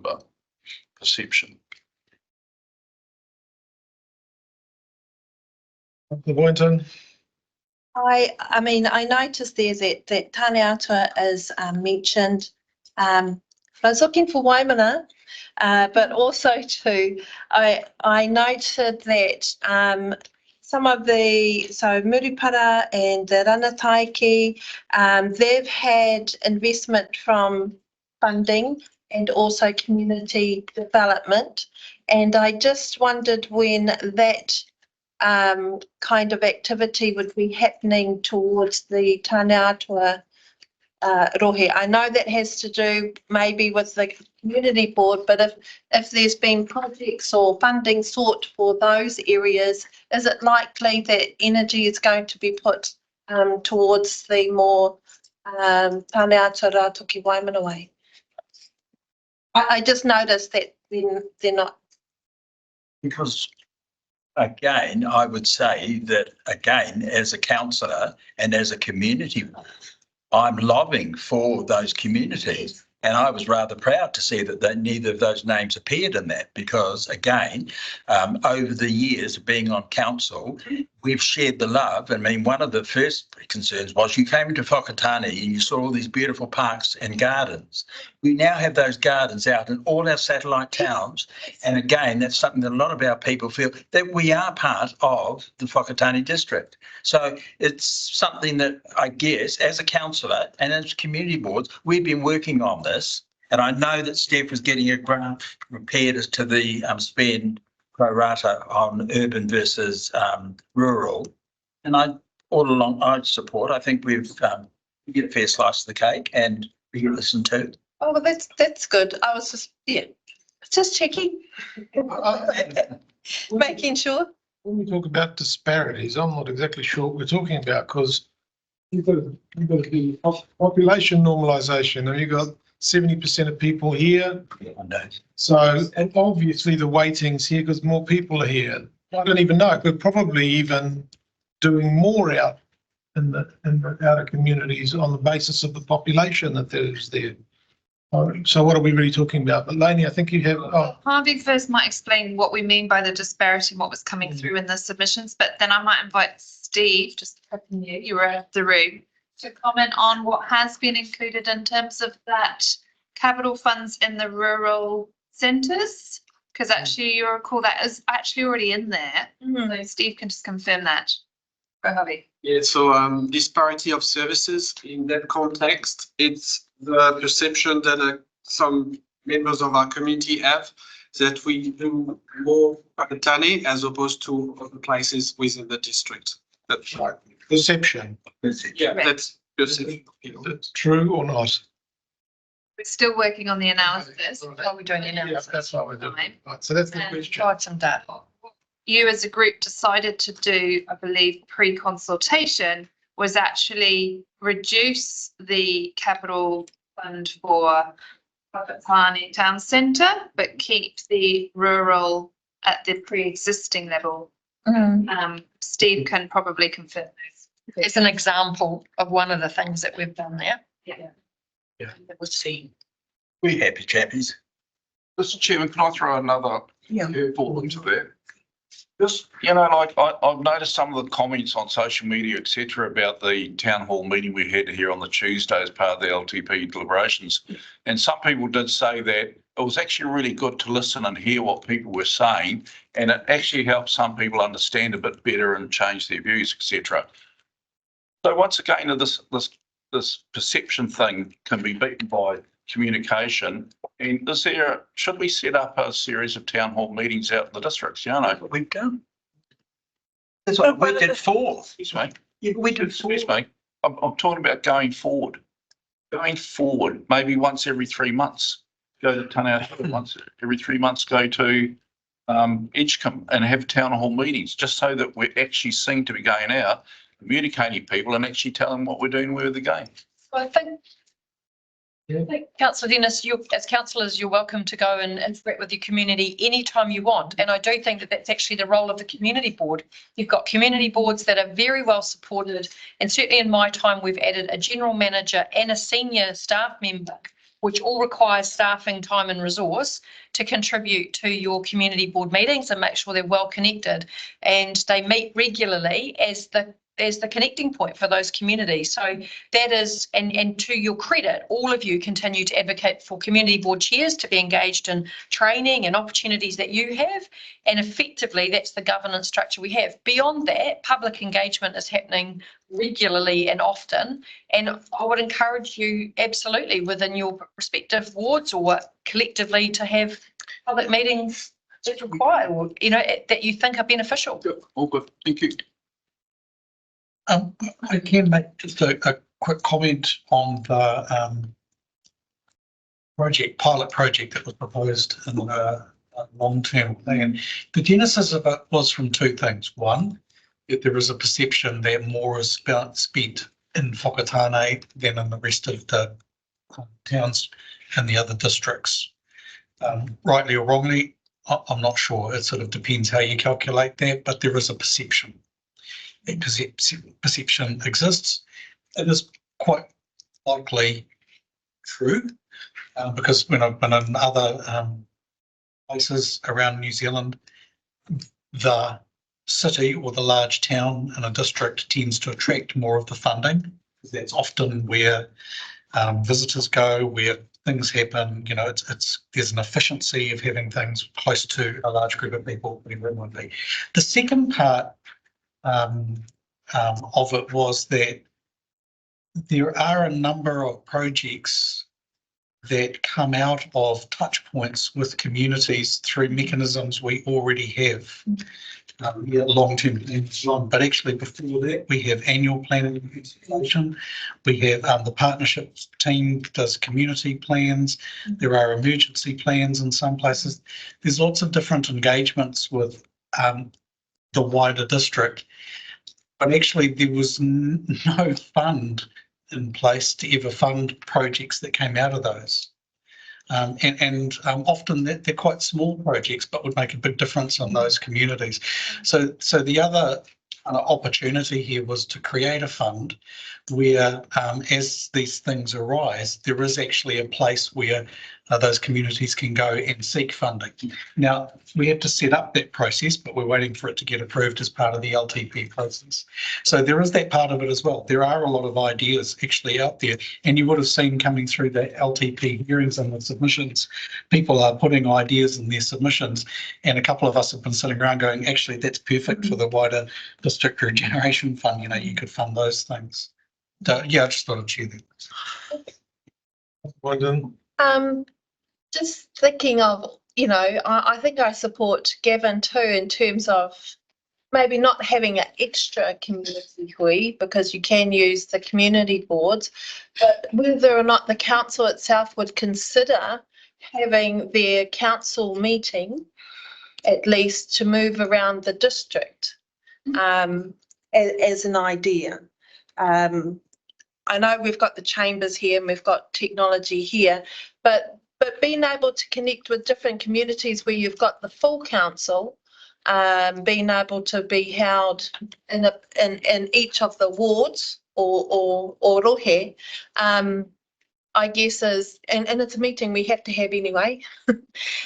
But one way of being able to keep in touch with our community, because I noticed that through the LTP process, and I guess maybe because, you know, we've got Māori ward councillors now, there were opportunities to have the hui Pōti Māori. You know, it was the first time, but it was at Awanuirangi, so it becomes a familiar thing for whānau who wouldn't normally engage with council. And he kōrero inu kawhe, so the kōrero and thing. So creating opportunities where whānau who may not normally engage with council or come to meetings or public galleries get to be able to have that contact.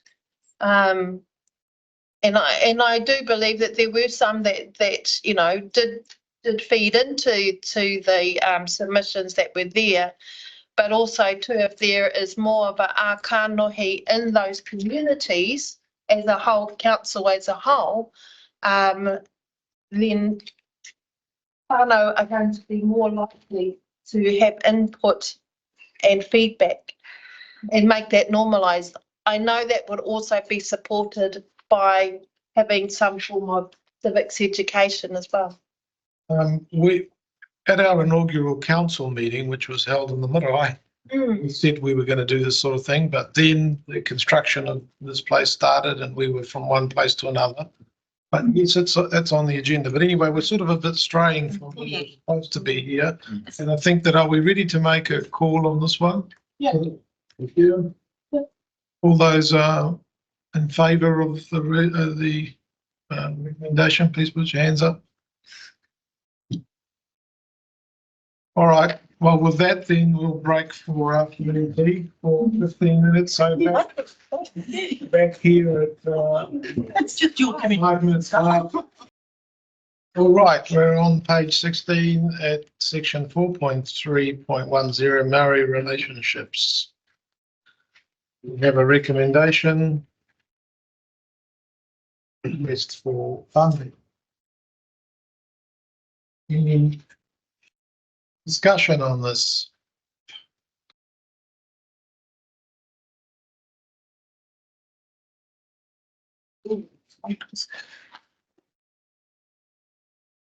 Gee, can we, is it possible just to pay half that amount, or is that not going to work? Well, if we asked for half and we had agreement, I'm sure we could. Councillor Rimmick. Yeah, thank you, Your Worship.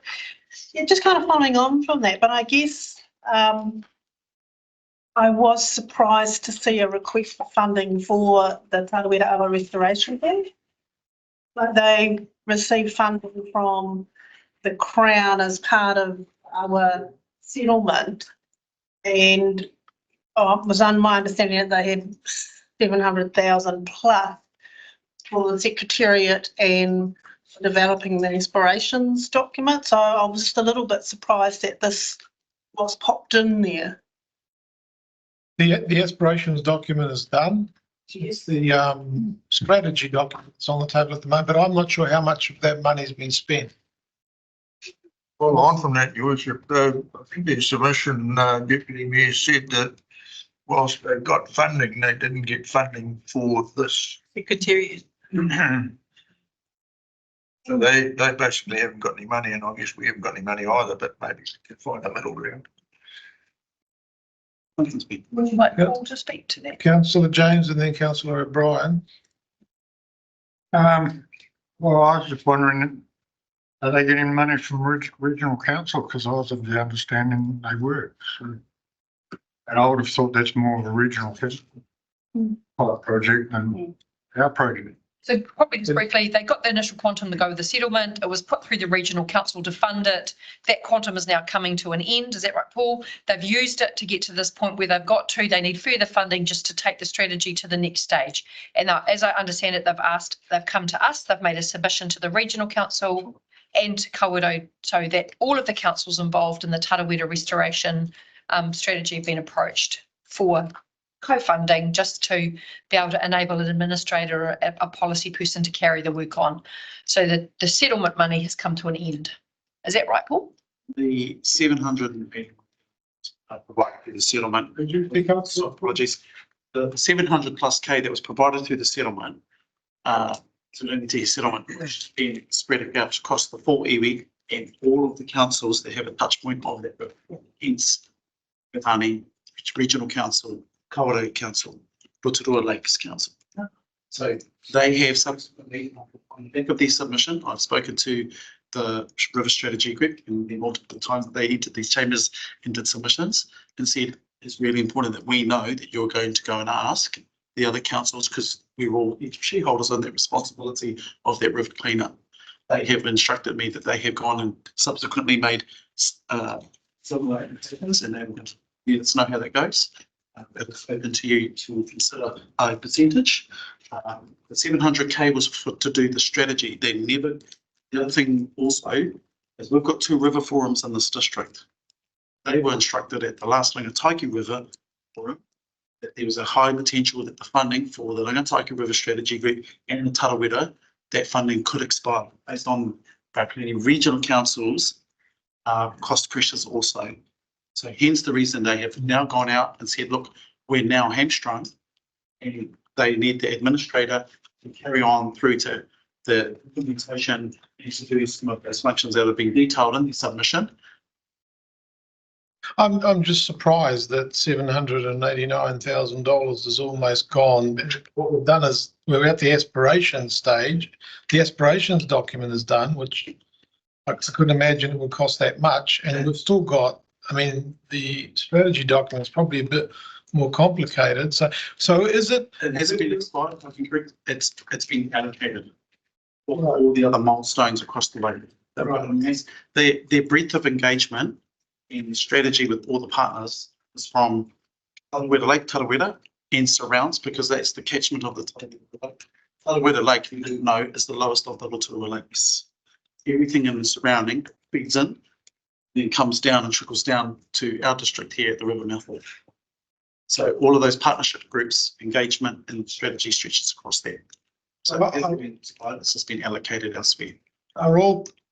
Is it the case of all councils being in, or it's just whoever chooses to be in? Because we could say, well, we're putting in money, but Kawerau is not, and Rotorua doesn't.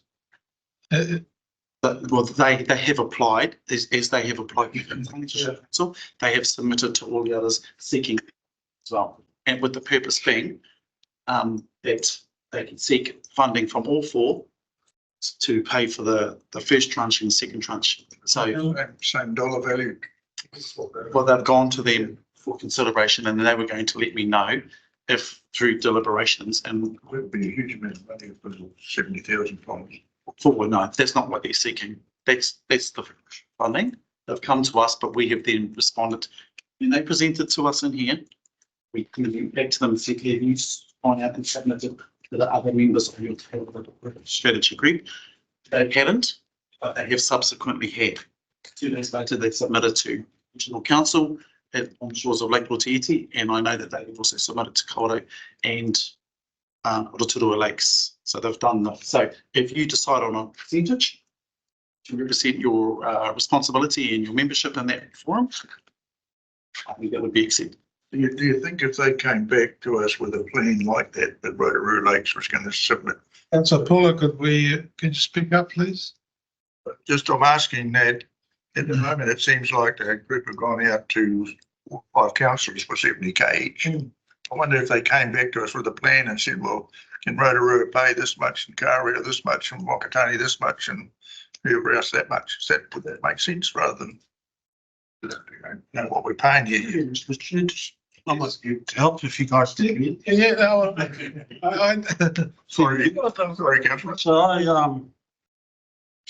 So they have submitted, looking for some from other avenues. Why don't we think about a shared resource? All of us here, we can share a resource and ask them, give them a secretariat in kind, where it's required, and between ourselves, the other 3, we can provide that resource at the times that they're asking for. And share it between us. It's about sharing resources with other councils. Be able to provide that without any, I guess, mental contributions, but let's think about working with the other councils. Okay, you can spare some time to help in this space with secretariat. Spend some time and some resources and some others. Let's work together with these guys and divide between the 4 of us. 3 of us are going with us. Difficult, we was just a thought. no, it's reasonable suggestion, councillor Tanchos. Thank you, councillor. I think that's a really helpful suggestion, and kind of that's what I was going to raise as well, is rather than them submitting to different councils and then telling us how they're getting on, can we just talk directly across the council and say, how can we work together to make sure we get the right outcome? And including, yeah, as you say, maybe in kind support. Agreed. I like that idea. Yeah.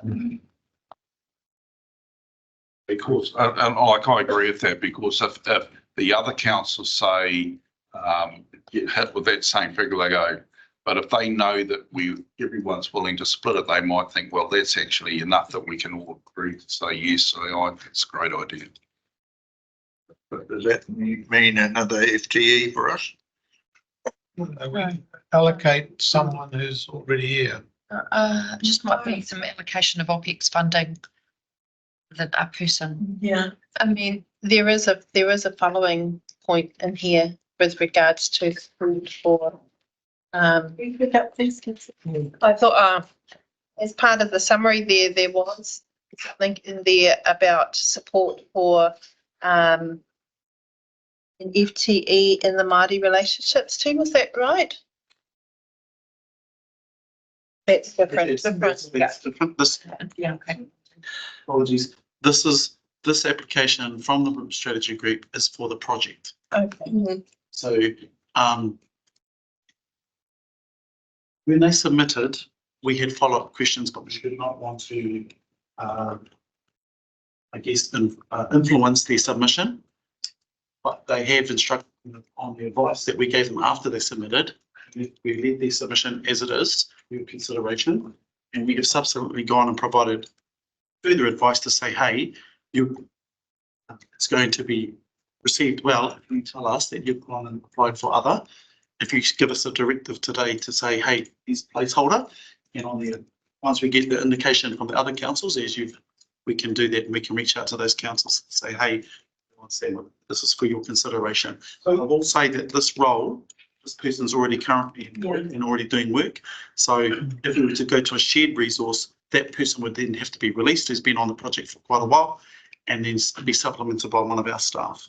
It still has a cost impact, but there are options for you to consider. Who would be replaced? Well, if you're saying that, if your consideration is you're going to free up one of our FTE to go over and support them as a shared resource, we're going in cold to that project. Yeah, that's right. I'm explaining it well. So this person's already employed. They're seeking ongoing funding to retain them. Point of clarification, staff member, I thought it was funding from the partners for that role. Yeah. Yeah, Paul. A staff member from. Yeah, that's what they've asked for. Yeah. But there's That's been what I'm saying. an option from. Yeah, and it seems that it's landed quite well with around the table. Can I just have an indication who thinks that Councillor O'Brien's idea is worth exploring? Well, can I just speak to that? Because so my thinking is, sitting here around the governance table, we actually don't need to determine that. I think if we just agree that we're going to talk with the other councils, we're going to look at what a shared kind of commitment might look like. It might include in kind, but I hear that point that maybe it's actually better to support the person that's in there and is already up to speed, but we don't need to decide that. Yeah. We can leave No, that. that's fine, yep.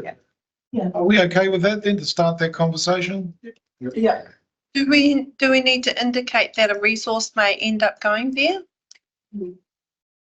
Or that? You might want to ask direct us today to identify, to have some quite early chats about what that would look like and perhaps what a quantum would look like. What that means in terms of a person's time or direct quantum, that's an operational issue, but you might want to direct us to come back and give you some guidance about that, so that in your final weigh up of resources, you know where that sits. Okay. So Madam CEO, then what we said to you today, we support this proposal in principle, and it's just the how to. That would be fabulous. That would be a great direction.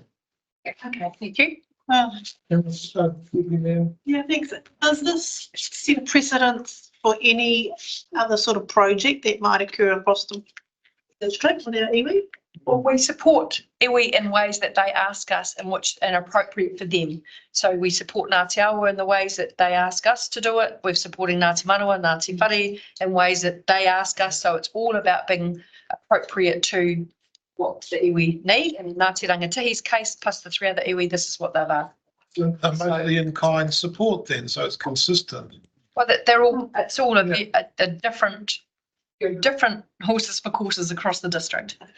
Can I give that another question? Sorry. So perhaps to Paul might be able to help. So I was also under understanding, knowing that perhaps some of the resource might be needed, that they were going to apply back to the Crown for additional support.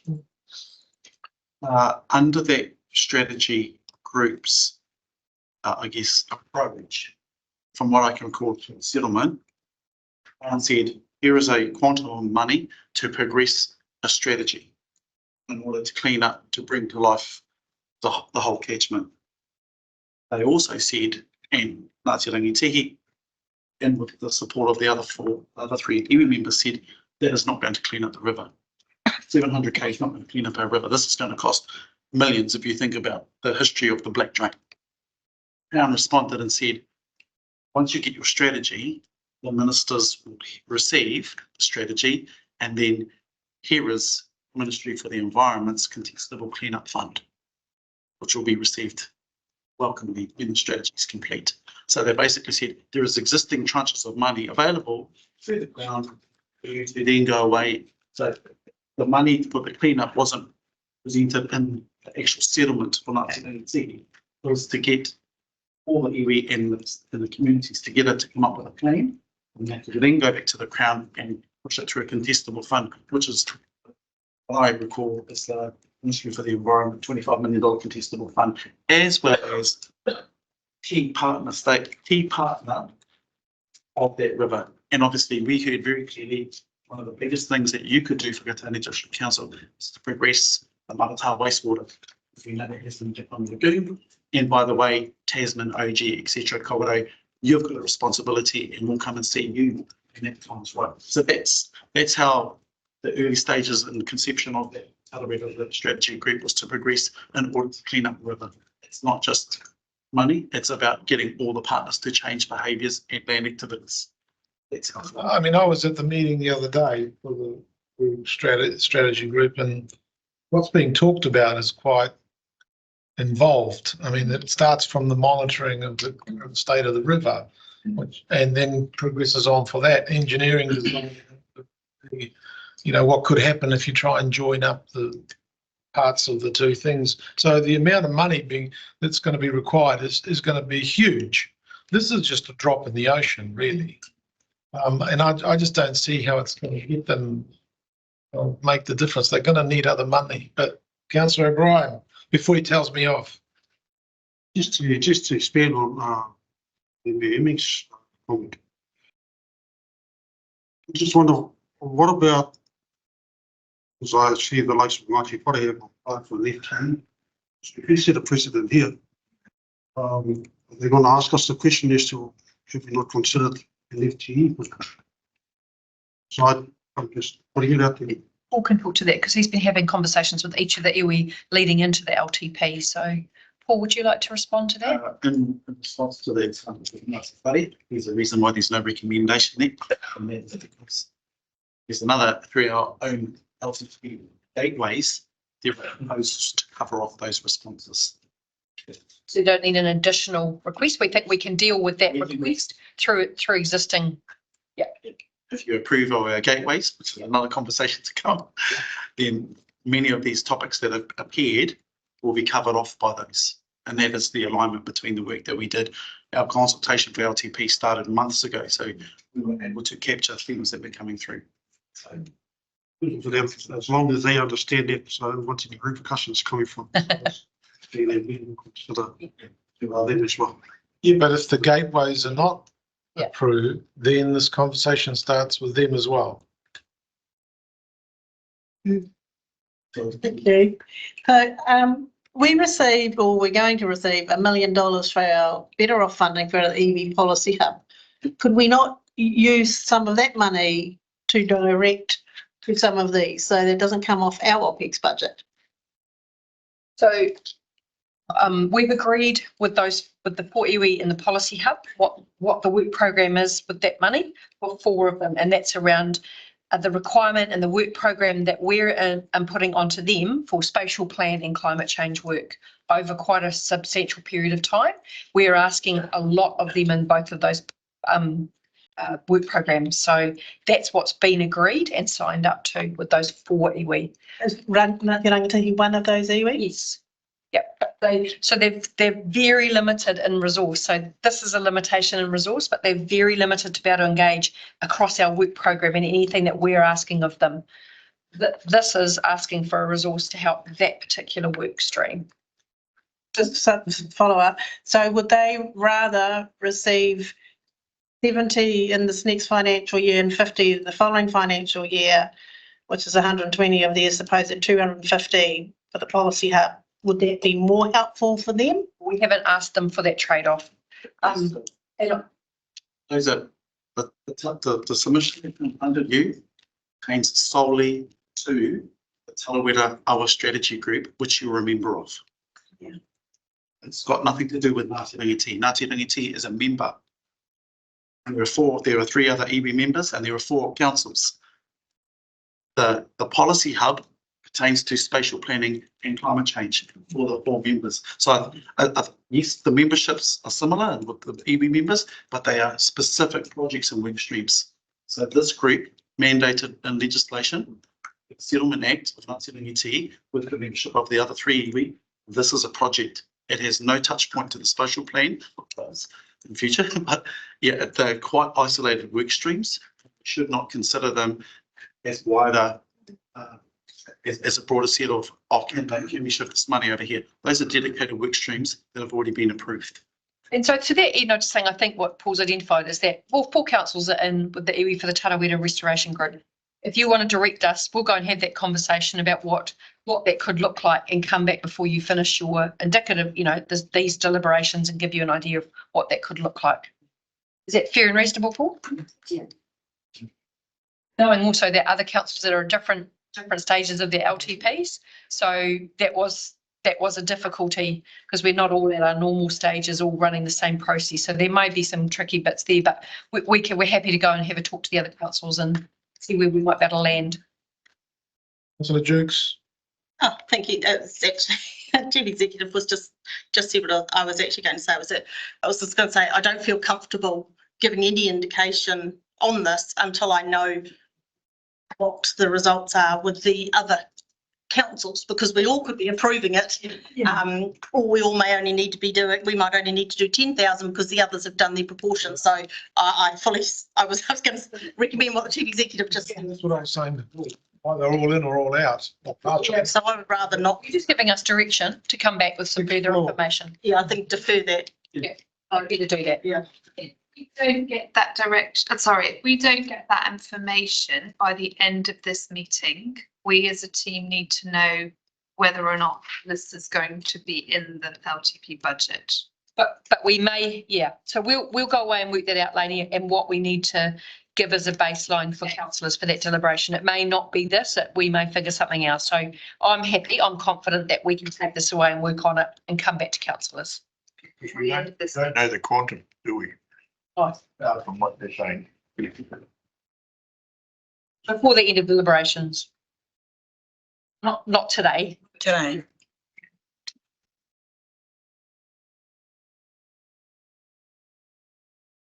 Carrying on with this, not the task issue, but the Māori relationship issues. Yes. I just wanted to see where the council might be in terms of advocating for the continuation of Māori wards, because that has come through on a number of those about us making, some sort of public statement and support for it. Mm.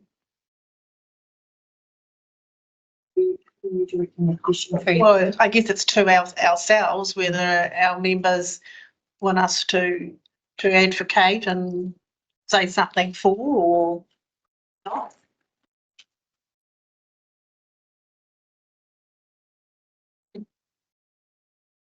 So you've got your workshop next Monday. Oh, do we? Yeah. I've got a workshop with Dale Foskey. On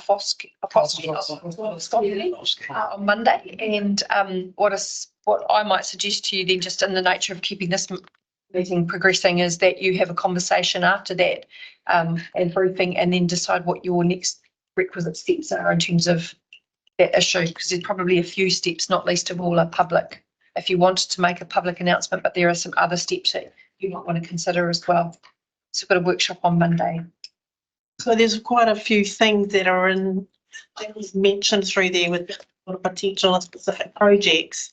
So if we just pass this resolution, we don't get the opportunity to discuss those until after then. We've been preparing this resolution. Well, you've actually got another part of this resolution to discuss, and this is a new topic under this resolution. There's quite a few things in there. Māori tourism is their capability, bilingual signage, is this where we discuss what our thoughts are with those, or because the recommendation really only related to the Tarawera River? In the additional. So Lainey, have you got an answer? And I was just making a note of the ones we need to return to, because it feels like, so I actually wasn't, I was just trying to catch what the previous said. So Paul might talk to it. So acknowledge that there's a suite of requests that came through a variety of submittals. We're still confident that based on our gateway with that we've posed for members to consider, and knowing what my other GMs and colleagues have also submitted on or put in their gateways, we are confident that we can represent those in the OPEX that we are seeking approval from to deliver many of these outcomes. Bilingual signage, there is funding being up in a gateway to be considered that will do that. So we have triaged these in the way to speak and said, actually, we think the gateway from our team, from our colleagues, we can deliver these and with existing budget, or by working with these groups to seek and go out. We've reached out to one of the hapu women and with an offer of support on how they can progress their tourism aspirations. But there's a synergy there to the Langataiku cycleways. So there is linkages here that we have assessed and said, actually, on these. In fact, it's really good that you've kind of submitted, because we were looking for an opening entry point on Facebook. So if we haven't put up a recommendation, it is because our gateways that we have prepared, that we're coming to you on, will satisfy those requests. Super, thanks.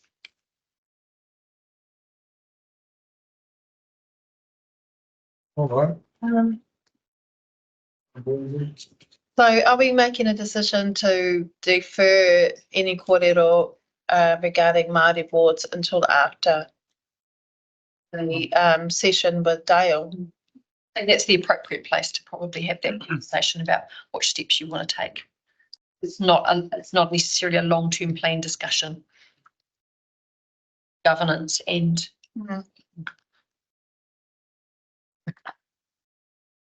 well, that's how this process is treating it, Councillor Boynton. Yeah.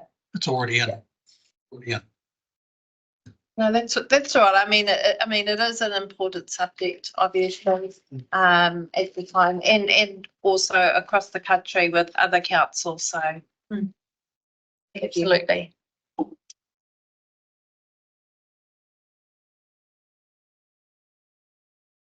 Thanks for raising it, definitely. Any further comments? We've agreed that we will have those conversations and try and get. Yep, absolutely. No, I mean the. Oh, sorry. That's how do we do it? Yeah. Actual recommendation. I'm looking at Paul and saying, yep, we can come back to you. Geez, I'm just messaging. Okay. Yeah. So we'll follow that direction. Okay with that? Can I have an indication from somebody? What is preferring on? Have the conversation, yeah. That you've given us direction on the Māori relationships with a restoration group submission for More info. Hold on, I want to be clear. I'm not voting for this additional OPEX. I'm voting that we're going to get more information. Yes. You've given staff direction. Go away and find out what the options might be. Yep. Unanimous? Yep. is this different? Sorry, is this different to the support our team's requirement for extra FTE? Is that different? No, that's coming up. Oh, sorry. Yep. It's just because it's all run into. That's right. That's our. Can I just ask, sorry, I know it's getting late in the afternoon, apologies, Mayor Victor, but for Charisse, if you've got your hand up, could you please put it up, not land it on the desk? Could you please put your hand up, because it's hard to quickly get around the table and see you. Thank you. That's very helpful. Charisse is going to do a scan of the room very quickly. Thank you. Andrew's getting 2 votes. John, did you have your hand up? 1.5. Go. Yeah, 1.5. All right, everybody. It's not up, Gavin. That's like. Oh, it's going to be right up, Gab. Thank All right, you. hand, not that. Oh, it is unanimous now. Yeah. Thanks. Transport. relationship. One, page 16. Staff. I prepare a conflict there, Your Worship. Chair of Waka Eastern Bay, so. You got taking the car. You couldn't see my screen, you didn't that much zoom in the bar.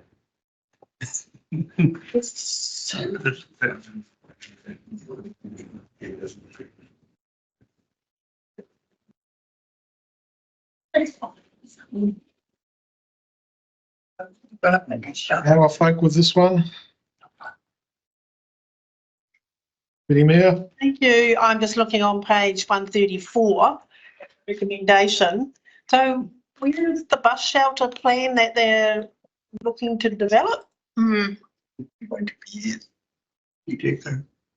Sorry, the thing that came through submissions that obviously was important to councillors, and so it's a new instruction to Bevan's team to go away and come up with a program for bus shelter development across the district where we're lacking them. Okay, good. It was a new theme that came through. We heard it, and this recommendation is saying we heard it, we'll go away and do that work. But importantly, there's no associated additional budget. Yeah. So we think that can be done with an existing BAU.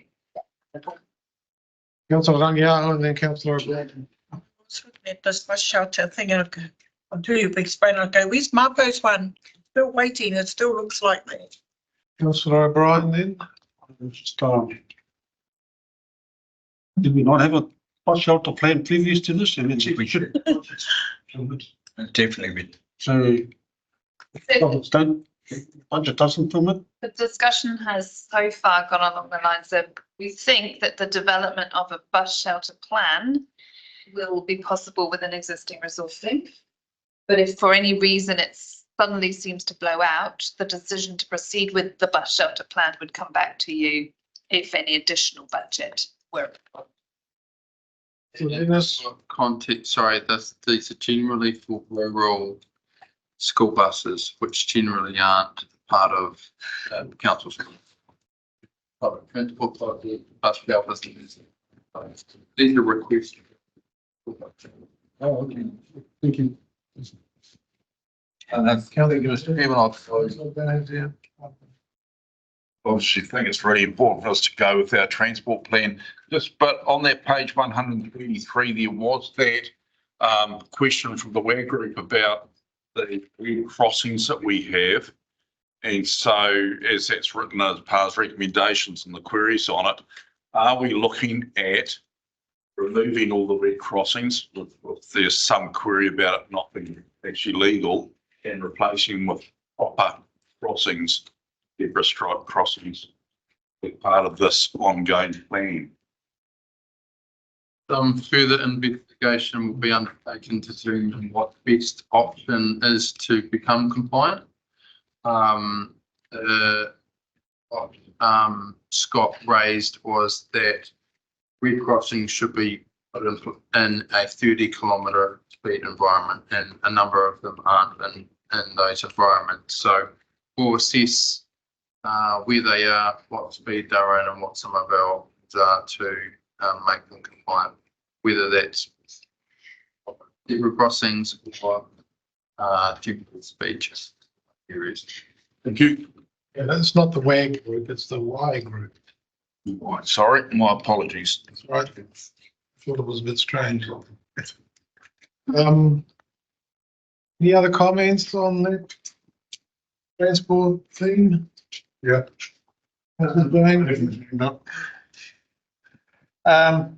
Is seal extension part of this, or is that in a separate area?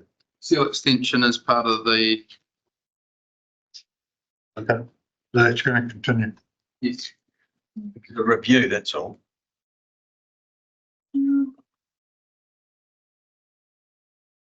Deputy Mayor, Councillor Cooks.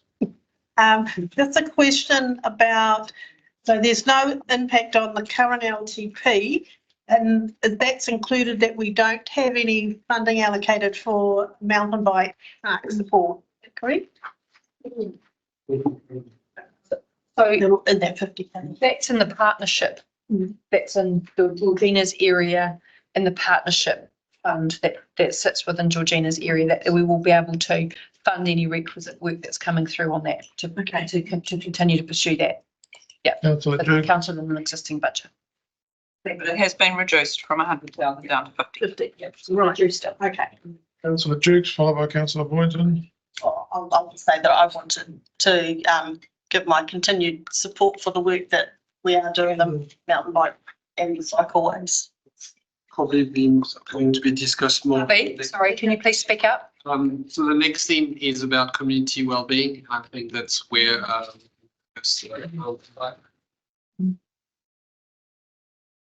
was just bringing up there because it was on page 134 about, it did mention about the toilets that have been requested from different groups. So does that come into the community wellbeing as well?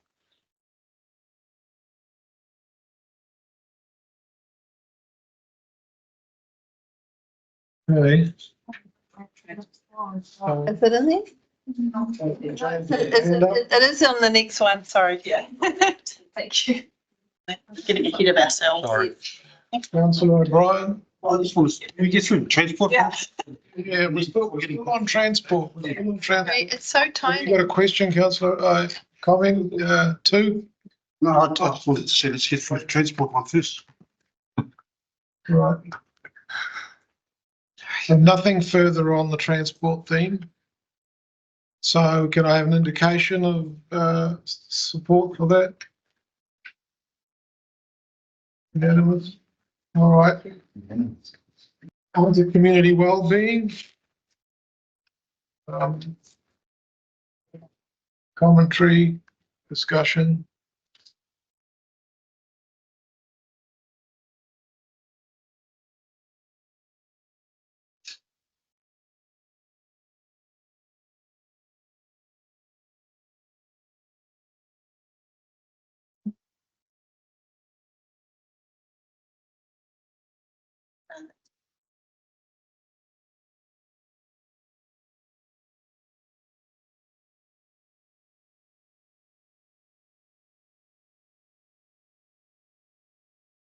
I like it. We'll just push on. We'll do this one and then that'll be the end of the day, I think. Community wellbeing and central government. So in regard to that community wellbeing, I see that there's in the page 135, I think it is, we're talking about putting showers in with toilets for the homeless. I guess that will lead to a lot of interesting concern from the community about, and especially with the. Is that Councillor Dennis asked for confirmation from Officer Hatch about what the proposal is or isn't? Officer Hatch? Proposal, I think, is part of a submission. We're not advocating that we put showers in. We're not proposing that we do. There are a number of agencies across the district that are putting facilities like that with them, but we're certainly.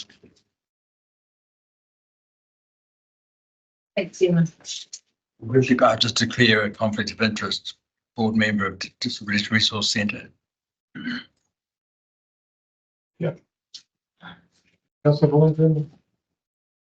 Just bringing up about the public toilets being mentioned again, and it's not in the recommendations. Is it in the later things to be considered? Well, there was quite a bit of discussion about public toilets in the draft that went out for consultation.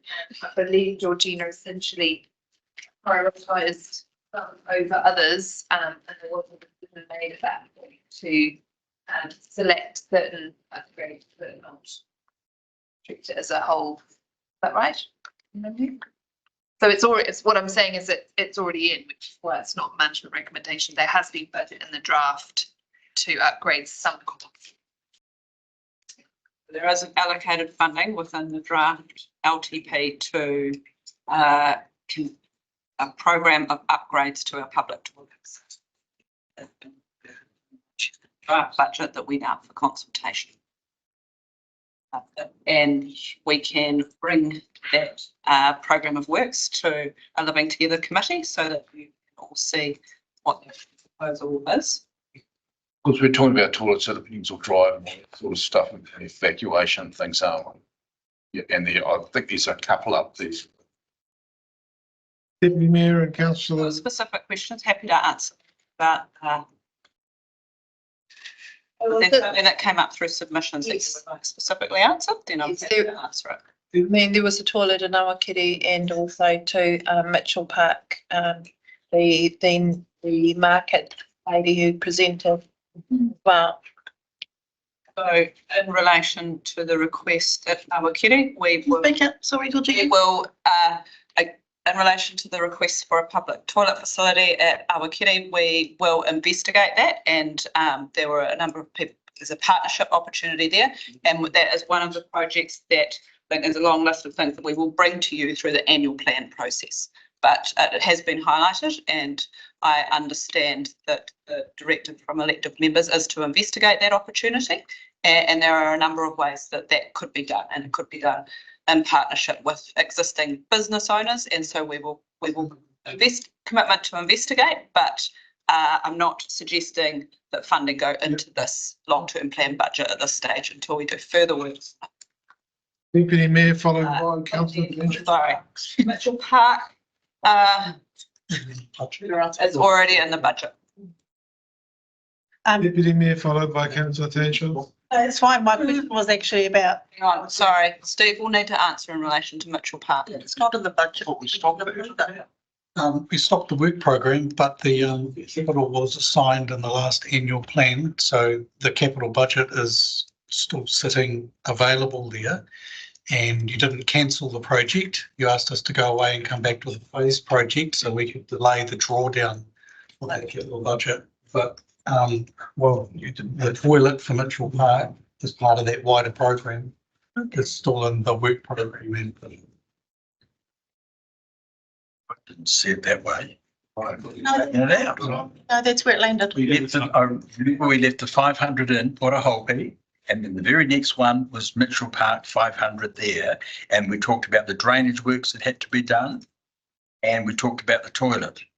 And I thought we took the 500 out. No, staff were always said that they were going to come back to us with a phased in approach. So it wasn't all at once, it was a phased drawdown.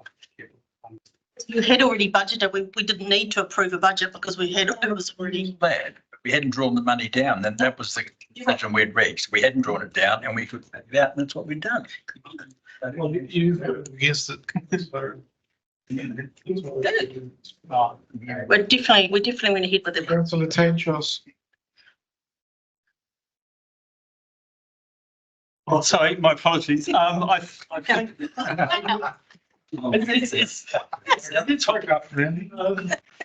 think Georgina may have answered that. So the money that's there for improvement of toilets, that's not the new toilets, that's for refurbishment of the ones that are in. And potentially one new toilet to be decided on the occasion. Thank you. thank you. Anyone else? No? Okay, can I have it?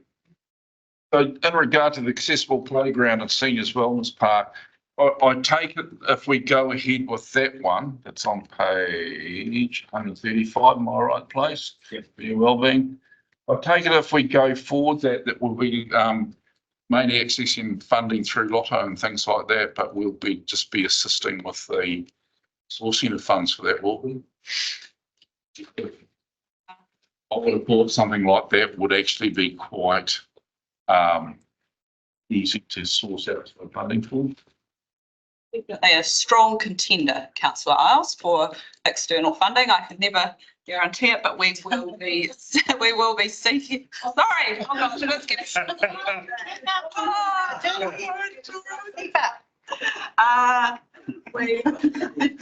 hairstyle. Yes, we will endeavour to secure external funding and work with Disabilities Resource Centre. You all heard Bronwyn, she was in this chambers wanting to partner with us, and it's been identified through a lot of the engagement that we've done through our open space. Could have a little effect on the rating. Yeah, we're not proposing to add any additional budget from what we're already in the draft. Appreciate that. But we want to highlight that this is the direction that we're wanting to take some of our play spaces. Yeah.